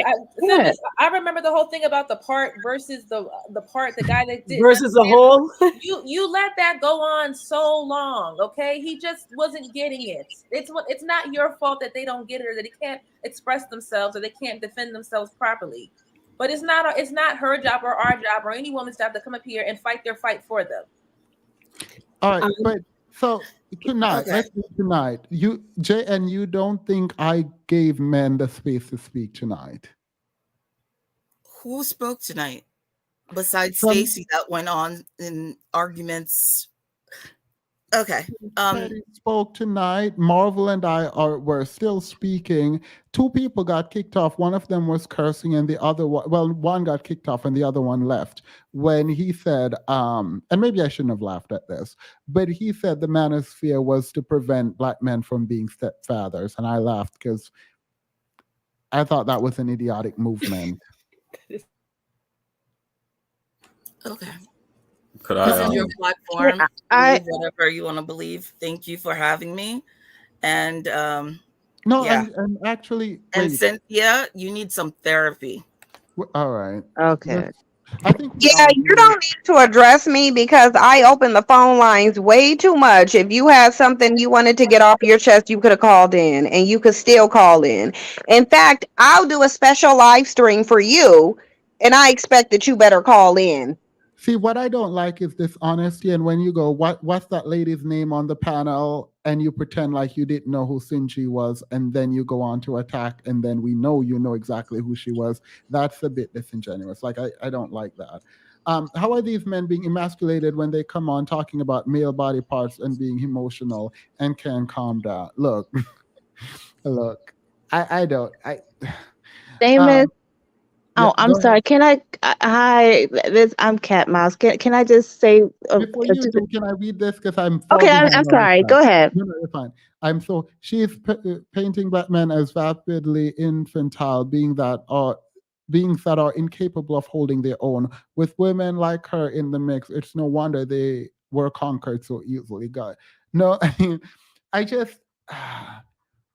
I can appreciate a critique. I don't know. I feel like. Can I say something? Someone was going right before you, Cat Mouse. Oh, yes. Hi, Thamus. Hi, I'm a subscriber, and I became a subscriber maybe a few months ago, and I just love your channel. I love Sinji. I am subscriber to you, and I love your channel. I adore it. I adore you both. I don't know who that previous lady spoke, but that was such a prime example. And Cynthia G, I'm so glad that you gathered her together. She couldn't take it. That was the prime example of someone who basically says that they love and adore Black men, but then at the same time see them as weak, infantile. Like, she felt so compelled to speak for men. I've never seen a woman just willingly just stand in between men and just speak, be their talking head and advocate. It was such, she spoke for good. It was about 10-15 minutes of her going on and thinking that these are grown men. And Themis, you have allowed men, Black men, to come on your channel and speak their mind, no matter the crazy ideas and the crazy opinions that they may have. You allow these men to speak for themselves and give their opinion and speak freely in a space. You allowed that. Yeah, and like, again, I've been a subscriber for the past 2-3 months, and I try not to miss a live. And so you are probably the most fair, you and Cynthia G, you allow the men to come on and speak their piece. So this idea that these grown men are just simply so scared and so they're not, they just need me, a woman, to speak for them. No, you don't love Black men. You cannot possibly love Black men if you think that they're not able to even speak for themselves. They can't. I mean, technically, you can love someone that you think is helpless. Okay, well, fine, but I refuse to think that she has any type of respect for them, because it's like, how can you say that that you, Famous, is not giving these men a platform and an opportunity and a safe space for them to speak whatever crazy idea that they have.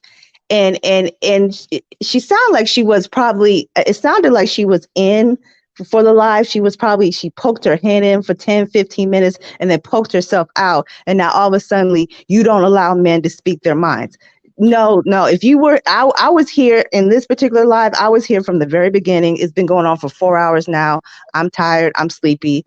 I'm about to go to bed. But she still sounds like someone who poked her head in, heard some stuff, and then all of a sudden, oh, Themis, you don't allow the men to speak.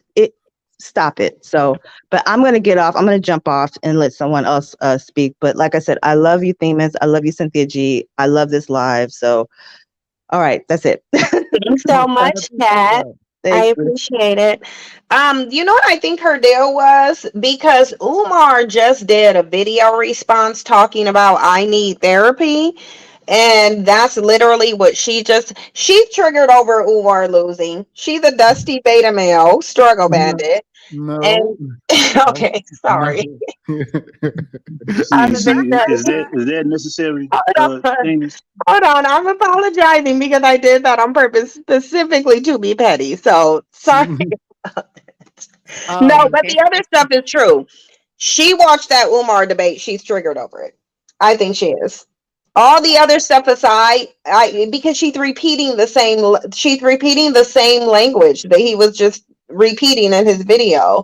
I think she saw that video and that's why she has this issue. Well, with me at least. I mean, to be fair, everyone is having a meltdown online about the fact that Dr. Umar couldn't hold his own. But I've watched hours of your content before joining a live. The channel gives black men grace. Themis is for the people. Sin is off limits. Sin coin blackmail worshipping. Period. Go ahead, Truth Teller. I think you were next. Yeah. Good night. Good night, everyone. What I was going to say is I think, similar to what the person was saying before, I think she just hasn't watched the channel that long, because to say that you haven't given a lot of grace to black men is untrue, like just plain out untrue. And in terms of this particular live, I've only been jumping in and out, so I was not privy to much of the conversation. But from what I heard, I didn't see where she was deriving that sentiment that you are not allowing them to speak. So yeah, I mean, and she did say that she was new. I just wonder how new she was to be so concerned about it. But there definitely were a lot of times where you were nursing a lot of black men to try to like get them to engage. But if they don't even feeding them the answer, even down to feeding them the answer. Yeah, like it was, like I said, like nursing to the point where, you know, a lot of people checked out and then checked back in and it was still going. So that you don't provide grace, I think, yeah, that's definitely not true. It's definitely not true. I think maybe the way I question people is it seems like I'm interrogating, and if that is what it sounds like, it would make sense. But I'm not doing it to be mean or facetious. I just, when I hear a contradiction, I try to figure it out. That it is just that simple. Themis does allow us to speak. Now, how he receives and responds to it. Now, Orange Pill. Now.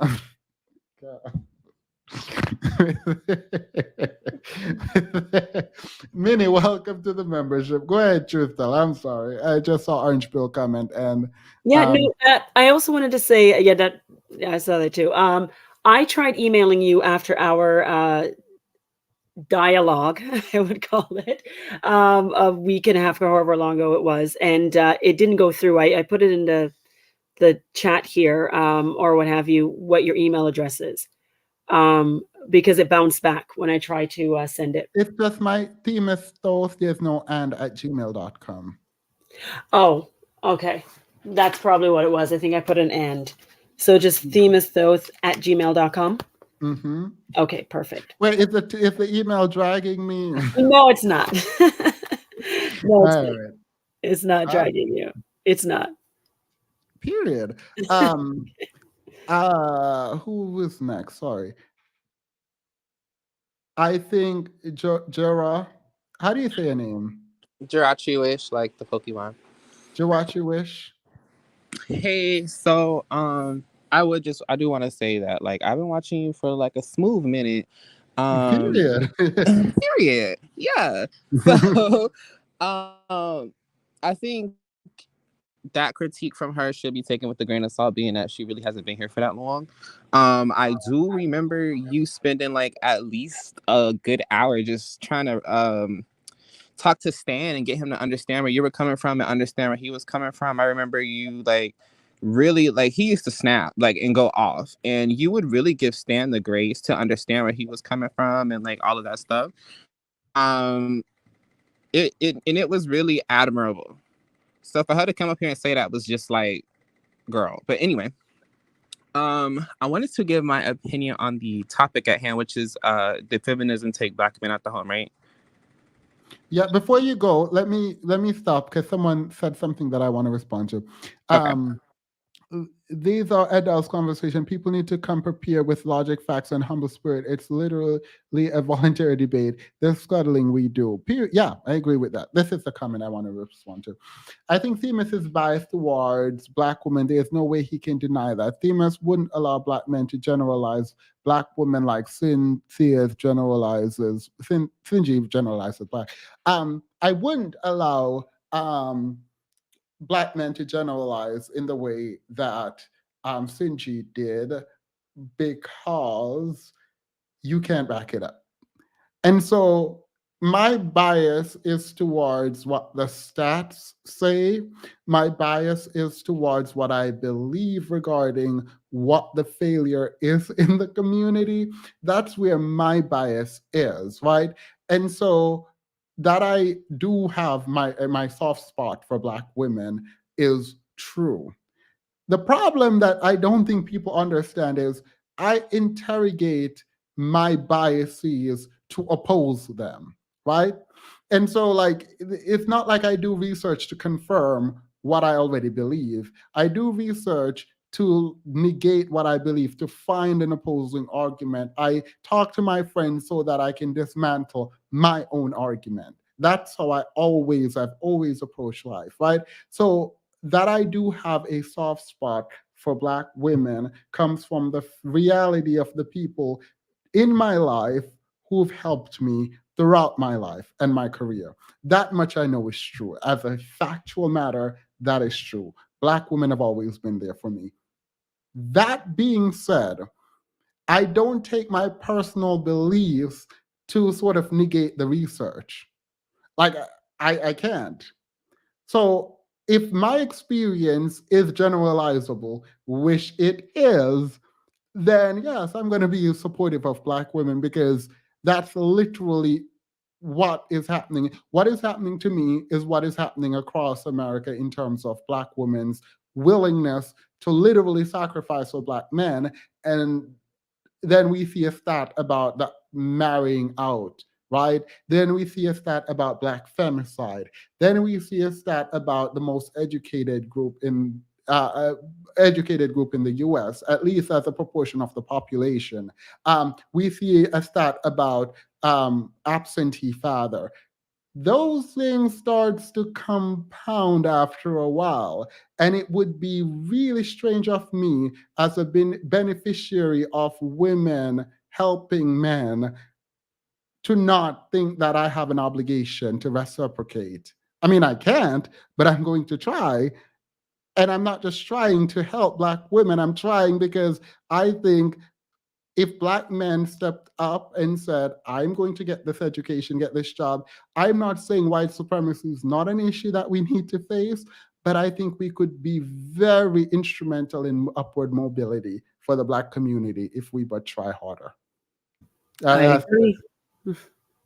So if there was any point at which my hand seemed to be hidden, there it is. There's all my beliefs out there. Take it, and whenever I say something, you can bring that back up and say that's what you said you believe. Can I make another comment pertaining to the question of whether feminism or what have you, which I would answer no, because as you've pointed out, from what little bit I caught of this, it's always been 50-50 for the most part in Black households. So, I mean, feminism, yeah, that's not the reason why there's issues and has been issues in the Black community. But one of the things, because I did watch the debate with Cynthia, the most recent one, which was good. But what bothered me was they didn't allow her to expand upon the Moynihan report. And I just thought it was sometimes I wonder, and I'm like, is this an exercise in futility? Because it was disturbing to me to see that, because she asked them, did they read the contents of it? Oh and my then they all God. answered, yeah. And they all believed, every one of them, except for her, that that the Moynihan report gave justification for why Black men were kicked out of the home, and it was because Was Black it the men wanted Moynihan welfare report or relief. the man out of the house? One of them, yeah. The man, one of them, that, and so they were just It like, was the man out of the home rule. the man The out of welfare. Yeah, and so, what the welfare talked about with it. and I Yeah. was like, and you didn't get a chance to expand upon that, Cynthia. And I was like, and then the fact that you didn't, and then they answered, the woman who was supposed to be the moderator answered it, and she was like, yeah, well, we all know what it is. And they were so confident that they knew what it was. And I was like, wow, wow. I don't know. So I've been asking myself, like, like, this lie has been perpetuated so much that, like, people actually genuinely believe that the cause of Black men being out of the home is a result of Black women wanting welfare. And not only is it believed by Black men in the Manosphere, but generally speaking, by, it seems, a lot of the Black population, at least in the American context anyways, and by seemingly intelligent people as well.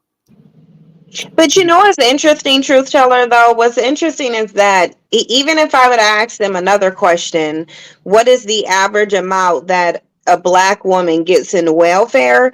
They wouldn't have even been able to answer it. But on the other one, Dewan said that Black women were, having babies to get a check from welfare. But it's like, if you don't even know how much the average Black woman gets in welfare, how can you say she's doing it for a check? And I know for a fact he does not know the average amount of welfare that people get. Wasn't he progressive or at least liberal?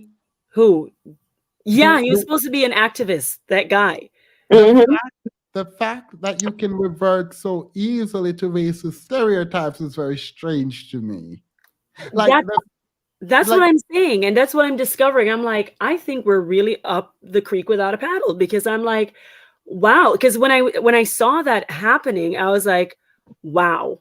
And I was waiting to see, are they going to give you an opportunity to flesh that out a little bit more? But they just sort of dismissed it and just sort of pushed the conversation onto something else. And they all, except for Cynthia, agreed that, yes, that is in fact the case, that Black women just wanted that welfare check, as if people are actually getting, it's not livable. The amount, and I did some studies on that in the Canadian context, social welfare system was supposed to be a transitory thing, and it does not benefit people to the degree that a person would willingly choose to sacrifice having a father in the home for some, like, 2 little shillings, or what have you. That's barely enough to, to provide for your household. So that don't make no sense on the face. Wait, let me call up the bigger picture, because bigger picture, you've been sending a ton of super chats, and I am not appreciative. I'm just saying, you can hit the link, because you're saying respectfully, many, not all, men who come on your platform are not really articulate nor self-aware. I'm assuming you're saying you wouldn't be in that boat. Unfortunately, a lot of people who come on here make the claim that everyone else is not good, and then when they are questioned, they have nothing to say. I think if you want a more intellectual conversation, perhaps that'd be a more private see, this is what happens. Bigger picture, you are doing, thank you first, but you're doing something that the people in my DMs keep doing. These men keep trying to get me to do one-on-one Skype with them. I don't want to do that. I'm not doing that. Why would you want to do a private one-on-one debate where they can't lose publicly? But it's like not about lose or debate. It's like, why? The whole point is to have the conversation publicly. Why are you trying to get me on a one? It feels like a date, and I'm not about to do that. I was literally about to say, I don't think they want the debate. I think they trying to pitch their shoot their shot. I really do. I think they like you. That makes sense. That makes sense. I'm just disabuse you, not you. I'm not calling you specifically. I forgot your name. I'm not saying you. I'm just saying I've heard the sentiment more than 10 times since I've been this year. And I don't think it's okay for me to be having these private conversations with people. No. And maybe I jumped the gun about like dating. That was me trying to be funny, kind of. But it's weird to like want to have discussions with me privately when you know I'm doing a public sort of show where you can come on and we can argue, we can debate. Like I don't understand. Yeah, it defeats the purpose. So that's weird. I don't know why they would want to do that. Yeah, I think it's because they're afraid. I think what I'm realizing more and more, with which Sinji like points out, and I hate that she's right about it, because I'm like it like, and we've had this discussion, is that like in the Black community, Black men just know how to perform masculinity, but it appears that they don't really know how to be masculine. And to, you know, come up and like stand on the courage of their convictions and say what they mean and mean what they say. And I think the issue in the Black community that continues to persist is the lack of accountability. Like they refuse, they want to blame everything else except for look inwardly, and you cannot fix what you don't acknowledge. So if they're unwilling to take accountability and say, you know what, because we do live in a patriarchal society where men do get the advantage of, you know, running the show, or what have you. And so other groups of men have risen to the occasion. Black men have not done so. And in the conversation, because I wasn't able to participate in it, about, what was it? Something about Black men. I don't know. Something about Black men. One of the last shows that you had or whatever, being attacked by the system or something. Oh yeah, the war on Black men. Yeah, I think.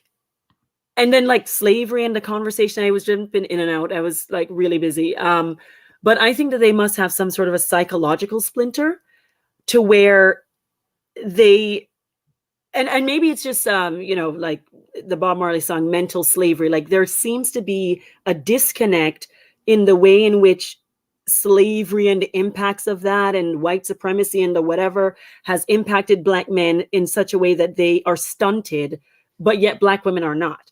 Do you know what I mean? Like, because there definitely does seem to be like an internalized hatred that is more profound and more pronounced in Black men than in Black women. And that is exhibited in the way in which they interact with us, with each other, with themselves, and then with the broader white society. There's a distinction there because Black women still have a sense of pride about ourselves, a sense of love for ourselves and our own beauty, even though we get denigrated all the time, not only by the broader white society, but also by our own other Black women and other Black men. But still, we choose to see the beauty in ourselves. Still, we choose to see the capacity in ourselves to do better in spite of our situation. But then Black men seem to be crippled by it. And this is the thing that I've been contemplating a lot. I'm like, there is definitely some sort of splinter there that they need to pull out for themselves. And nobody can do it for psychological. I mean, I think this is both Truth Teller and I think Sinji can try to answer this. Do you think there is, how do I put this? To admit that there is a problem with you is to admit, the panel is closed, by the way. Please do not try to come on. To admit that there is a problem with you is to admit that the subjugation. It's to admit that you have failed in some ways. I mean, obviously, to even admit white supremacy is to talk about the fact that you are being subjugated by it, right? And do you think in the way that we socialize women, it's easier for women to internalize that position and try to move beyond it versus a man whose ego might be tied to manhood that he may not have?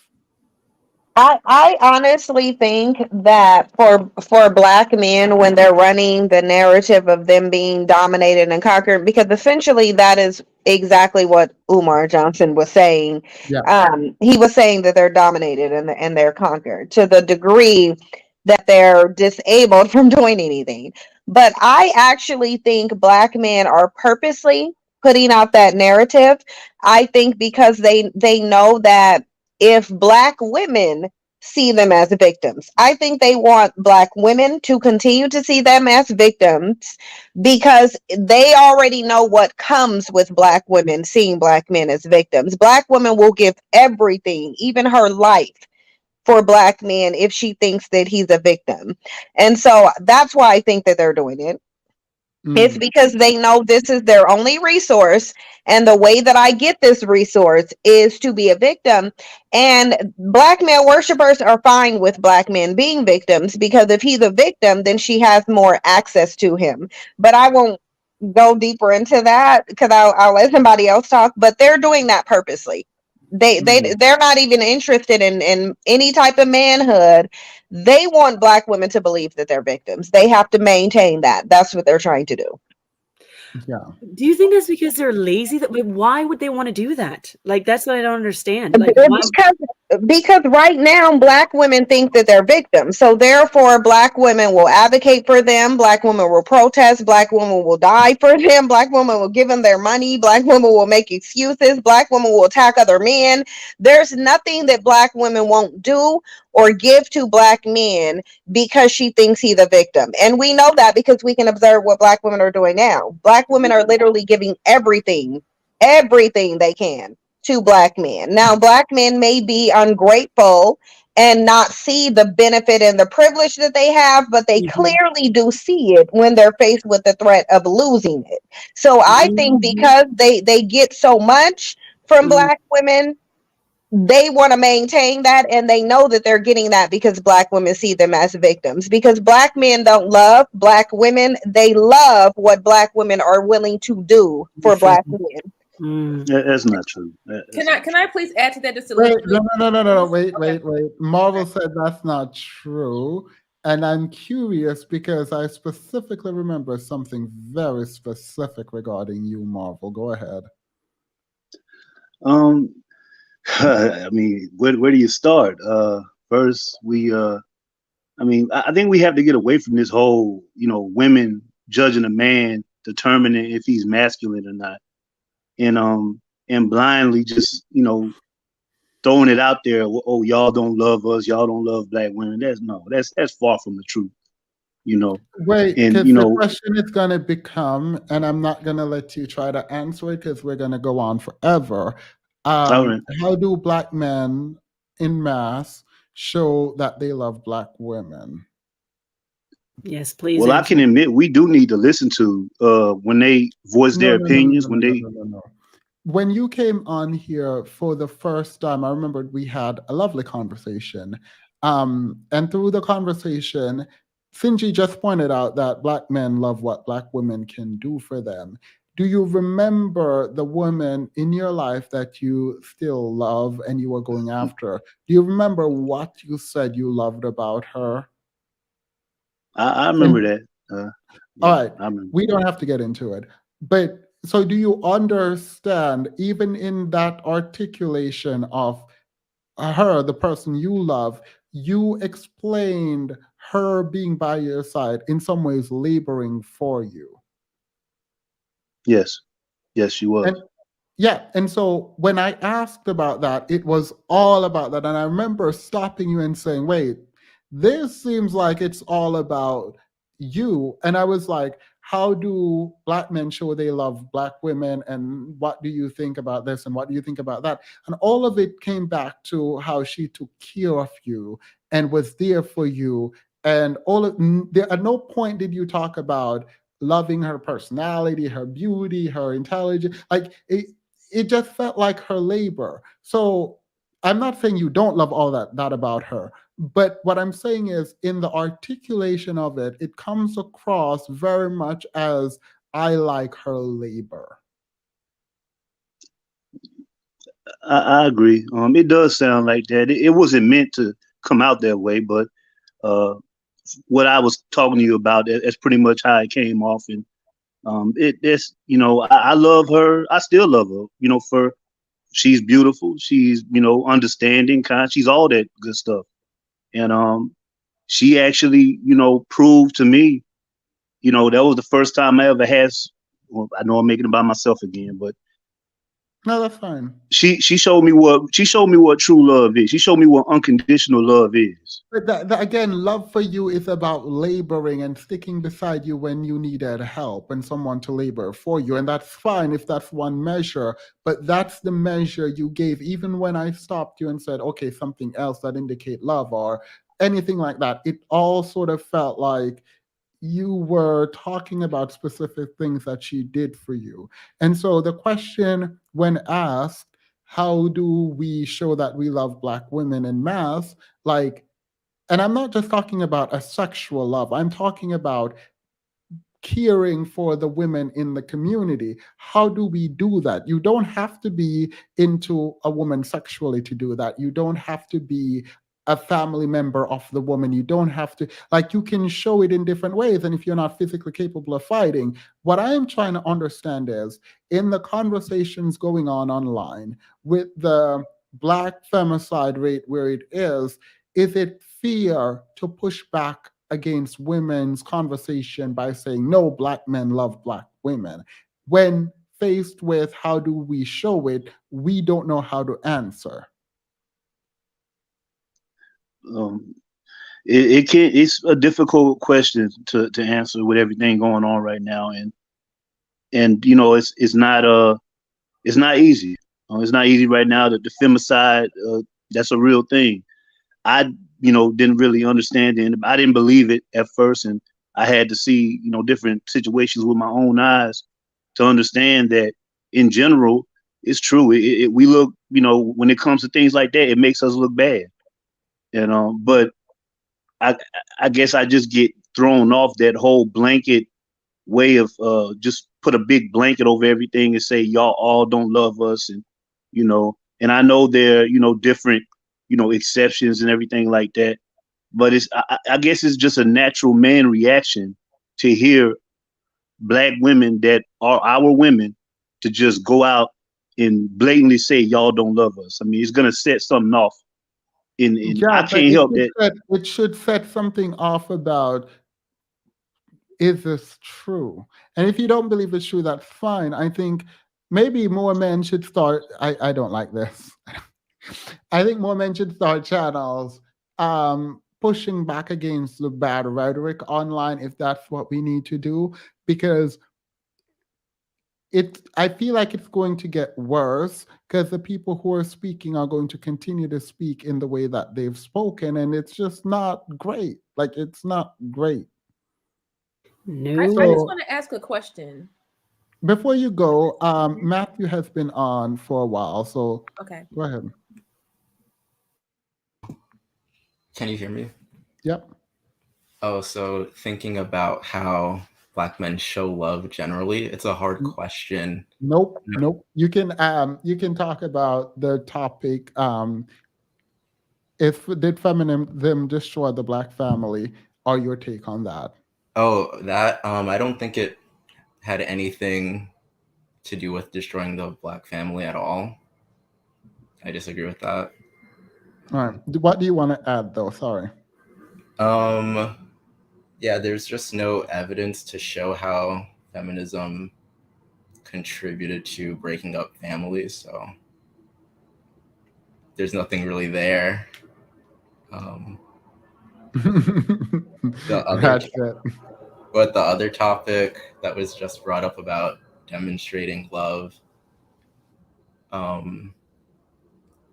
I think people show love in many different ways, and I'm not sure how you would figure out how one group in mass demonstrates love to another group. Well, let me ask you something. What are some of the ways that Black men show love that you recognize?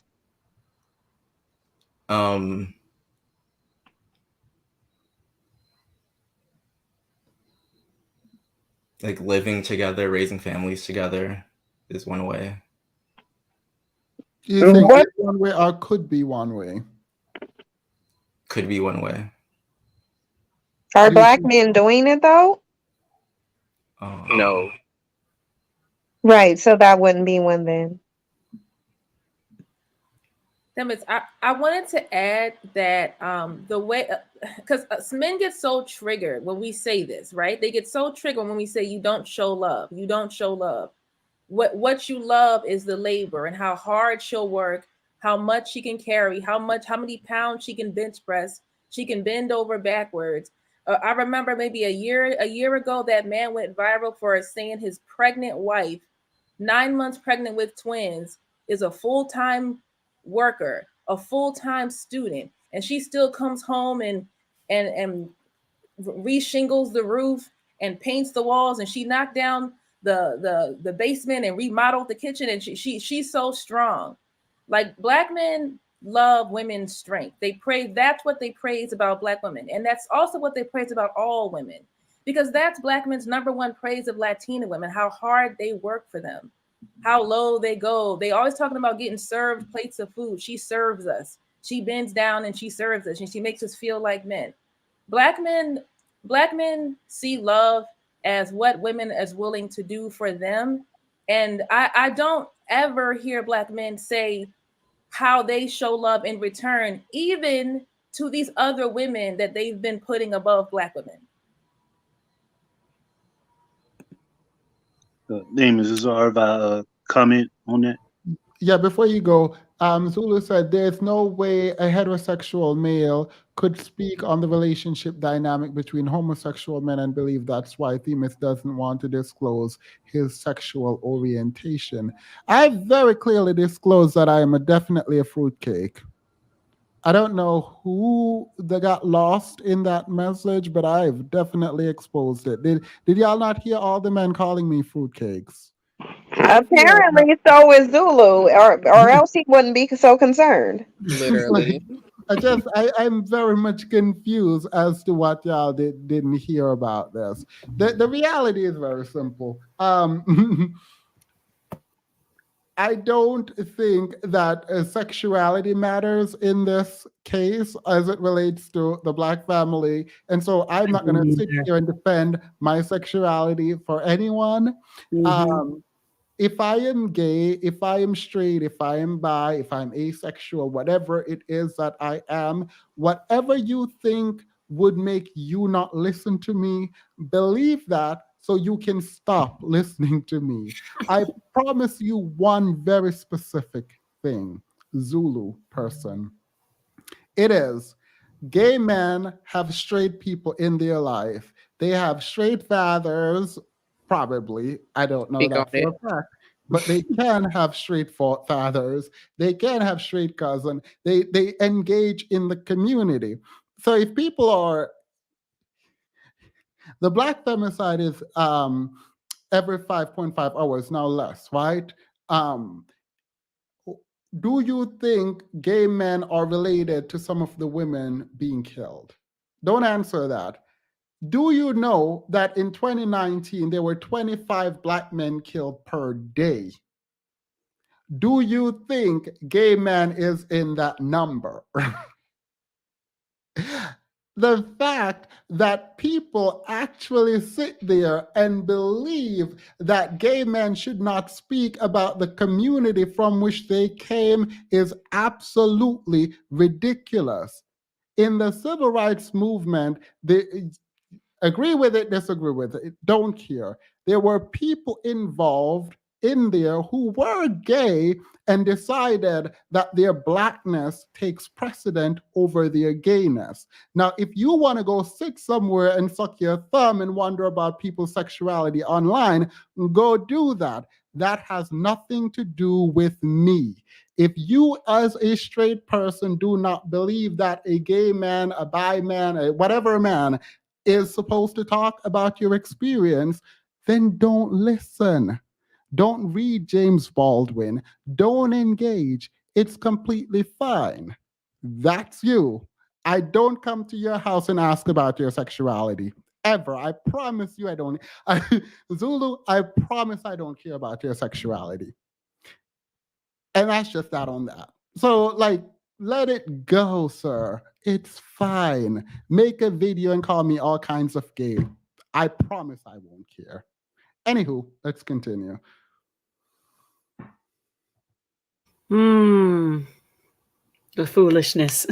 It's just like ridiculous. Like, these men are worried about another man's sexuality instead of getting a job and learning to But I provide. feel like it's another tactic of trying to like derail the conversation. This is what I'm saying. Like, I don't want to use the word hopeless. It just feel like I just don't know. I just It's like, no, I mean, it's not even like, it's just like, it's ridiculous. Like it has no bearing. We can get to the conversation about sexuality after we figured out the prison system, after we figured out the unemployment rate, after we figured out the literacy rate, after we figure out the absentee fathers. We can get to that conversation much later. Right now, we have more pressing needs, and one of that is you're not providing. Like, but Themis, that's not a pressing need for them, because at the end of the day, they have Black women, and if they're not able to provide, they will get a Black woman that will provide for them, and they know that. Yeah. I realize so people keep sending me things about my sexuality and asking me about it, and it's like, girl, the last thing why are they so bothered? Oh my God. Like, go get a life. Because they want to know if Themis is available to them. Nobody is going to convince me that if a man is inquiring about the sexual orientation of another man, it is because he wants to know if that man is available to him. It just is what it is. Must be. It must be.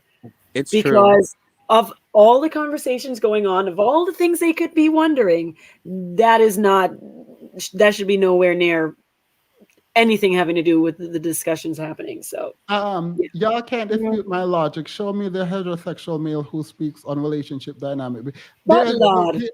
There's a ton of straight men talking. Dr. Umar.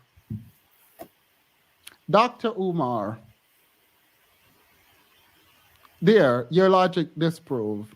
Literally every single Hotep has something to say about gay relationship. Literally everyone. Literally. Like, I don't I feel like, and I actually feel like people come on and they're like, gotcha. You can't like he said, y'all can't dispute my logic. Show me the heterosexual.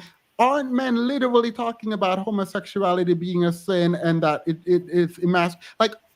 Like, am I crazy? Like, people literally do this. What do you mean?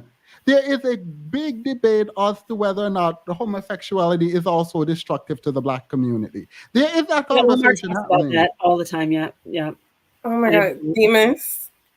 I'm literally over here bothered because, so I came up to talk about something completely different. Didn't expect that to come up today because you already addressed it earlier in the live when you thought it was going to come up. And I'm just like, I swear I got off work like 3 hours ago. I swear I'm not in grade school right now. I feel like children. Maybe Zulu missed it. No, you want to know what? I'm going to do it for fun just because. This man literally came on and said, show me the straight man talking about gay relationship. Are you serious? It's all over the place. And I'm not telling you not to talk about it. You guys can. Anyone can talk about anything. It's the logic that is the logicking. Like, I don't care. It's just like, is that your argument, sir? Now I see why you didn't come on stage, because you would probably get dragged all across the stage. And then every rapper and public figure that's a Black male ever that claims to be straight, I'm pretty sure I could find any of them commenting on it. I mean, Little Boosie, someone said it. All right, look, I'm going to end this conversation because, the channel doesn't really get into that because, I feel like that's a sideshow to the bigger problem, and I'm focused on the bigger problem. And the bigger problem is heterosexual Black man. Look, if you want to come on and argue about whether or not homosexuality is the biggest problem in the Black community, please bring it forward. I would love to have that debate. I promise you we can set up that debate and I will be an opponent and we'll figure out who's going to moderate. That I will do. Anywho. You see how them just come with the crosses? No, Like, I was going to say something that was actually really bad. But I think it's interesting because in talking about this, there is, I think, it's not just derailing. I think there is a lot of discomfort. And I recognize and I appreciate it that we as men, I don't have it. Maybe it's my fruitcake-ness, but I think a lot of us don't know how to deal with discomfort. And we lash out when we feel discomfort and we go to sort of ad hominem attacks, which it works when you're a child and you want to distract. It doesn't work when you're speaking to people of minimum intelligence, right? And so while we are here, the question is, am I trying to get these women? Am I trying to get these men? The answer is I would not date anyone just because they're a subscriber to me. I'm not about, this is not my dating pool, right? I am here to engage in conversation, break down what I am saying logically, and I will concede. It is what it is. I have no time for anything further. Please ignore the trolls. To the extent that I respond, it is because I want to make a show of it. And that's what I did to Zulu, because he literally makes no sense. Or she. I don't know if it's a he or she. All right. Why do grown folks care about what other grown folks are doing in their bedroom? Not your everything business. Take care of your family. Yep, that is definitely it. All right. Let's do our closings, and then Finji and I can go into the after show and we can give our final thoughts. Let's start with, LB, you haven't spoken. Go ahead. You have a minute. You have 2 minutes to do whatever you want with the time. Yay, 2 minutes. Okay, so let's see. So I came up here to make a brief public service announcement. First, disclaimer: I'm not here to defend Themis because I believe in this Black man's ability to defend himself. But I am here in response to the woman that was critiquing him. And I agree with the person who said we should take it with a grain of salt. But I also wanted to say, in the comments I did put, the cure for ignorance is silence, reflection, and what did I say? Cure for ignorance is silence, reflection, and I completely forgot what I said. But whatever it was on point, I promise. Like, silence, observation, and reflection is a cure for ignorance. And the reason that I put it there is not to call that woman ignorant, but to remind us all that in any kind of, if you want to learn, if you want to grow, every learning experience starts from a place of ignorance, because we don't know everything. And when you realize that you don't know everything, the best thing to do is to just be silent, sit back, observe for a little bit, see what's going on, and then reflect on what you previously assumed and move forward from there. So that would be my suggestion to anybody who's open to learning. Another note, just like a moderator note generally, I've been gone because, like, full transparency, sorry for cussing, I fucked up. But while I was gone, I had time to think and reflect. And I'm getting sidetracked. I do want to reach out to me, not me specifically, but I don't have your contact information. So if you see mine somewhere, let me know. You can email me and I will send your email to LB. Yeah. And then, because I still see people in the comments like, oh, is that LB? But my moderator note that I usually make that I haven't been here to make is that if you see something in the chat that is like trolling or bullying, that's personal attacks, by all means, let us know. So tag a mod and tag the troll and we'll handle it. But the people complaining often aren't tagging the troll and tagging a mod. So it's kind of like a kid getting bullied in school and they're not talking to their teacher after school. They're not talking to the person that that can help them. we're here. Like, there's a bunch of mods there. And thank you, me, not me. I really appreciate that. But I do want to talk to you one-on-one if you want to talk to me. But yeah, just make sure you're tagging us, and I'll start putting in the reminders again. We're here to attack positions, not people, or to address positions, not attack people. And I intentionally didn't say attack positions because we're here to address them. And that's what people have been doing. If it feels like an attack, you might want to reflect on why. And that's all I have to say. Thank you, LB. I appreciate that. Hey, thanks, LB. We love an accountable queen. Can I have a closing note too? Because I have something else to say. Yep. Okay, cool. Is that her dog? Yes, that's Jack. Jack. Go ahead, truth teller. I was just asking if that was her dog. Oh, no. I was saying your closing statement, 30 minutes. Everyone got 30 seconds. Sorry. And 30 minutes. Okay, 30 minutes. Okay. Well, I came in on the tail end of this. At the end of it, I think the answer to the question, I already said it before, is no, feminism is not the cause of like the rift in the Black family. I definitely think it's a disconnect between the Black woman's position and the Black man's position. And from what I've seen and what we've been repeatedly saying these many months is that Black women have been willing to self-reflect and take accountability, but Black men have consistently failed to do that. And unless they choose to acknowledge their role and actively choose to make better decisions and different decisions, we will remain stuck. And collectively, the Black community, so-called, will always, unfortunately, be relegated to the bottom rung and remain there. And only individuals will be able to advance. And it's going to be a sad state of affairs. Thank you. I actually agree. Marvel, go ahead. Marvel. 30 seconds. Oh, sorry about that. I appreciate you letting me come on, Themis, like always. It's good to see LB again. I have to be honest. I'm just tired of all the and another content creator, he said this and he was right, and I agree with him. I'm tired of all the gender banging, just man against women all the time, and I just feel like it's not really getting anywhere. It's not getting any of us anywhere. And I know that some people may hear that and be like, okay, whatever, but I just feel like I don't want, us as a collective to get to the point to where we're so busy banging on each other that we're so worried about doing that we don't come up with, solutions or able to have, sit downs and different conversations to help us get back, to being what we, are supposed to be.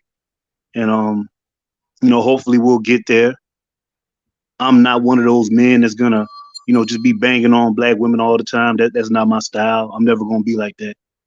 But that's pretty much all I wanted to say. I'm just tired of the banging, gender banging, and I just want us to, start, working things out. Thank you. We'll address after. Go ahead, Matthew. Thanks, Themis, for having me on again. I've been watching you for about a year now. You're still one of my favorite channels on YouTube, so keep up the good work. Yeah, I think a lot of the people that subscribe to the Manosphere are scared to come up because they know they don't have the arguments on their side. And I think I'm looking forward to having this channel have more discussions about other topics and more debates. And that's it. Thanks. Yeah, there's going to be a debate announced next week. Well, it might be on Sunday, but yeah, next week. So I need to talk to the moderators first, and there will be one, and we have a discussion, not really a debate this weekend, on Sunday. We're going to rank Beyonce's Renaissance album on Saturday. So hopefully, let me say hopefully there. Thank you. Bye. Hashtag Black Women Go. Your 30 seconds. Yes. I just want to say that I'm a content creator that has Pretty much all my motivation from being aware of the Manosphere pretty much since its inception, since it first got started in the very beginning. And I haven't been following it the whole time, but I've seen so much over the years. And long before there was ever a Cynthia G or a Chrissy or a Yanni or any woman, any Black female YouTuber online, Black men had at least like 5 to 7 years to be online running their mouths pretty much undisputed. No one going back at them. So I don't really believe that Black men are tired of the gender war. I just think that now that Black women are talking, they're tired of losing. They're tired of looking stupid, and they're tired of having people go at them and speak up and stand up, and they're tired of that. So I don't want Black women to get distracted. If Black men are tired of the gender war, then they need to change. It's time to see a change in behavior. It can't be it can't be something that's only said or and not demonstrated. I need to see action. Not that I'm waiting for it or hoping for it, but you know. Yeah, we'll I see. appreciate it. Thank you. Mm. What's your channel name again? I know it, but I just wanted to you say that out loud. Oh, hashtag Black women. Yeah, thank you. If people focus, sorry, thank you. If people focus about what folks are doing in the bedroom, doesn't want to deal with what is really going on in the world of Black women, deflection, 5.5 hours. Yeah. Someone was pointing out that they've seen a lot of videos with my name in it. I think those will stop soon, because I think people think I have a kind of pull that I like. People come to hear me, and I think you guys show up on this platform, but I think they think if they put my name in, they'll get views, but that's not a thing. I don't have that kind of pull in these YouTube streets. You can put Sinji's name in there and get pull, but I don't have that pull. So thankfully, that will dry up soon, I think. Jara, sorry, I messed up your name again. That's okay. I know it's like a really weird. Jirachi-wish. Jirachi, right?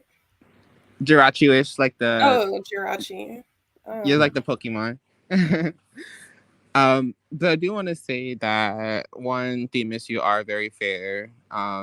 We all know this. Cynthia G, please keep doing what you're doing. It's needed. God's work. And also, I feel like the reason why people are using like feminism as the way, oh, that ruined the Black family, because I feel like, you know, it taught women, or at least from what I think, it taught women, you know, that it's okay to want more and aspire to be more, and niggas couldn't take it. It was too much for them. No, sorry, no cussing. My bad. You're but fine. yeah, I just, like dudes couldn't take it. Like they want women to be subservient, and it just didn't work out. Yeah, so that's really all I had to say. Thank you. I appreciate that. I'll leave Prince Bennett for the after show too, with LB. AJ, go ahead. Hi, famous. I love you. You're an inspiration. And Oh, I that's appreciate been it. I don't met, think I've period. ever had that So, compliment.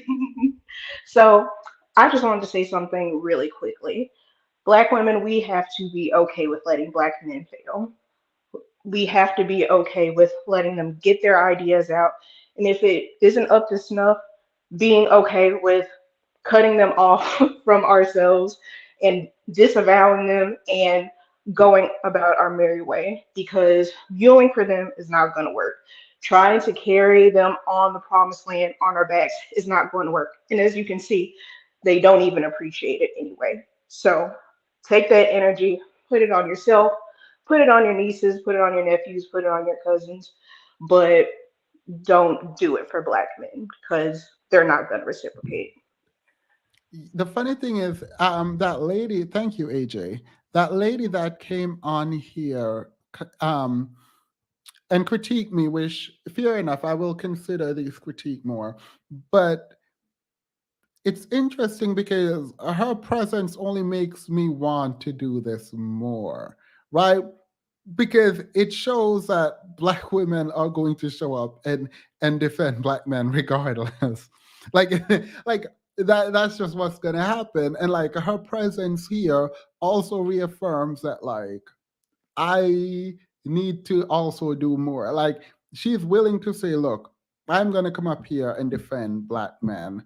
I don't really care. And I mean, I don't think Black men need defending on this platform, but like she is willing to do that. And so even though the men are in the channel like saying, I agree with her, listen to her, none of them came up to defend her. Right. And so, I mean, it's just sad. Anyway, let's get into the after show and get into some mess. Not really.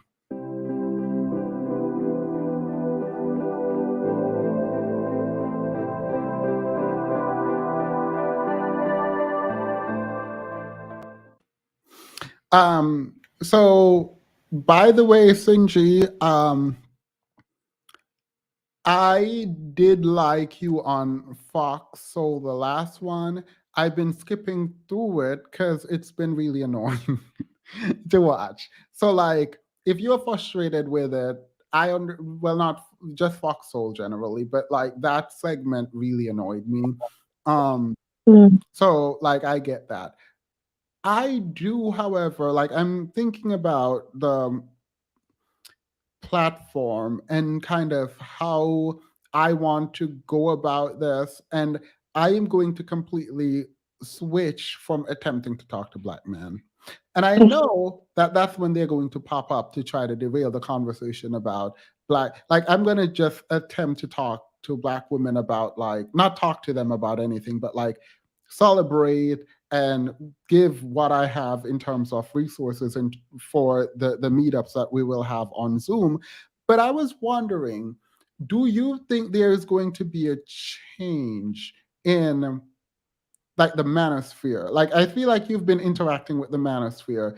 Like, I don't see changing, and I don't really care about them any. Like, I don't actually care about the manosphere at all anymore. Like, I don't care.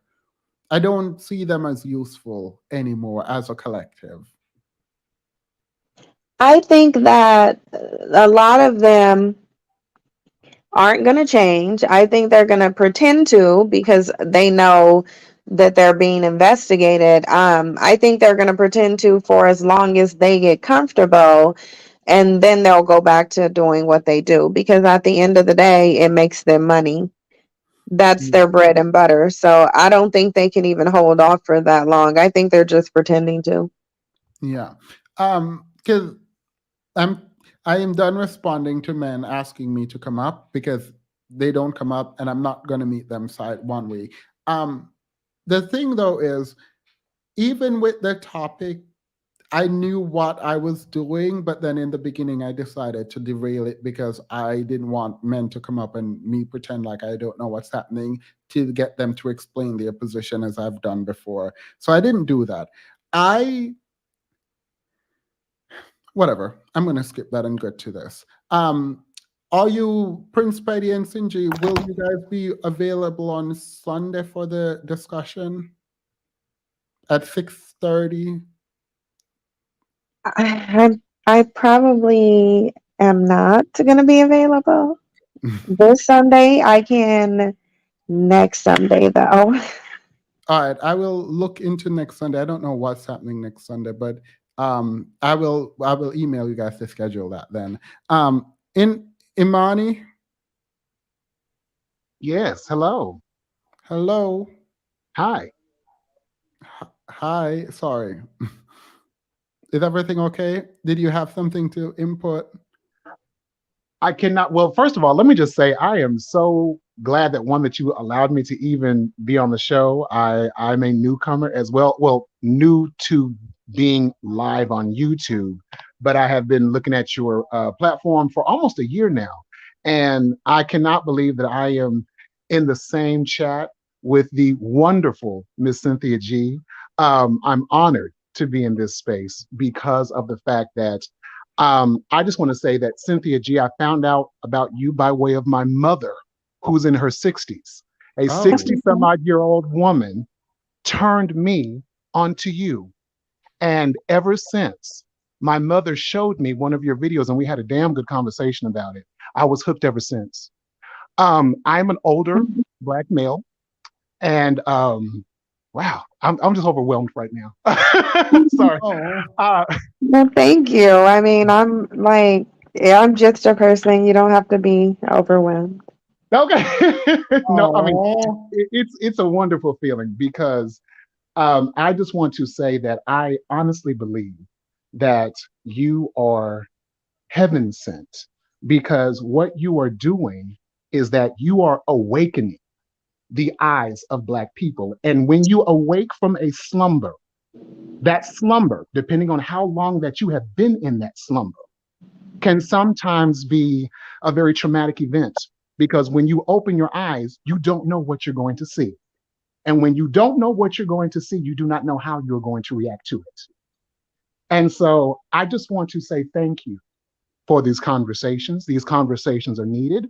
I wish I had came on when the thick of things was happening, especially when the lady that was defending the ability for Black men to speak, she should have stood down. I mean, sat down and, just listen to the overall atmosphere before providing her opinions, because I've done the same thing. I wanted to actually listen to what you have to say before contributing. And now this is my very first time being able to do so.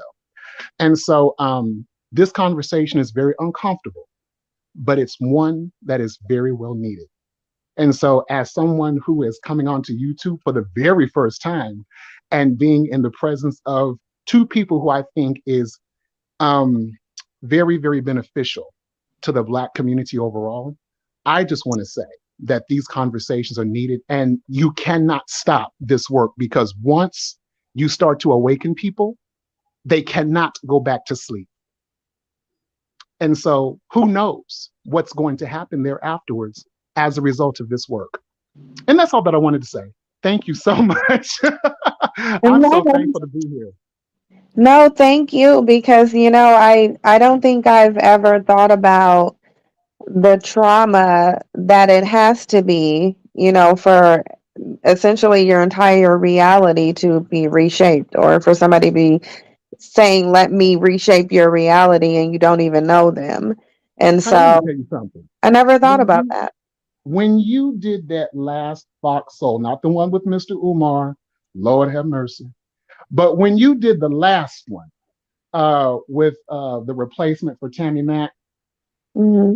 you are, and I'm Southern, okay, so forgive me if I sound a little bit country because I'm from down south, all right, but you almost had me go into a gospel shout. I got up and I was saying,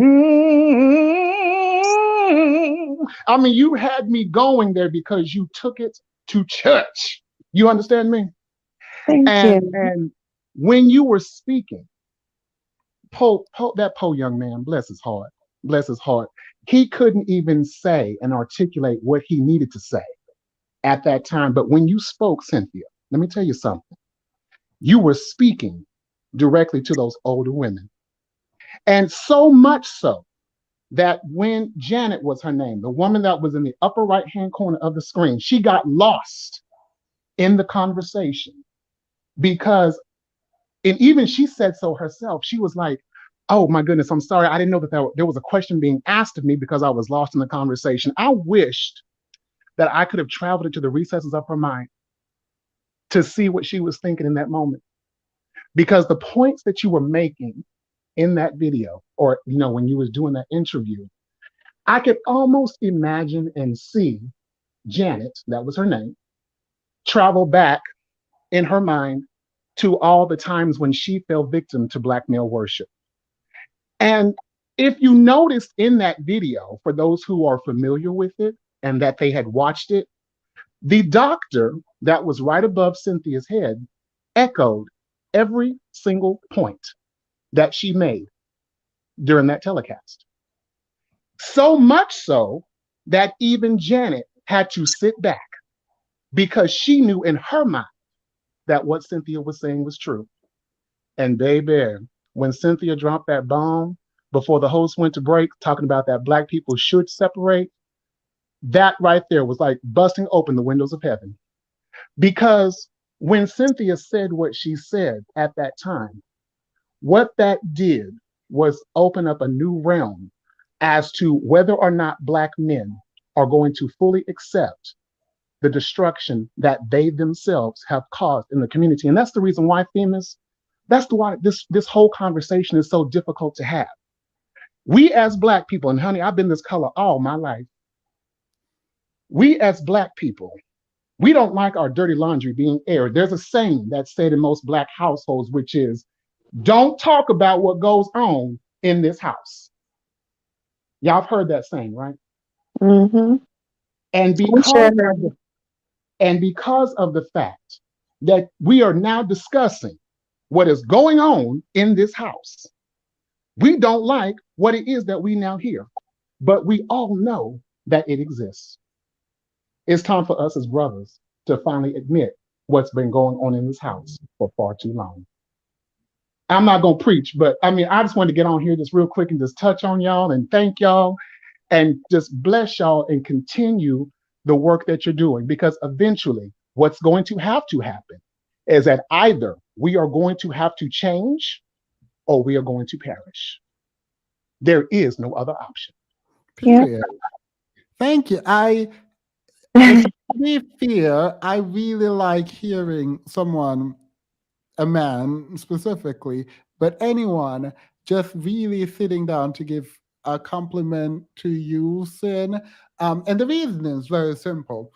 I don't know that a regular person can do what you do insofar as disagree, agree, I don't really care. But the amount of attacks you get is like it's strange to me that I watched I think at least 10 videos this week of people attacking you. They're attacking you. They're not attacking what you say, because I've heard them say exactly what you said. Maybe not the gender of the child, but I've heard them say exactly what you said before. So I mean, that kind of attack is kind of ridiculous.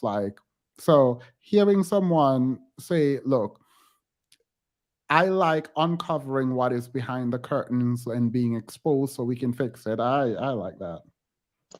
You know, Famous, I'm just glad it's not just me that feel like this is crazy and abnormal, the way people are reacting. I'm like, that doesn't make any sense to me. But Like, Cynthia, it's really odd. Men, even in the Black manosphere, is repeating and saying the same things that you are saying, honey.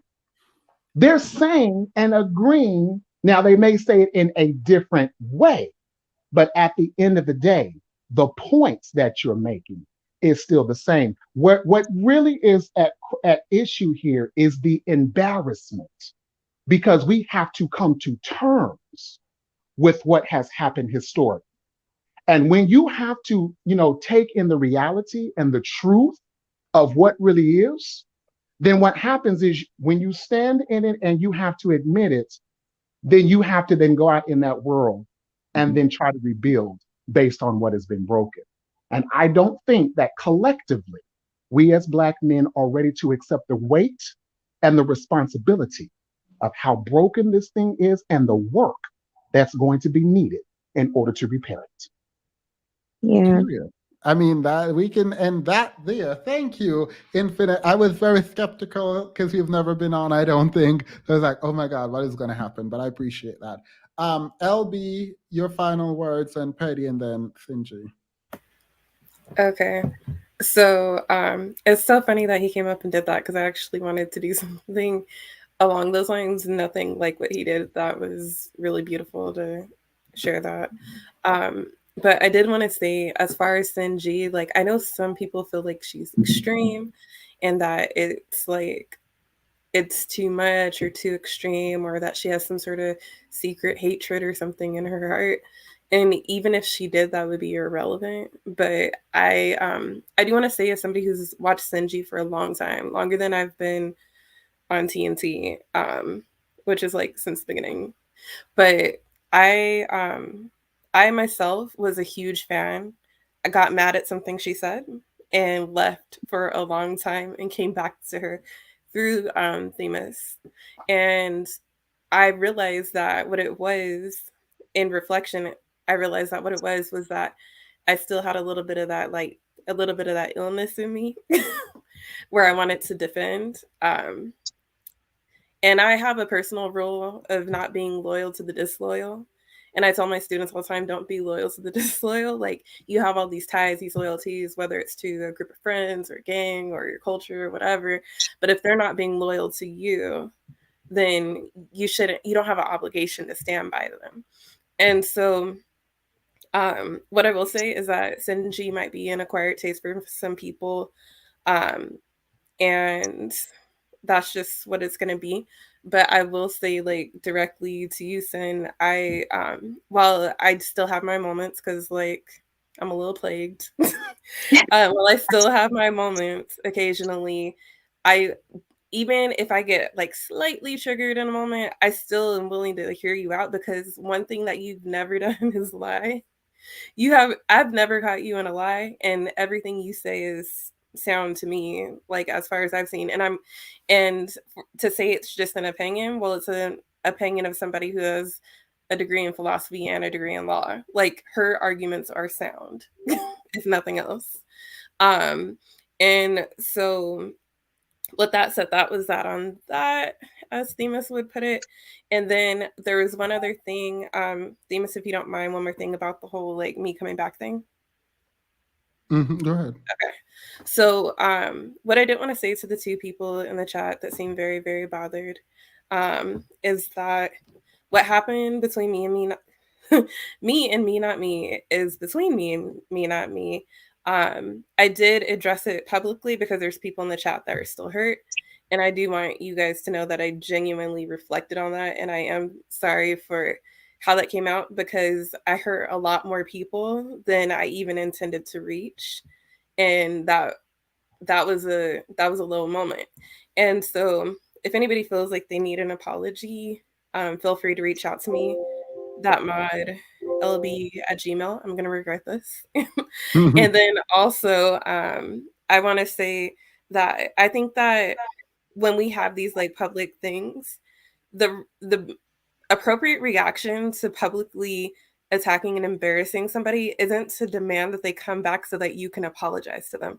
So I'm never going to ask her to come up here and show her face so that I can apologize to her for something I did to her. That's not appropriate. That's not mature, and it's kind of just performative.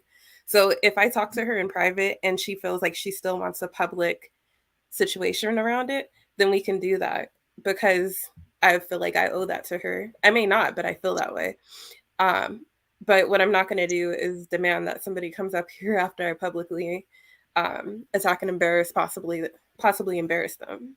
So yeah, I didn't want you guys to feel like I was ignoring you. I just can't tag anybody on my phone. Yeah, no, you're fine. And thank you again for just your grace and the respect that you've shown me and the platform, even coming back and saying, look, I need to talk to everyone before I acclimate. And I appreciate that. Like, I really do. So thank you. I really I'm big on not, like, just mulling over things and ignoring them, because that's how tension grows. We also missed you very much. Oh, thank you. A man is going to literally steal Sinji points, and black men are gonna be way more receptive. Black men hate critique from black women. I'm calling it now. Well, I mean, Sinji is at what, 112,000 subscriber and counting, and so I mean, I'm curious. It's not just Sinji, right? Like, someone asked to ask you about whether or not you think women can come together and do, like, roundtables and whatever. I think that would be great. But, like, all the people in this sector of YouTube, I think, ultimately have a lot to offer. And I'm just, like, excited for where it's going to go. And I do wish more women could come together and build each other up on YouTube. I think that would work. I've seen other content creators do it, so it would be nice to watch that happen in this space. So that is that on that. Prince Betty, go ahead, and then Sinji, take us out with your final thoughts. I know it's been a while, like a long 6 hours or 5. Go ahead, Prince Betty. Welcome back, LB. Nice to see you.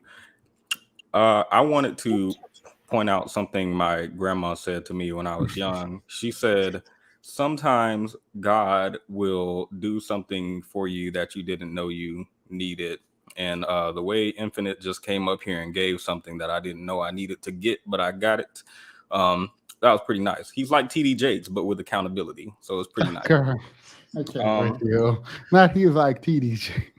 So SK, I think, was the one who came up in what she perceived as a hostile environment. She got pushback from you and Cynthia, and say what you want about her position, she did defend it to the end before she jumped off. And that she's able to do that, but the men feel like they can't, I think is concerning. Or that she's able to hop up here in an environment she feels like, well, I felt like it was, based on what she was saying hostile was, I felt like it was hostile towards her, but she was able to come up here and the men weren't, and that was concerning to me. I mean, that's emblematic of the fight against white supremacy and who gets to succeed in the system, because it does take that kind of courage and willingness to engage to move up in my mind. So that, I mean, I think that's right on par. This isn't the only time a woman has come up on your platform with disagreements and had back and forth with you. Like, you referenced the religious conversation you had with the Truth Teller. Actually, she was up here, and you made it known prior to that conversation several times how you feel about Christianity. And the only ones who came up in that hostile environment were mostly, if not all, Black women again. So, and that wasn't a gendered conversation, I don't think. And They're gonna be mad. They're gonna be mad at me that they were the ones who came up and argued for their own subjugation. I'm kidding. And here was Truth Teller back here today to engage in conversation, even though y'all vehemently disagree on some things. Here's LB, even though I guess the chat there was a beef or something. I don't know why the men cannot have that same energy. I would argue that if you believe there is a hostile environment, then you can't say it's gendered. You can say what I said earlier about how typically when we discuss issues in the Black community, that tends to fall on Black men. So generally they're going to be more uncomfortable because the issues are one-sided. And then the men who do show up are inarticulate. So when the people who come up can't converse, then the conversation is going to go how it goes. And remember today, even in this live stream, when Stacey came up and you asked her, when she came back, do you have the video of the Black Manosphere talking about racism that you said you would find? And she responded, oh, I didn't exactly find it out, but sort of a little. And you like interrupted her to say it was a yes or no question. And, you can elaborate later. So it's not like, in my opinion, it's not a gendered thing. It happens to one gender more because one gender tend to come up and argue in that way. But that's just how that was. I also had she said she's new watching you, and based on what she saw, it seems like the men don't get the space to speak. And I don't know how to solve that unless you want to go back to the 11-hour live stream. When, like I just said, the men aren't gonna come up and have articulate. Like, I don't know how you would solve that. So I guess that's something for you to think about. As a matter of fact, I came up on one of your panels and I criticized both you and Cynthia because I didn't feel like y'all were talking to Black women with enough grace. So just again, I don't think it's gendered. Other than that, I had something about the men's rights things, but that was way in the past. And I also did see the comment that was regarding magic and like witchcraft and the effect it could have on the Black community. And I had a diagram that I drew. I have a whiteboard and I was trying to draw it because I felt like it would be better explained through a drawing on a whiteboard. So I could present that if I need to. I mean, since Finji is not going to be here on Sunday, instead of Saturday, we can do the rating Renaissance song on the album for Beyonce at 7 p.m. Eastern Standard Time on Sunday. And you can bring it then, and we can do it as the opener. Please don't forget. I also need that outline for ranking, so period. Please listen to Renaissance so we can rank together and argue. Also, Truth Teller, don't be mean now because I said you guys were arguing for your own subjugation. Period. I'm sorry. All right. Sinji, take us home. Thank you so much, by the way, for being so gracious with your time. I actually really do appreciate having someone helping me out on these live stream. Okay, and welcome back, LB. I'm definitely happy that you're back on both sides, and thank you for the kind words. So, did feminism destroy the Black family? No. This is another excuse and another attempt to keep themselves in a victim position so they can reap the benefits that Black women provide. That is what they're doing. They know they have nothing. They can gaslight Black women. They can tell us we're the least desired. They can talk about weave and makeup and this, that, and the third. But at the end of the day, they know if we walk away, they have nothing. They're going to fall by the wayside. They don't know how to take care of themselves. They don't know how to, they couldn't even begin to do things on their own. Could some of them? Yeah, but the most of them would completely fail if they didn't have Black women. And they know that. And that's why they're running around here trying to deter you from dating out and trying to tell you not to have expectations or to lower your standards or give you fear threats that you're going to be alone because they want you to feel like they're your only option. And when they tell you these things, I'm just saying it might benefit you to think about who it benefits. Does it benefit you or does it benefit him? Because chances are he's going to be telling you something that benefits him. And this is how Black women keep getting caught up in this. So another excuse, another day. Tomorrow we gonna have another excuse. Yep. And I feel like that's where we can end it. I appreciate you. I appreciate your insight. I appreciate everyone who came up. Remember to like the stream on your way out if you liked it. If you didn't, do a thumbs down. Apparently, activities on here help with the algorithm. Thank you all. I will do a discussion. I need to message Annalicia, and I'll explain what I wanted to do in one of these discussions, and I'll send you guys the link, the people that are currently on the screen. Have a wonderful night, guys. Bye.